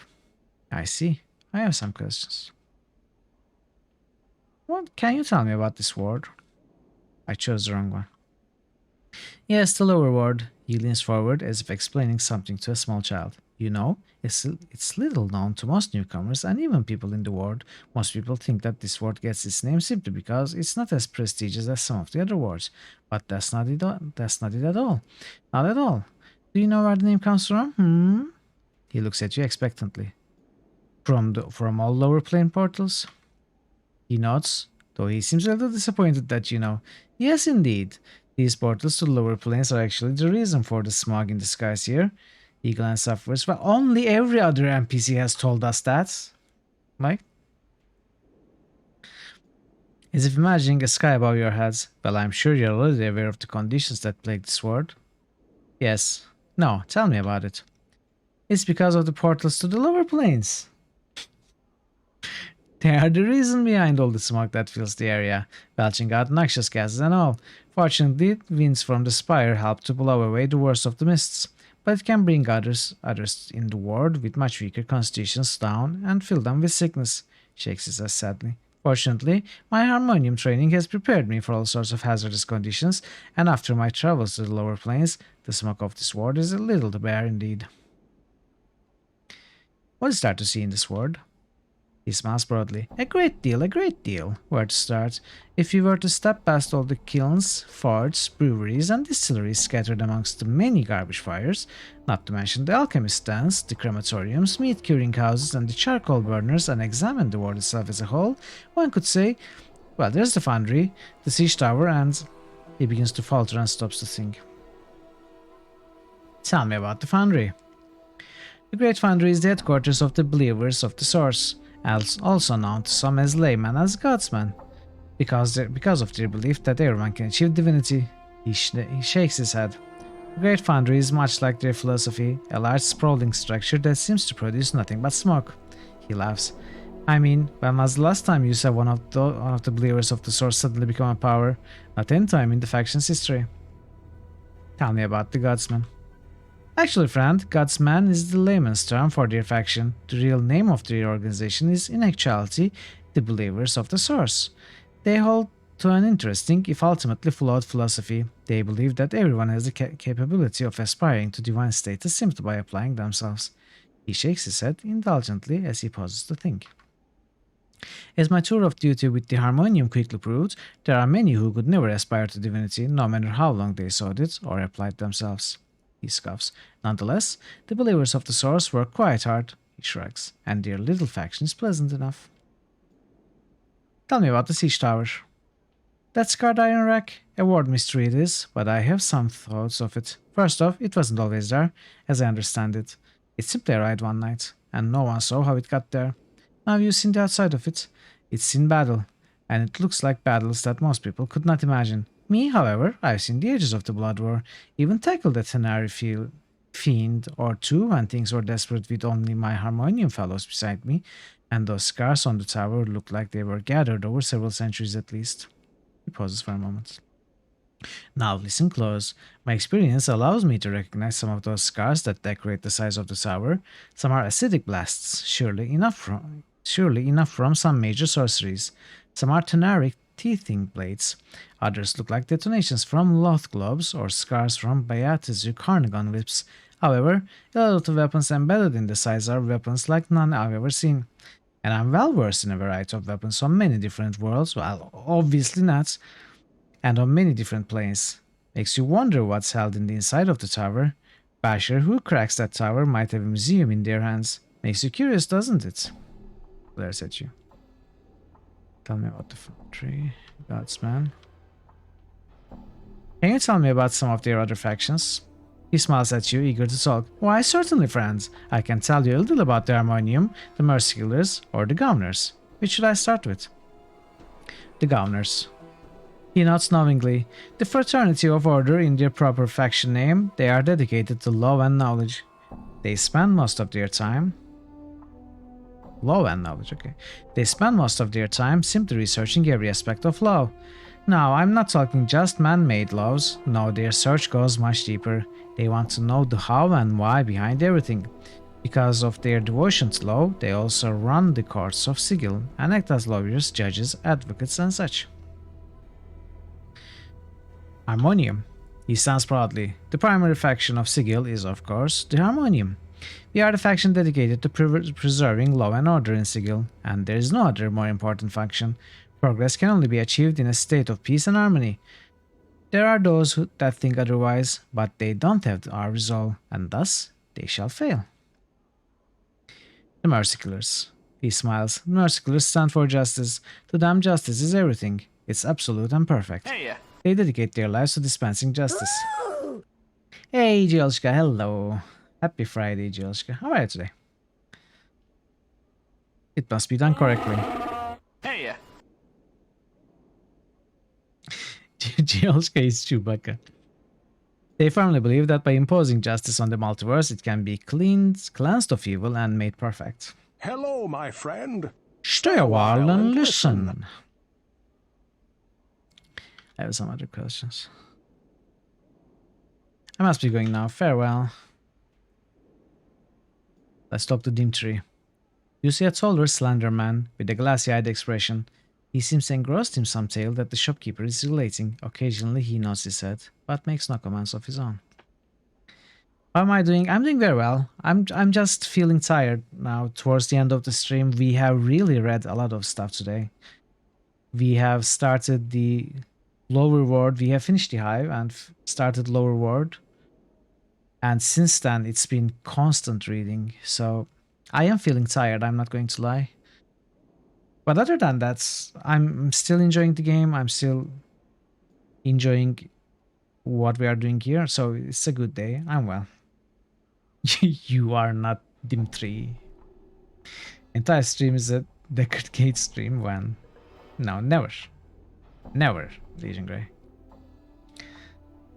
You are surprised I didn't lose my voice. Yeah, I mean, I'm not stretching it. So...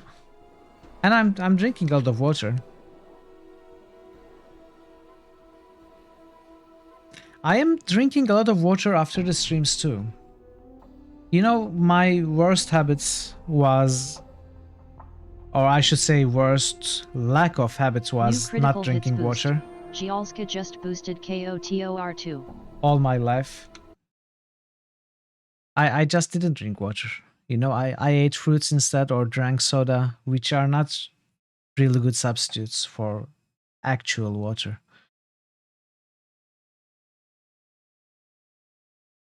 Only when I started streaming, I started to pay a little more attention, and only lately am I really hydrating properly. And with this game, I'm overhydrating, which is the only thing that keeps me from losing the voice, I think.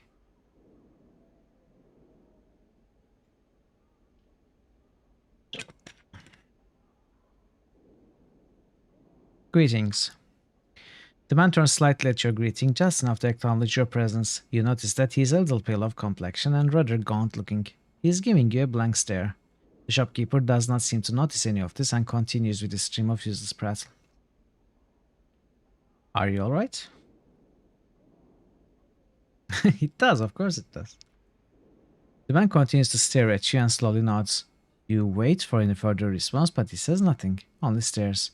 You're about to turn away in frustration when you think you notice a strange musty odor about the man. Step closer and sniff. Need more demon growls to erase voice. No, I'm not... I'm not doing weird voices like that, not gruff voices or harsh voices. I mean, I'm not really trying to do voice acting, so I'm always speaking at a comfortable level and tone of my voice, which also helps preserve it. If I was voice acting, I would probably have lost the voice long ago.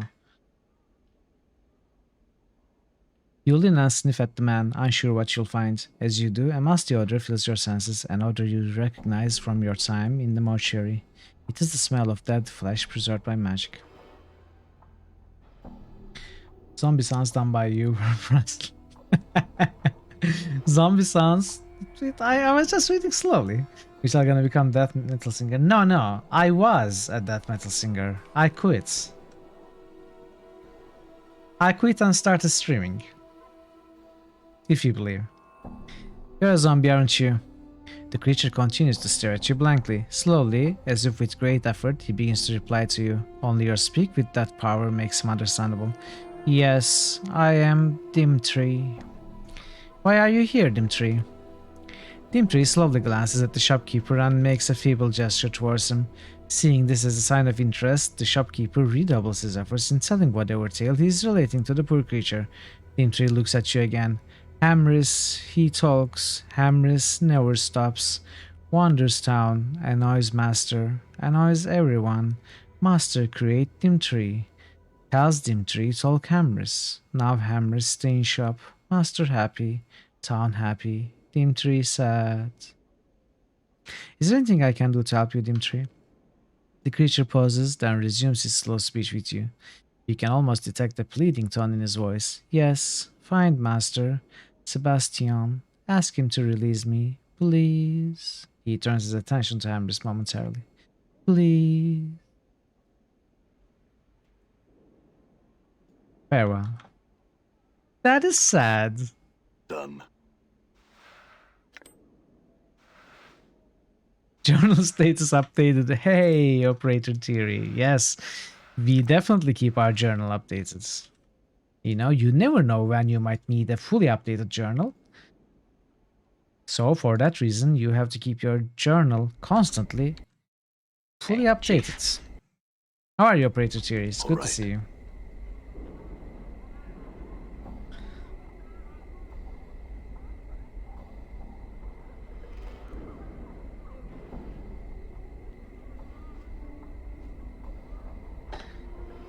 No, I'm working on it. Oh, okay. We cannot talk to Sebastian before doing his quest. Work's busy in a good way. Well, that's good. If you are enjoying what you are doing, then that's great. A Nazi. You see a sickly Gitzerai woman. She is hunched and bent, and her constant coughing is obviously a source of pain to her. She holds a handkerchief that is practically soaking with blood, tissue, and phlegm to her face. She spies you and hisses. Greetings. She stares at you and speaks a few mumbled words to Dakon.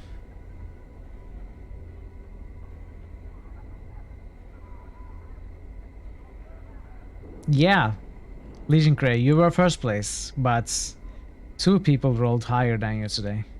In fact, Bogu Bogu's roll, I don't know if it's going to be beaten this season, honestly. It's very high. Unacceptable. Well, that's what happens. That's the truth. Dakon glancing at you and says, she cannot understand your speech. She says she's dying. Is there anything we can do for her?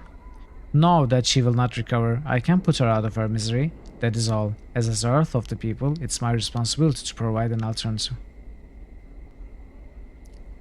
Then be merciful, Dakon. Dakon draws his blade and waits for the woman to prepare herself. She touches the unbroken circle of Zertimon he wears for a moment, and her face is stoic. His blade is a blur, and when he has completed the stroke, she lies bleeding on the hearthstone of Sigil Streets. Well struck, Dakon. Let's go. You'll just be more evil in real life to make up for it. Well, are you going to keep killing bananas cultists? Updated my journal.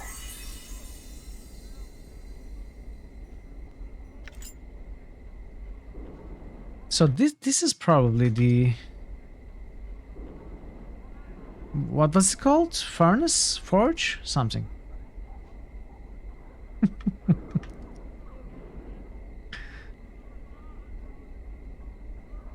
You see a burly, bored-looking guard. State your business, please. I'm here to put in an order. I'm sorry, sir, but we are not currently accepting any new orders due to a large project we have undertaken. Check back in about a year, sir. Thank you for your interest. Right, I had more questions. I'm here to pick up an order. Yes, sir. Maybe see your receipts? I'm sure I had it on me. Yes, sir, but I'm sure you did. However, until you can produce evidence that you have business here, I'm afraid we can't offer admittance. Gods, man. I don't know. They are talking too much about law. I don't think I will. Wait. That's not... Which one was the lawful one? Harmonium and one other. But not Godsman. I forgot their name. Anyway. Who are you? I'm a guard of the believers of the source. These are the lawful ones, right? Looking for law in everything. Believers of the source? Yes, sir, Godsmen, we are called. Why? We are one of the 15 recognized factions of Sigil, sir. We believe that every being has within it the spark of divinity, neither good nor evil necessarily, but potential to be divine.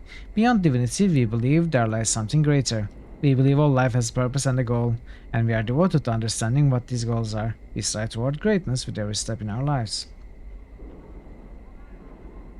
No, not Mercy Killers. Mercy Killers serve justice. Sounds important. We believe it is, sir. Can I help you with something else? Yes. What are you doing? Guarding the gate, sir. Right, I had more questions. What is this place? We are in front of the Great Foundry, home to the believers of the Source. What is the Great Foundry? Aside from being home to the believers of the Source, it's also one of the largest foundries known to mortal existence. Much traffic passes through these gates. We take orders from all across the plains. Currently, we are not accepting any further orders, as most of our craftsmen are either working on a new project or are commissioned for the next several months on smaller orders. What this means, in practical terms, is that you are not getting in unless you have a receipt for your work to pick up or have urgent business inside. I do have urgent business. State the nature of your requirement, sir. State the nature of your emergency. No business, sorry. I lied. I am sorry. Alright, we almost took 3 steps without seeing any NPC chat. That's improvements. Almost 3 steps. The man has rough, leathery skin with a pale yellow cast and gaunt features. His face is angular. His nose is small and highly placed, and his ears taper to points. A tracery of tattoos and scars cover his body. He is dressed in strange, gaudy leathers that look more ornamental than combat-ready. His eyes are like 2 small black stones, and they track you as you approach. Before you reach him, that composes. I would caution you against speaking to this Githyanki. What's a Githyanki? Updated my journal. Githyanki and Githzerai were once of common stock. They were slaves and food for the illiterate. Mind flayers who devoured our lives in order to succor their own.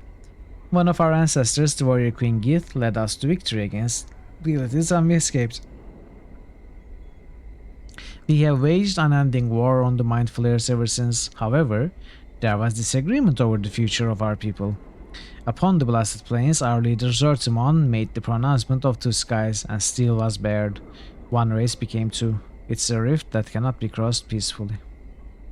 We are going to speak to him anyway. Back on notes. Marsh rolls his eyes. Fools rush in. The Githyanki has been watching your approach and seems to ignore you entirely. Dakkon, who wails on the walls of Shrakt's lore. An unexpected surprise. He draws his weapon. Dakkon also draws his blade. Yimin, your blood shall corrode the flagstones of the streets. Stop! Dakkon speaks to you, though he never takes his eyes off his opponent. Hold fast and do not stand between our blades. Let it go, Dakkon. Dakkon speaks to the Githyanki. Yimin, this is not a place of battle. The entire multiverse is our battlefield, dog. There are no sanctuaries, there is no peace. You shall die. The Githyanki attacks. Attack the Githyanki. Tanja's Valley. The Karak sings true. Okay. I'm gone.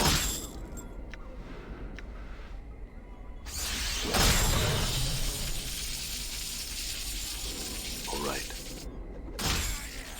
Did you see that?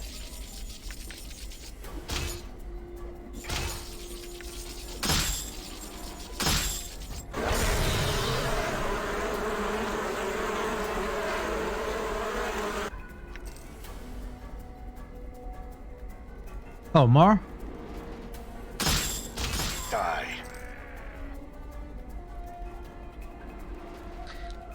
Let's buy trysts. You see a young woman who is trying to get your attention. She is wearing shoddy clothes, but her demeanor is of elegance, unlike that of the people who surround her. Upon close inspection, you notice that her skin is clean and smooth, lacking the yellow tint of the inhabitants of this world. She notices your approach and smiles at you. Greetings. I thank the powers that you noticed me. I am in need of services of a mercenary. She pauses and examines you more carefully. If appearances are any indication, you would seem to be such an individual. What exactly is it that you want of me? She nods to you. The heart of the matter is that I am to be sold into slavery for a crime I did not commit. I am in need of a champion, someone who will help me prove my innocence and free me from this fate. She pauses and looks at you expectantly. Tell me exactly what's going on. She thinks for a moment. This is long in the telling, Cutter. Please bear with me. Go on.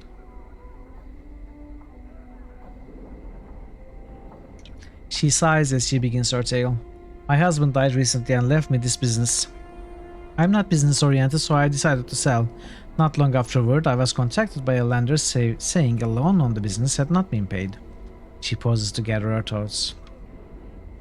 I examined all the documents my husband kept and found that there had indeed been a loan taken, but it had just recently been paid in full.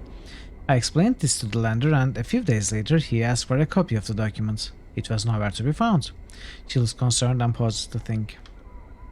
Well, when I could not prove that the loan was paid, the lender took me before the court. My monies were taken and applied to the balance owed. Since it did not pay off the loan, I am to be sold on the block to try and recover the remaining amount due. She gives a forlorn look. I don't understand why sell you into slavery. She shrugs. It serves many purposes. First, it keeps the prisons relatively clear of all but the vilest criminals. Second, the sale of the convicted is used to pay for any damages, costs, or fees involved in the case. Finally, the convicted still serves a sentence from which they are eventually released, supposedly as better citizens. Killing me softly. This is all fascinating, but I don't see how I can help you. I need someone to find the missing document, the one that proves the loan was paid. Or if you could purchase my contract, I could pay you back. She gives you a pleading look. I can't spend the next 5 years of my life in this ward, Cutter. It will kill me. Surely you've noticed the illness shared by all who live here? Yes, the yellow skin and coughing. She nods her head. Yes, Cutter. Please, can you find in your heart to help me? Yes, I'll help you. I have some questions though. Updated my journal. What's the lender's name? I know his name well, Cutter. After all I have been through, I will not like to forget it. She gets a faraway look, then shudders for a moment. Byron Pickett is his name. She pauses for a moment, and his associate may be someone named Lenny. Maybe I have to pickpocket Lenny or Byron. Who is this Lenny? She thinks for a moment. There was a small, fair-looking man who came to court a few times.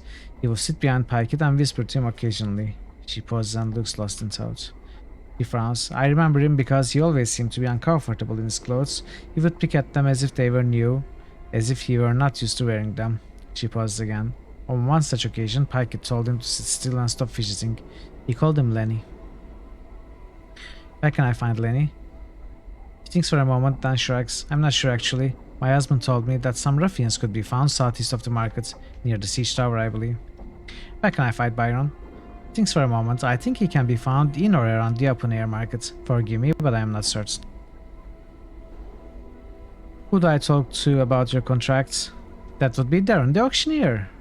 He's usually over there on the block. Wait, did we actually talk to this guy? I know we talked to him to buy stuff, but we did not go through the dialogue like we usually do, right? He's usually over there on the block. Could you have misplaced the loan documents? She shakes her head. No, Cutter. I'm a very meticulous person. I kept the document in a lockbox in my husband's study. It never left that room. Do you think that loan document could have been stolen? She shrugs. I don't know. Why would anyone steal that, yet leave other valuables be? It makes little sense to me. Well, maybe the lender stole documents so that you'd pay for the loan twice. Did you actually not think of this, Trist? Is this the first time that it's occurring to you? It's not even occurring to you, we are telling you. She looks at you and shocked. Oh my god. That is a terrible thought, she hesitates and then begins to tap her chin with a finger as she thinks. But also a most ingenious one, Cutter. This Byron Pickett does strike me as a knight of the post. A what? A what? She gives you a quizzical look. A thief or a cheat cutter? Such are called Knights of the Post. Or of the Cross Trade. A what? A what? Have you explained any of this to these scores you spoke of? She nods her head. Oh yes, Cutter, I explained my situation to many. You are the first willing to help me. She smiles warmly to you. I must be going now. Farewell. No worries at all, no worries at all about Game On. Thank you so much for being here. And for the cheers. Hopefully see you next time also. Have a great rest of your day. Okay, let's talk to Gilspro.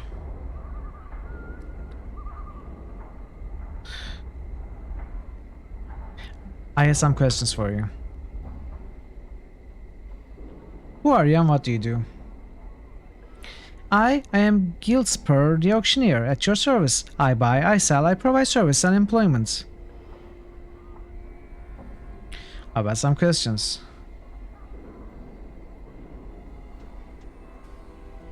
What is this place and what can you tell me of this area? This? Why, this is the lower ward, home of the Godsman, the Great Foundry, and a host of services. What you need is what we have. Can you tell me of the Godsman? A group of people close to my heart. They say we are all our own gods, that we have potential for godliness within our spirits. From our lowest beggar to the highest king, we all nurse gods in our breasts. Who could think of something finer? Not leaving, gonna have to ban you before I go.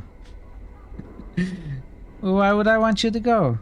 Stay as you like. I might leave at some point, but if you still want to remain in the chat, sure.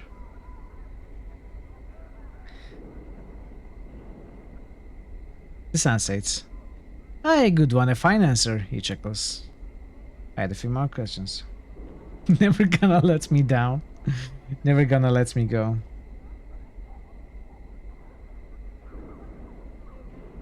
What are you selling? This again.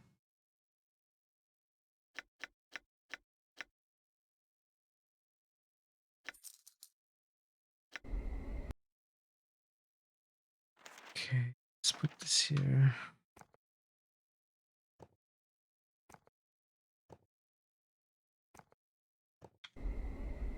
So, this dude has nothing interesting to say about the subject. Let's go back to Lenny. I guess I could kill Lenny. But there's certainly a better solution. Oh, okay. I want to ask you about the papers you stole from Trist. He swallows hard and stares at you. You notice his muscles tense and it looks like he's ready to run. He puts one hand on his hip in a nonchalant manner, but you can tell he's wound tight as a spring. I don't know what you're talking about, Burke. You'd best be off. Smile wickedly. Smile wickedly. You know what I'm talking about, Lenny. Byron had you steal some papers from Trist, and I'm here to collect them. He swallows hard and the corner of one eye starts to twitch. He glances at the scars that cover your body, then tries to meet your gaze, but cannot. Collect them? I destroyed the papers after I nicked them, just like Byron told me to. Really? Then why are you so nervous, Lenny? Let me guess, Byron thinks you destroyed the papers, but maybe you didn't. Maybe you kept them. A little blackmail material, perhaps? He stares at you for just a moment, then suddenly turns around. Grab him before he gets away. We won't be able to do this because we have low dexterity. Just as he starts to run, you leap forward to grab him. He deftly steps out of your reach and begins to sidestep you. Seeing your query about the escape, you make another more desperate lunge at him. You fail to grab him, but you do manage to bump into him hard, knocking him off balance. Your efforts foil his escape. Alright, I didn't destroy them. I'll give them to you. Just let me go. Hand them over, Lenny. Why did you keep them, Lenny? Blackmail, I assume? He snorts and gives you a defiant look. I kept them so I could turn Stag on your boss, Pikett, and keep Trist off the block. He shakes his head. Blackmail my arse. By the way, Pikett is not my boss. He stares at you in disbelief. You serious? I thought... But you said... He watches you closely for a moment and then laughs. You gave me the pill so I'd spill the chant to you. He shakes his head and looks at you with respect. Good job, Cutter. Let's go get the papers, Lenny. He shakes his head sadly. We can't. They're in a warehouse and they are not open for business right now. Rumor has it there's some sort of management change going on, but I don't know if that's true. In any case, I can get the papers. He looks at you sheepishly. That's why I won't help twist myself, Cutter. I can get the sudden papers. I'll look into this and get the papers myself then. He shakes his head sadly. You said what you did just to get me mad. I'd love to turn and flee. You are smarter than Busan. He smiles at you. Go to the warehouse and tell the clerk I'm here for a loan. He'll give you Trist's papers. If you then tell him I gave Pikett the laugh, he'll give you a bonus. What bonus? He laughs. Evidence, Cutter. It'll take Pikett off the streets for a long, long time if you give it to the right person. He thinks for a moment. If there's someone in the Harmonium you think you can trust, give it to them.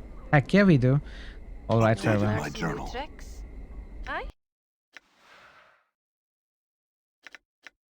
Oh, fighter level. All right. Level up. Yes.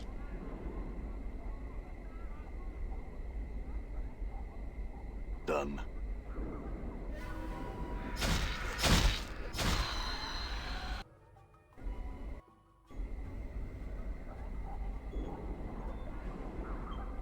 Oh, we found the Abishai.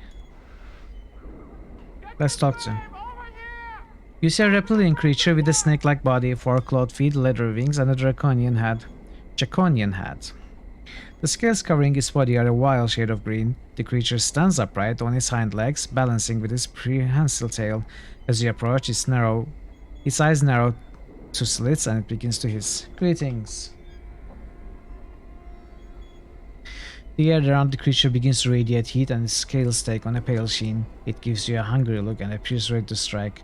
Suddenly, it takes a flurry of hisses and relaxes its stance a bit.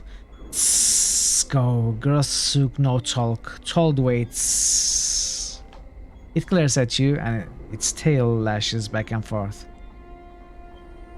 Sebastian sent me. The creature relaxes quite a bit, and the air grows cooler. It holds out a clawed hand to you. Give Grossuk information. He looks at you expectantly. What information? You start to read facial expressions on a reptile, but you are certain that Grossuk is rather annoyed with you. His tail begins to lash furiously, and the air grows warm again. No question. Give Grossuk information or die. Grossuk then take information from body. I need to know which piece of information is for you. I run errands intended for several people. You understand? He glares at you for a moment while he thinks. Finally, he gestures at its nearby tower. Siege tower. How to get inside. Sebastian say he divine way. Grossuk takes a step toward you and holds out his hand. Now give. Oh, that information. I'm sorry. Sebastian wanted to deliver that one in person. He'll be along soon. Updated my journal. The air around Grossuk begins to radiate heat, and his scales take on a pale sheen. Okay. He gives you a hungry look and appears ready to strike. He opens his mouth to reveal several rows of razor-sharp teeth. No, Grossuk, think you lie. Give information now, Grossuk. Kill quick. Not slow. Not give. Grossuk, take time. Remove your insides. Let you watch. Wait, I don't have the information you want, but I know something that I think is worth my life. Grossuk cocks his head to one side and glares at you. He seems lost in thought for a moment. Grossuk, listen. Information good, you live. He gives you a toothy grin. Not good, you die. Grossuk, your word. How do I know you'll keep your word? The creature glares at you. This pact, you and Grossuk. Grossuk live by word of pacts. Now you tell. I don't want to betray Sebastian. I need him for other quests. Forget it. Sebastian sent me here to kill you already. Anyway. Ooh. Right. That was a quick hit.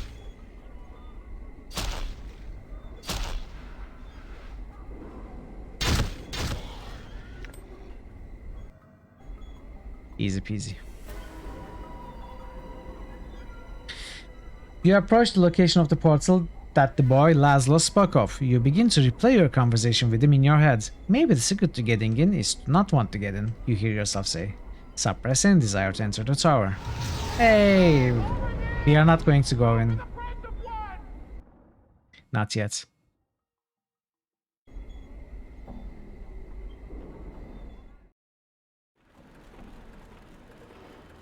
You must gather your party before venturing forth. I've got a message for you to run. Here, take it and these coins.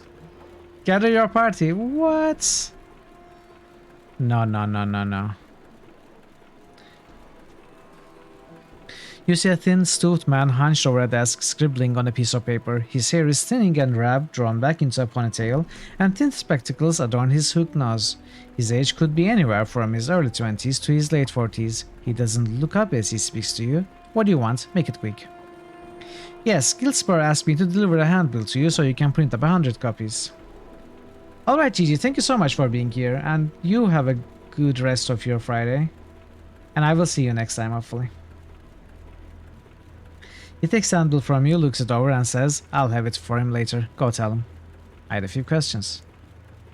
Do they have to do with work? What do you print?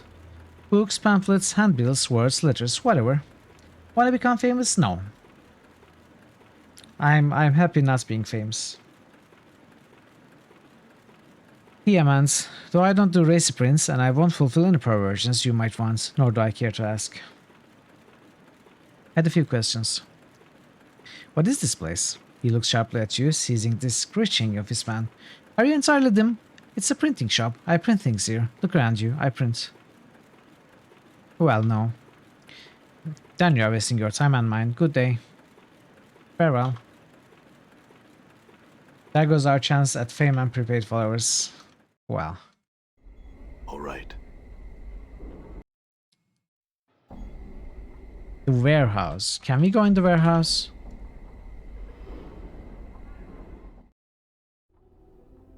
I'm gone. Welcome to the worlds of the Ninth World. How may I serve you on this fine day, Sigillian? What is this place? The walls of the Ninth World is pleased to serve as a warehouse for the lower world and all the sentients of Sigil. Our motto is, when one world isn't big enough, we provide storage space for those that have little to spare. Our prices are competitive, our service exemplary, and our courtesy to customers is known throughout the plains. What are you? I am the voice of the world of the Ninth World. I'm here to serve you, the customer. Instruct me in what you desire. I'm here to claim something. And what was it you were looking for exactly? I was told to tell you that I gave Pykett the laugh. I certainly hope so, sir, whatever that means. I'm just a big dumb rockhead. Here are your papers, sir, and here. Thank you. What can I do for you?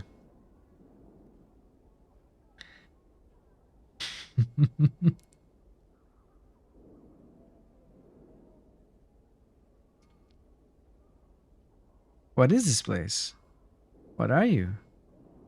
Why is this place called the World of the Ninth World? Frankly, I have no idea. I think the owners thought that it would be a clever name or something. Is this place really as big as a world? No, it's just a marketing exaggeration. There's a lot of space here, but not that much. I'd like to store something. I'm sorry, we seem to be full up at the moment. Can I do anything else for you? I thought it was supposed to be a huge storehouse. Well, yes, the head sounds a little embarrassed. Only we ran out of space and there's something a little fishy going on around here and I don't know what. The gist of the matter is this. We don't really accept items for storage anymore. Oh, I see. Farewell then. Farewell. We are the World of the Ninth World. Value your business. Please return. Yeah, I'll bet. Okay, we got the cool stuff. But then we have 3 new NPCs here. Okay, let's talk to them. I thought we were done, honestly.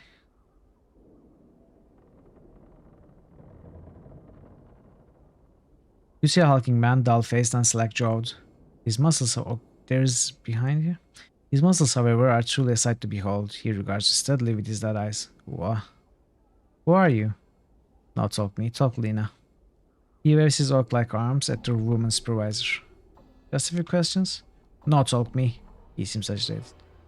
Alright, alright. Farewell. You see a thin, skulking man. His long, nimble fingers quiver slightly, and he has trouble meeting your eyes when he talks to you. You startled me. I haven't seen you around here before, stranger. What do you want from me? Who are you? I'm Conal, I work here. And what is this place? He looks at you carefully to see if you're joking. It's the Vault of the Ninth World. It's a storehouse. Didn't you read the sign when you came in?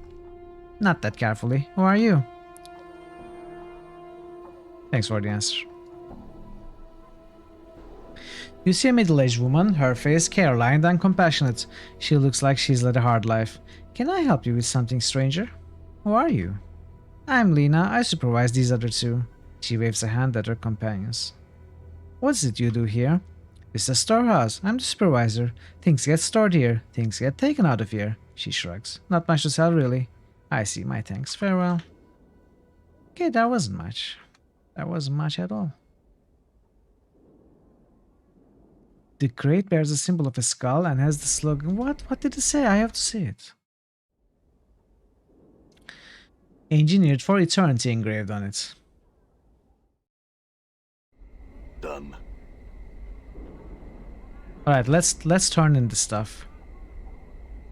And we can start wrapping up this area and the stream. Yes, and I've come what is due me. One moment please, Cutter. Sebastian reaches into his robe and removes a small crystal ball. He gazes into it for a moment before returning his attention to you. I cannot thank you enough, Cutter. I shall live up to my part of the bargain. Are you ready? Yes. It's done, Cutter.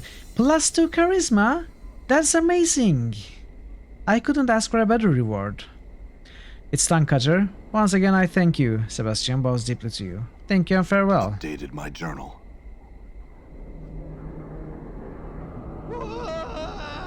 Hey, yes, exactly. That handbill is printed. It's printed terrific. I knew you were the man for the job. Here, take this message to Calder of Durian at the foundry. I'm sure he'll be glad to receive it, and you'll be glad of the 100 coins you get in return. Thanks, I guess. Farewell. Updated my journal.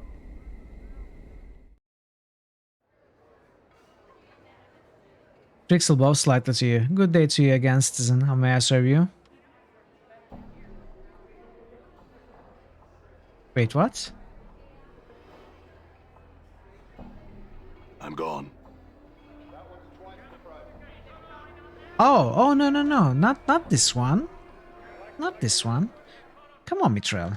What are you doing? Done.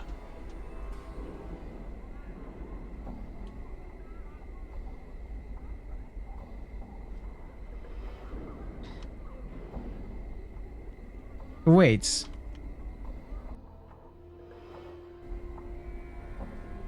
No, it was that one.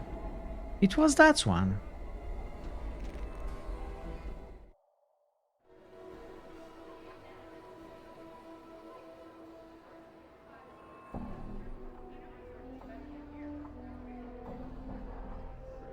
All right. What?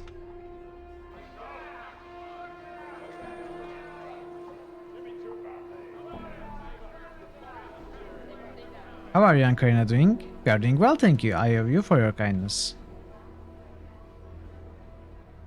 I wanted to talk to you about the merchant Zack. Anything I know about the disharmonian business citizen, I cannot discuss such matters. Do you know someone named Byron Packett? Shorter than deodorant, plus a charisma. Sprays X, minus 5 charisma, and minus 1 reputation. Not really. I have evidence that proves he is involved in criminal acts here in Sigil. He looks at you with interest. Oh, may I see this evidence? Give him the papers. Updated my journal. He examines the papers thoroughly, then folds them and puts them away. He nods to you and smiles. Excellent work, citizen. These documents are quite detailed in their content. I personally will see to it that Byron Packett is taken before the courts. He salutes you, then turns to leave. I shall return shortly. Hey, Staltigolum! Welcome, welcome. Currently no audio. No worries at all. I had some other questions. So, did we do...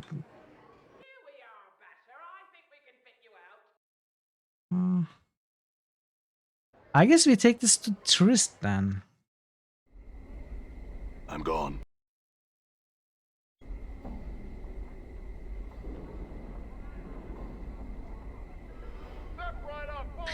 Yes, I will give it to Darren and he will free you. Who is Darren? A look of relief washes over her face. You think she's about to faint, but she quickly recovers. I thank you, Cutter. Please return to me after you speak with Darren. Who is Darren?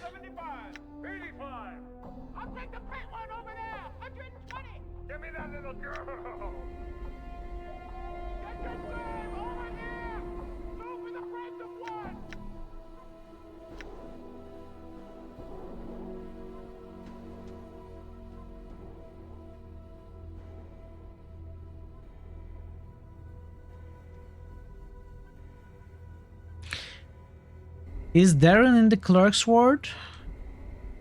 If anyone knows the answer, just tell me. Because I don't think we have seen him in this ward, right? Have we?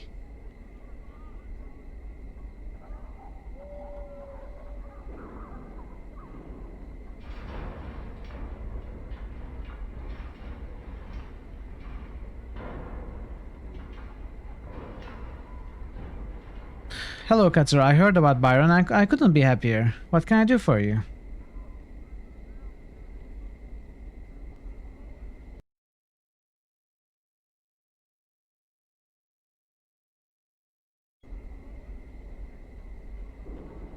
He was standing next to Trist, was he?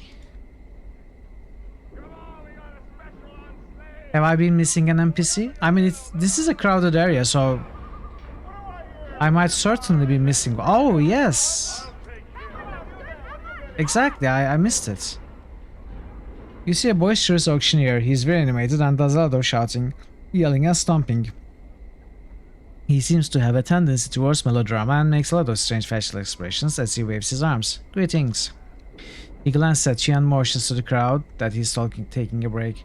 Well, 1,000 greetings do I bestow on you, sir. He does a double take when he notices your scars. You know, I take one look at you and with my discerning eye, and I see a man in the market for some healing charms. Do you have any charms? He gives you a shocked look and gestures grandly at Salt. Do I, Darren, have any charms? He pauses for effect. No, sir, I do not. However, don't let that fact discourage you. I have plenty of other items for sale. He points to the rear of the auction block where a group of people stands in chains. You sell slaves? He shakes his head. No, sir. These are indentured servants, not slaves. For the most part, they are guilty of minor crimes. The proceeds from their sale go towards paying their debt to the city. After their term of servitude, they will be free citizens once more. Truth, it still sounds like slavery to me. He gives you a bright smile. I don't concern myself with such thoughts. My task is to sell their contracts as given by the Curse of Sigil. He lowers his voice as he leans in closer. And collect a percentage for my efforts, you understand? You said they were guilty of crimes. What crimes did they commit? He shrugs his shoulders in an exaggerated way. I don't know for certain, but I would guess theft, assault, and not being able to pay their debts. Those are the most common transgressions. I see. I wanted to ask you about Trist. He frowns for a moment and shrugs. Very well, sir. What about Trist? I have proof that she is innocent of any crime. He smiles broadly, then laughs. Very well, show me this evidence. He holds his hand out to you. Give him the document. He opens the document and quickly scans its contents. After a moment, he sighs, then folds the document and puts it inside his shirt. It seems the courts owe Lady Trist an apology, sir. From this moment, she is free, and I will make all the arrangements to have her status and property returned to her. Thank you, Darren. Updated my journal. No, thank you. It's a rare individual who will do what you have done. He bows to you. Excuse me, but I must speak with Lady Trist. Farewell.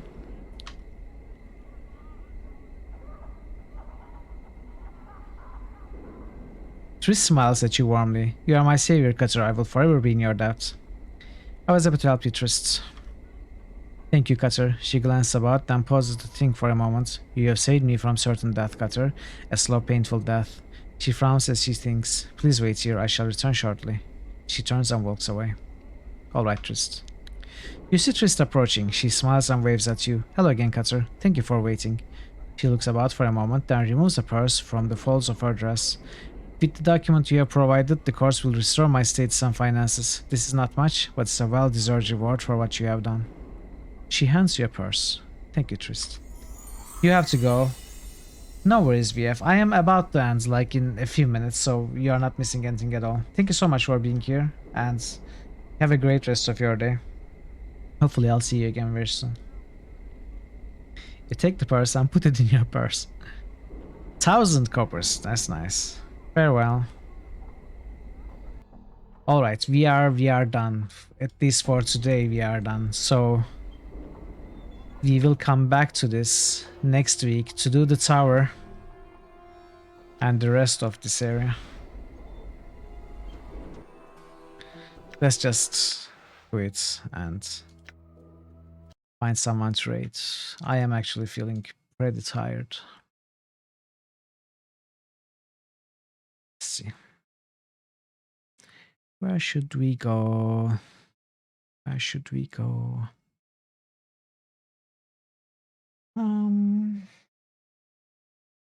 It hasn't been long since we raided Bennett's.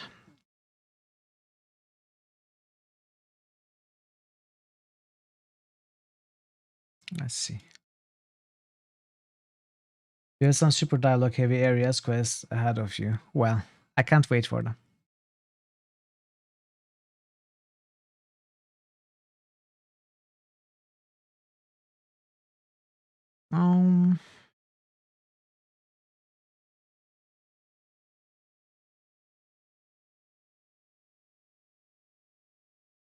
Let's check categories. Unfortunately, no one is playing Planescape Torment.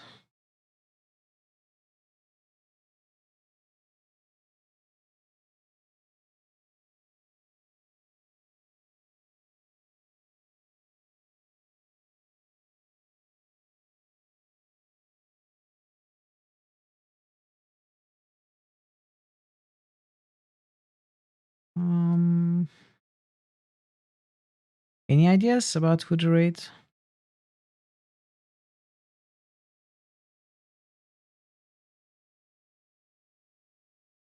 Well, you know what? Let's raid a new friend. Let's raid Tibik.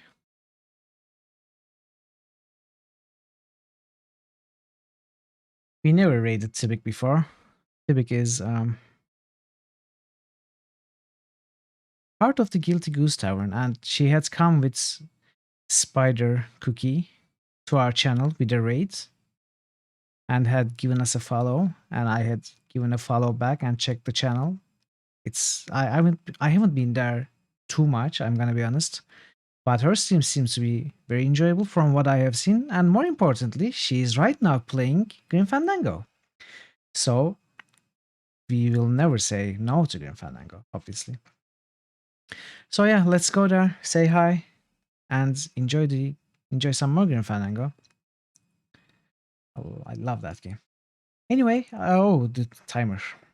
I will be back in 2 days to continue Gabriel Knight 3. I will be making, as I said, a channel for the Worms Armageddon tournaments. So if you are interested in playing, join Discord. We will be fleshing out the details this week. Hopefully, in a week or two, we can get to doing it. So if you are interested, make sure you join Discord. And otherwise, if you have enjoyed the stream, don't hesitate to give me a follow to come back in 2 days, hopefully, when I come back for Gabriel Knight. Until then, be well and take care of yourselves. Goodbye.